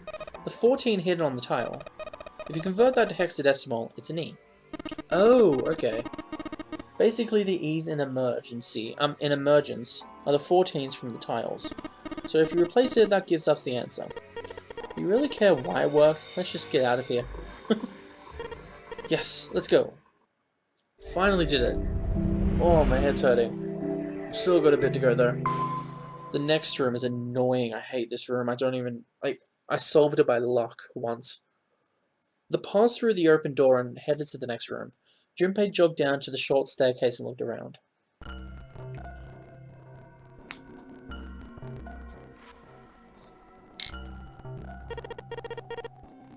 What the hell is this place? The words had sprung unbidden to his lips, but it was clear why. Junpei shivered. Lotus and Seven reached the bottom of the stairs and stopped short, terrified. This room is really creepy. I think we ought to get the hell out of here. Now. He jogged up the stairs on the opposite side of the room and shook the door on the wall next to the catwalk. It didn't open, and he muttered to himself. Figures. It's locked, isn't it? Yep, don't know why I thought this one would be open. Any different? Junpei looked around the room again. In the center was a chair. The back of it was covered with electrodes connected to a nest of wires. Beneath it was a strange glass panel. Junpei wasn't sure what it was for, but it made him uncomfortable. Whatever might have been beyond the glass, Junpei couldn't tell. It was too dark. Junpei turned to look at the right side of the room. There was a table covered with a piece of cloth. Parts of the cloth were stained with something that looked suspiciously like blood. On top of the table were a number of metal instruments. Junpei didn't know what they were for, and he had a feeling he didn't want to find out. His mind began to imagine what could have taken place in that dark, cold room. The things he imagined were not pleasant. Junpei shook his head in an attempt to clear it, and tried to focus on something else. Anyway, we don't want to stay here any longer than we got to. Let's figure out the puzzle, and get the hell out of here. Come on.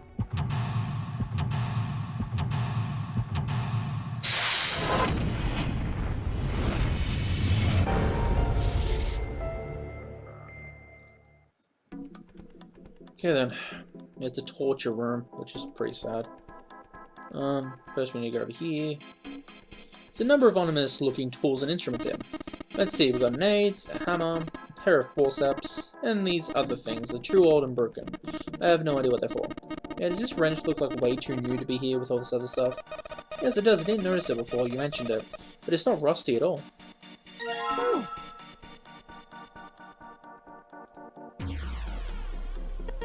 This tank thing is connected to the pipes. This looks like it's supposed to split a pipe or something, you know? But this one just connects a pair of pipes. You could have done the same thing with more pipes. It doesn't really seem like they need it here. I wonder if there's a reason for it. The cover's bolted on there pretty good. Should be able to get these bolts off with the wrench we just found. Sweet, it's open. The hole's too small, you can't see in even with the cover off. Well, you can't see in, but I think there's enough room to stick your arm in. Are you sure you want to do that? There could be something dangerous in there. Okay, I mean that scares me a little, but we need to see if there's anything useful. Alright, here we go. Arm into that hole. Hey, I think I can feel something. Small, cold, and hard. Doesn't feel like there's anything else in it. Well, let's see what this thing is. Some key.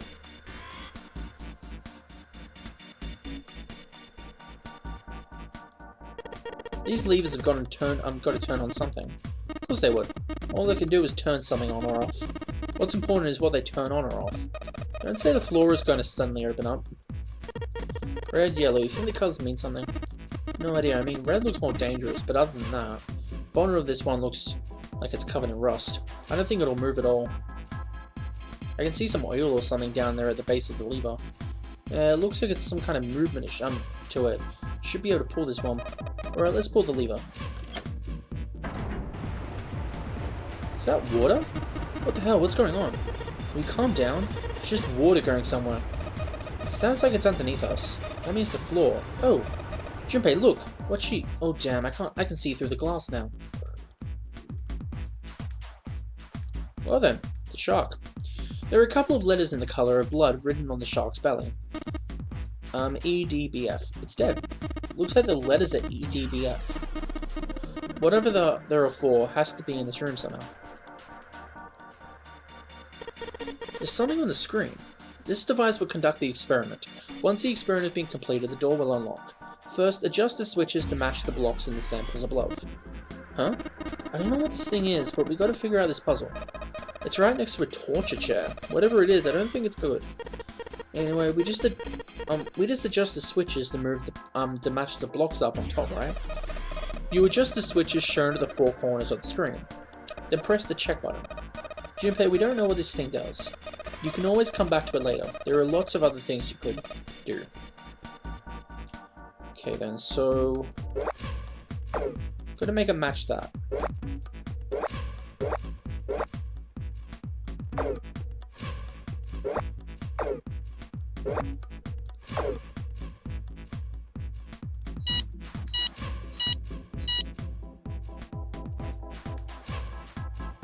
Adjustment is complete.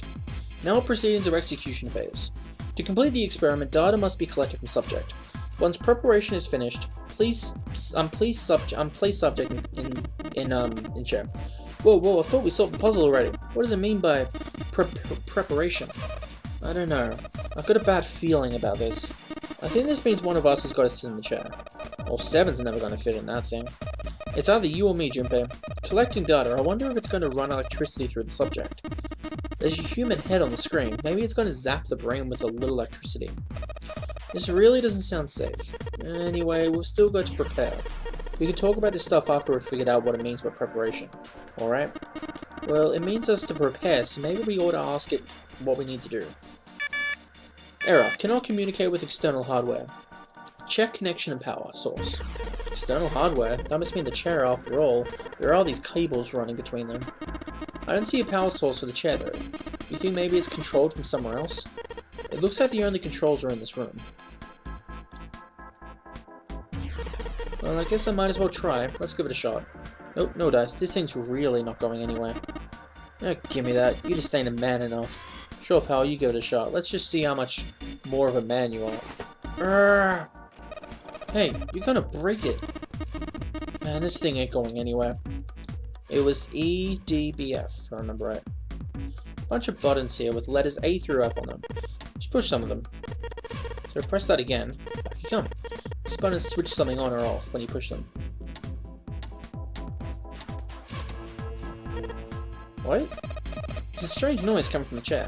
It looks like it's been turned on. I guess the puzzle here was was that the power had to be sent in a specific way. The sun key should fit into this keyhole, these manacles. Alright, sun key, in you go. And yes. Great, they're open. I don't think we're going to need the sun key again in here though. Just seems unlikely. Alright, sun key, you've done your job. Into my pocket with you. The restraining device is unlocked. Please seat subject and device. The message on the screen was disturbingly detached. Well, like we thought, it's not going to work unless someone sits in it. How ironic that this will be the situation in which this slim, beautiful body is useful. Lotus, are you sure? I can sit in it, and you can solve... Junpei's right. If we screw it up... Seven couldn't bring himself to finish the thought. His eyes fell to the floor. Junpei followed them. Beneath them was the dead shark floating underneath glass. Perhaps it had been killed by an electric shock. I'll be fine. Even if I fall in, the shark is already dead. But... no one likes an indecisive man, Junpei. I can still give you advice from the chair, too. You know, I just don't want to stay in this room any longer than we have to. Go over to that screen and let's get this over with. After her words had been made clear that Lotus would book no argument, she turned and walked towards the chair without hesitation. But she did not sit down. Despite what she had said, she did indeed feel hesitation. Her legs shook. Look, do you think you could do me one last favor? Don't say last. You're making me nervous. Just listen. If something happens to me, I want you to tell my daughters that I love them very much.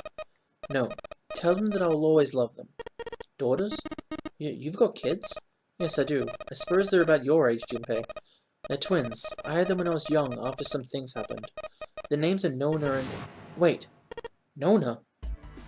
Junpei's words shot out before he even realized what he was saying. He remembered the story Seven had told him. Aoi, Light, and Nona.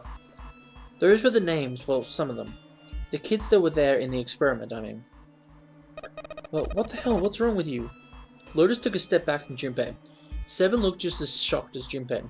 He blinked his eyes rapidly as if he weren't sure if he was completely awake. No way, it couldn't be. Lotus, is your last name Kashiwabara? Lotus's eyes went wide. How did you know that? Are you serious? What the hell is this? There's no way you're that kid's mom. That kid?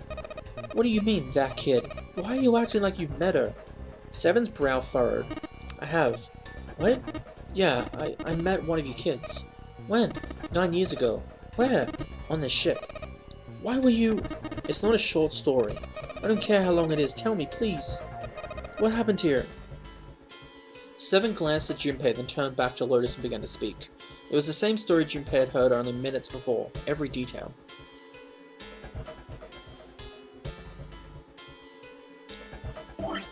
Whoops. Sorry.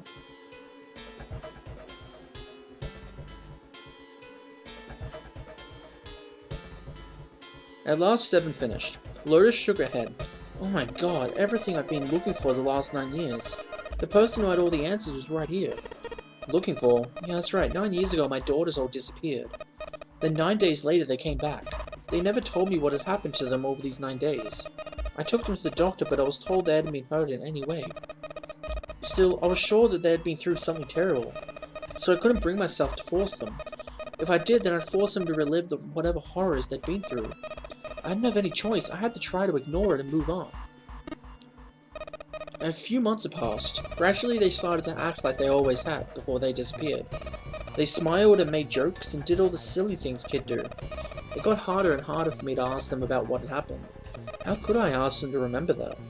Eventually, I knew there was no way I could do it. But I'm still a mother. I couldn't simply forget that something terrible had happened. Oh, whoops. So that's the map. Something had happened to my children. So I decided I would investigate what had happened to my own. I would find out what happened during those 9 missing days.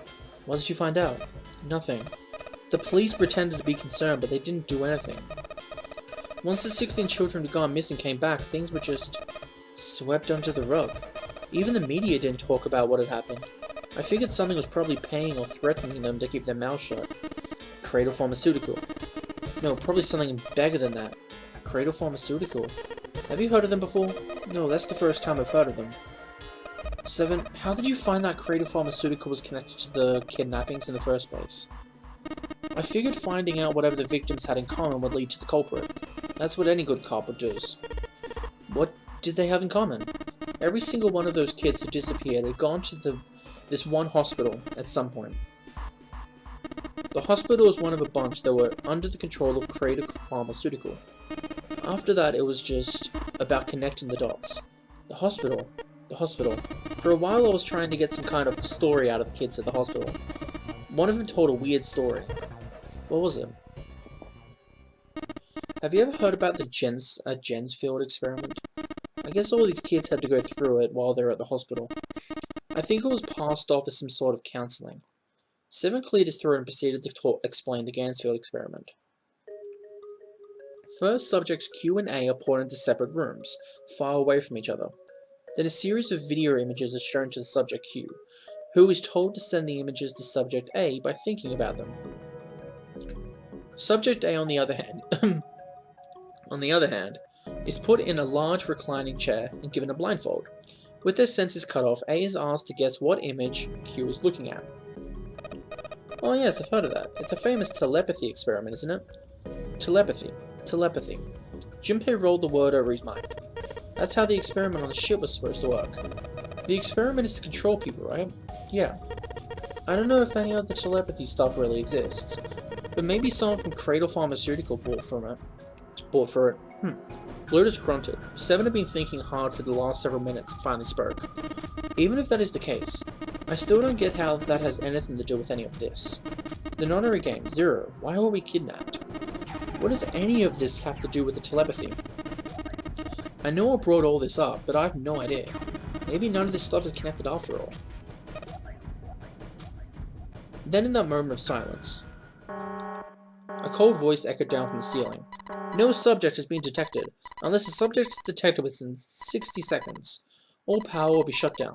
System recovery is estimated to take 1 hour. If you wish to proceed with the experiment, please seat subject in a restraining device. Well, that doesn't sound good. Yeah, okay. I'm going. Oh no, that's not what we... Just hurry up and get it over with. Junpei, I'm counting on you. We're right. Lotus sat down in the chair. Junpei looked at her one last time, then made his way to the monitor. Lotus, please tell me right away if you feel anything weird. You worry too much. Now get on with it and be a man, or June's going to leave you. Lotus was putting on the best act she could manage, but her legs were shaking so much that if she hadn't been sitting, she likely would have fallen down. Failure was not acceptable. Junpei took one last deep breath and stared at the monitor. Let's do this. Okay, so that one's already the same because I did that one. Gotta do these. Great, this is gonna be hard, isn't it?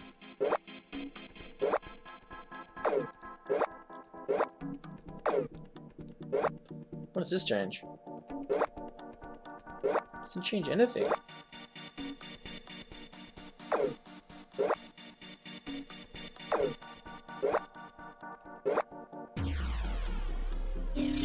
Maybe if I change ones over here.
This is very odd.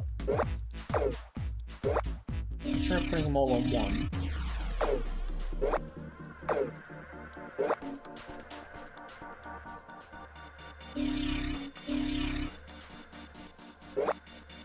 That seriously work.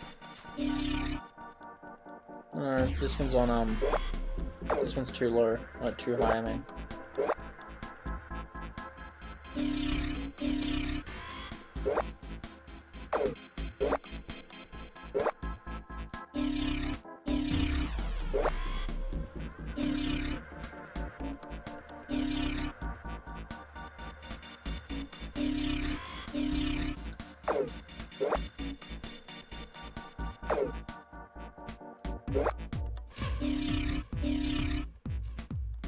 There it is. The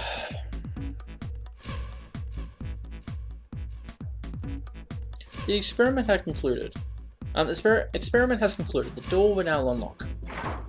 I can hear the door unlocking, and now I got a new message. Release subject from restraining device. Lotus, are you alright? Yes, I am. I'm glad nothing bad happened, but I do think my life just got a little shorter. Hold on, I'll get you out right away. It shouldn't take long for Seven and me to get her out of here. Let's get out of here now. Being a guinea pig is not for me. Damn straight. I don't ever want to see this thing again. No, whoops. Screen says door unlocked. You found it. This is where it gets bad.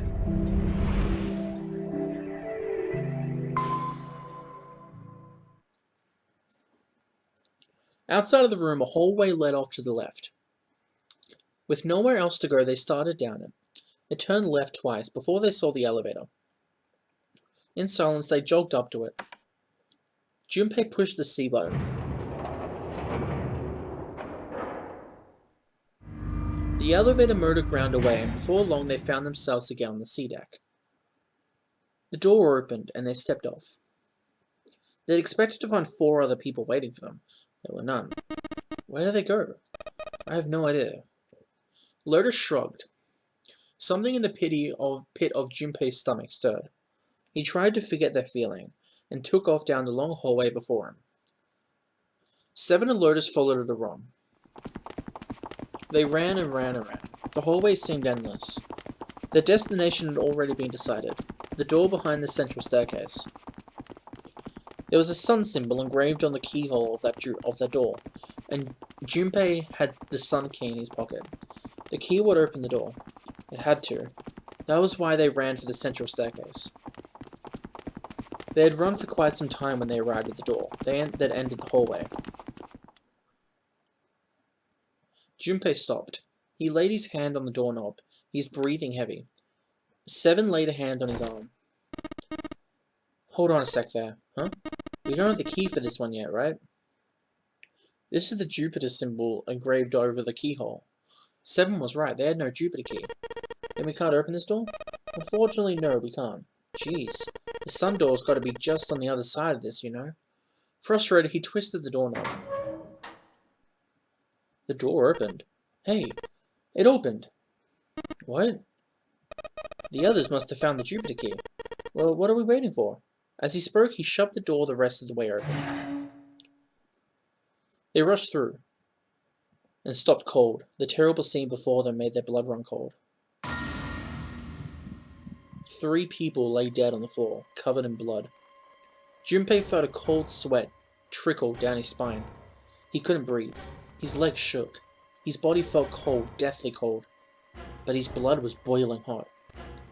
How could he could feel his mind begin to fade.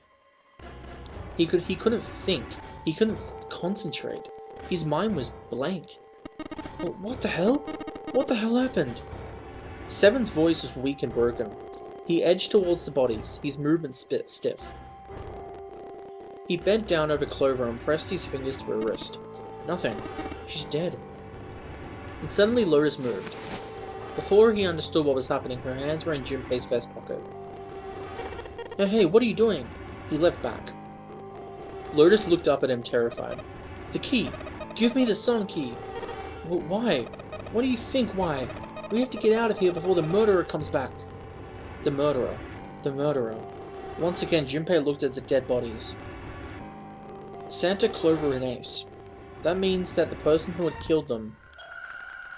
No, it couldn't be true. Before Junpei could react, Lotus dove back into his pocket.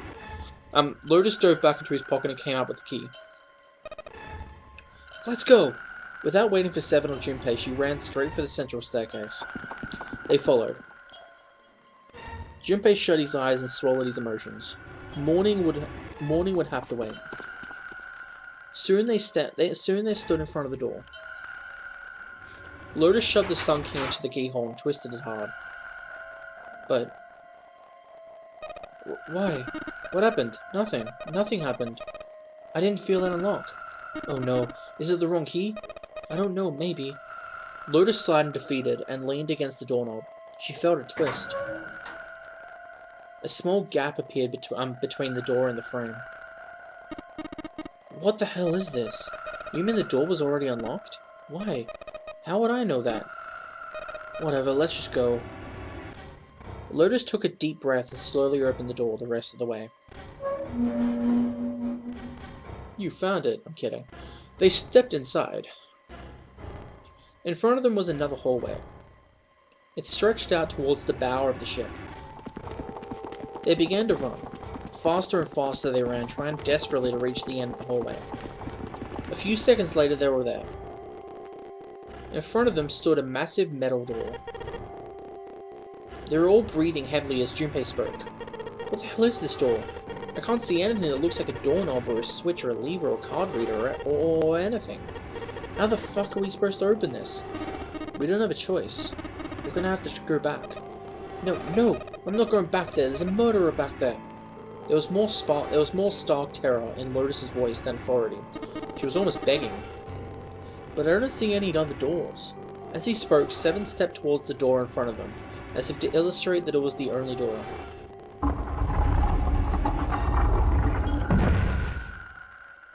It opened. Nothing surprising. A simple automatic door. Look guys, I got a really bad feeling about all this. The other doors were already unlocked, and this one's automatic.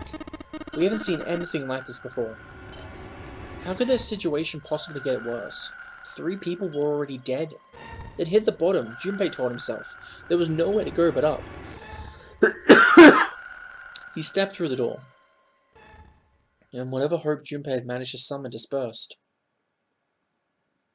No. It wasn't true. It couldn't be true. It was impossible. Utterly impossible. It was a dream. It had to be a dream, a nightmare. Yes, it was a nightmare, and if he could just wake up, he was seeing things. Yes, that was it. This was a hallucination, a lie. It wasn't real. It wasn't real. It wasn't real, right? June? No, the code names meant nothing now. Canny! Junpei cried out and leapt through the door. He flew to her side, her heart like stone in his chest. Canny! Hold on! Junpei swept her up and shook her by the shoulder. She moaned and her eyes fluttered open, but only barely. Canny! Jumpy? Her voice was pale and her lips were dry and cracked. Her eyes were blank and cloudy. They stared straight at Junpei but saw nothing. Junpei put his hand against the small of her back to hold her up. It felt warm and wet. He lifted his hand up. It was covered in blood. Oh man, Canny, what the hell happened to you? How did this happen? It was all he could do not to break into tears. Jumpy, I'm sorry. Her voice was thin, a minuscule thread that was the only thing keeping her with him. I might not make it. No way am I gonna let you die. I'm gonna save you, I promise. Thank you, Jumpy. Thank you so much for everything. I was really happy to see you again, Jumpy. Really happy. Don't give me that I was crap. You're gonna see me again with lots more times. You've just gotta hang on, alright, Canny? What could he do? He looked up from Canny, desperate for something, anything. Then he saw it. A small submarine. A submarine? What on earth was a submarine doing there? No, that didn't matter. Nothing mattered, except saving Canny. That was the only thing he wanted. Junpei turned his head back to look down at her. Hang on, alright? There's a submarine over there. I'm gonna go see if it works. No, don't go. Please don't go. Please just stay with me, okay? I want to be close to Jumpy when I... Candy! Jumpy, did you know? You meant a lot to me when we were kids. I've liked you for a long time, Jumpy. A really long time. Jumpy's vision had gone blurry. It took him a moment to realize his eyes were filled with tears. He could feel a piercing point of heat deep in his heart, like white-hot flame. Jumpy, do you remember how we hang out a lot when we were kids? We went to the pool, and to the fair. Do you remember playing snowball at the school? They're all memories I'll never forget. All of those moments are treasures to me. But I also wanted to go to a lot of other places with you, a lot more. But that won't happen now. No, I mean, yes, it will happen. We'll go to all sorts of places, Candy. You hear me? I promise. We'll go wherever you want. Really? Yes, really, I swear.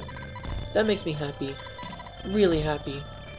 She said it to herself over and over, a weak smile creasing her tired face. Jumpy, I feel sleepy. No, Candy, don't fall asleep. Thank you, Jumpy. Thank you so much. Her eyes were slowly closing. Junpei screamed even as he felt his throat grow hoarse. Candy! Candy! Candy!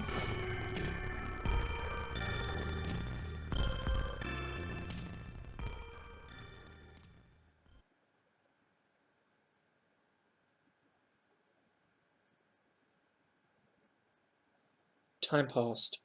Junpei wept, curled around Candy's body. He cried until he had no tears left. When the last tear fell, Junpei was no more. His body remained, but only as an empty shell. Somewhere he heard a bell ring. It was the clock at the central staircase.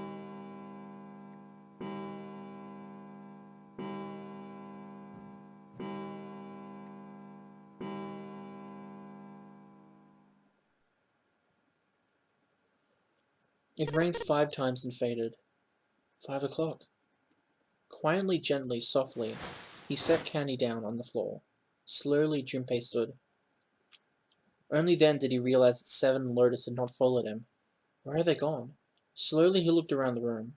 There was nothing. No sign that they had ever been there. It felt as though every part of Junpei's body was made of lead. Slowly he made his way to the door he'd come through. As he approached it, it opened, sliding apart with a sound like grinding stone.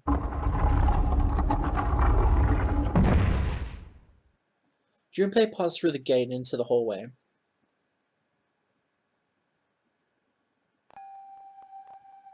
His heart rattled in his chest, an empty, lifeless thing. It had been so utterly broken that there was nothing left to feel. When he saw their bodies, he simply stared. It was a lake, a sea of blood, 2 bodies lay in it. There was no need to check, there was no breath left in them. His eyes lit on Lotus's wrist. Her bracelet, it was gone. He stared, it meant nothing to him. He didn't care anyway. He couldn't care anymore. Jumpy's body felt numb. A part of him knew the lump of lead in his chest had once been a heart. He couldn't quite remember what it had been for. Tears poured from his eyes in great streams. He wasn't sure why. He gave up trying to make them stop. He turned around. The door opened again and slowly, numbly, he walked through. He kept walking. Why stop? An object set in motion, simply inertia, carried him forward. Eventually he found himself in front of the submarine. His arm reached for the hatch.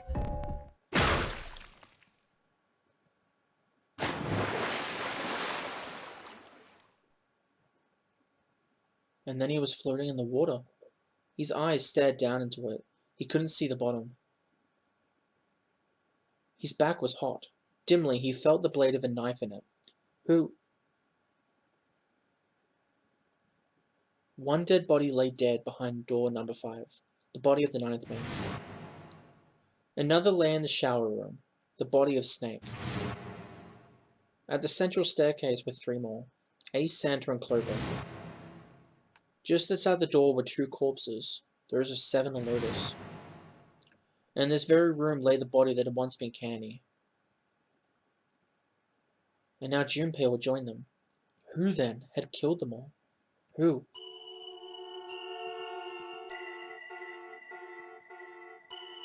Junpei let out one last breath. Faintly he felt the bubbles creep up the side of his face. His consciousness faded away quickly, dissolving away into the cold, gentle lapping of the water.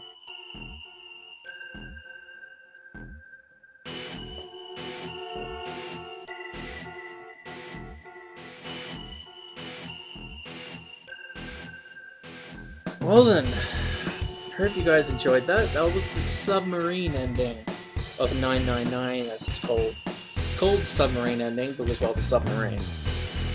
It's, to be honest, one of the most, I guess, saddest endings in the game. Because there's literally no other ending that meets it. Because it's so heartbreaking and everyone dies. Literally everyone. At least that's what everyone thinks. I'll leave that for the end. But I hope you guys enjoyed this. I know this was a very long. Instead of doing it as small parts, I did it as very long ones to make like a 1-by-1 date until ZTD, Zero's Time Dilemma. So this will be uploaded on the 25th, and then the 26th will be another ending, 27th another ending, 28th, 29th, and then on the 30th, I should be able to buy Zero's Time Dilemma. And then I'll be making a video for that, a few videos, and they'll be uploaded on the 31st onwards, along with Danganronpa. So sometimes it will be Zero Time Dilemma, sometimes it will be Zero Time Dilemma and Danganronpa. So I hope you guys enjoyed this, and I'll see you guys next time. Adios. See you guys next time.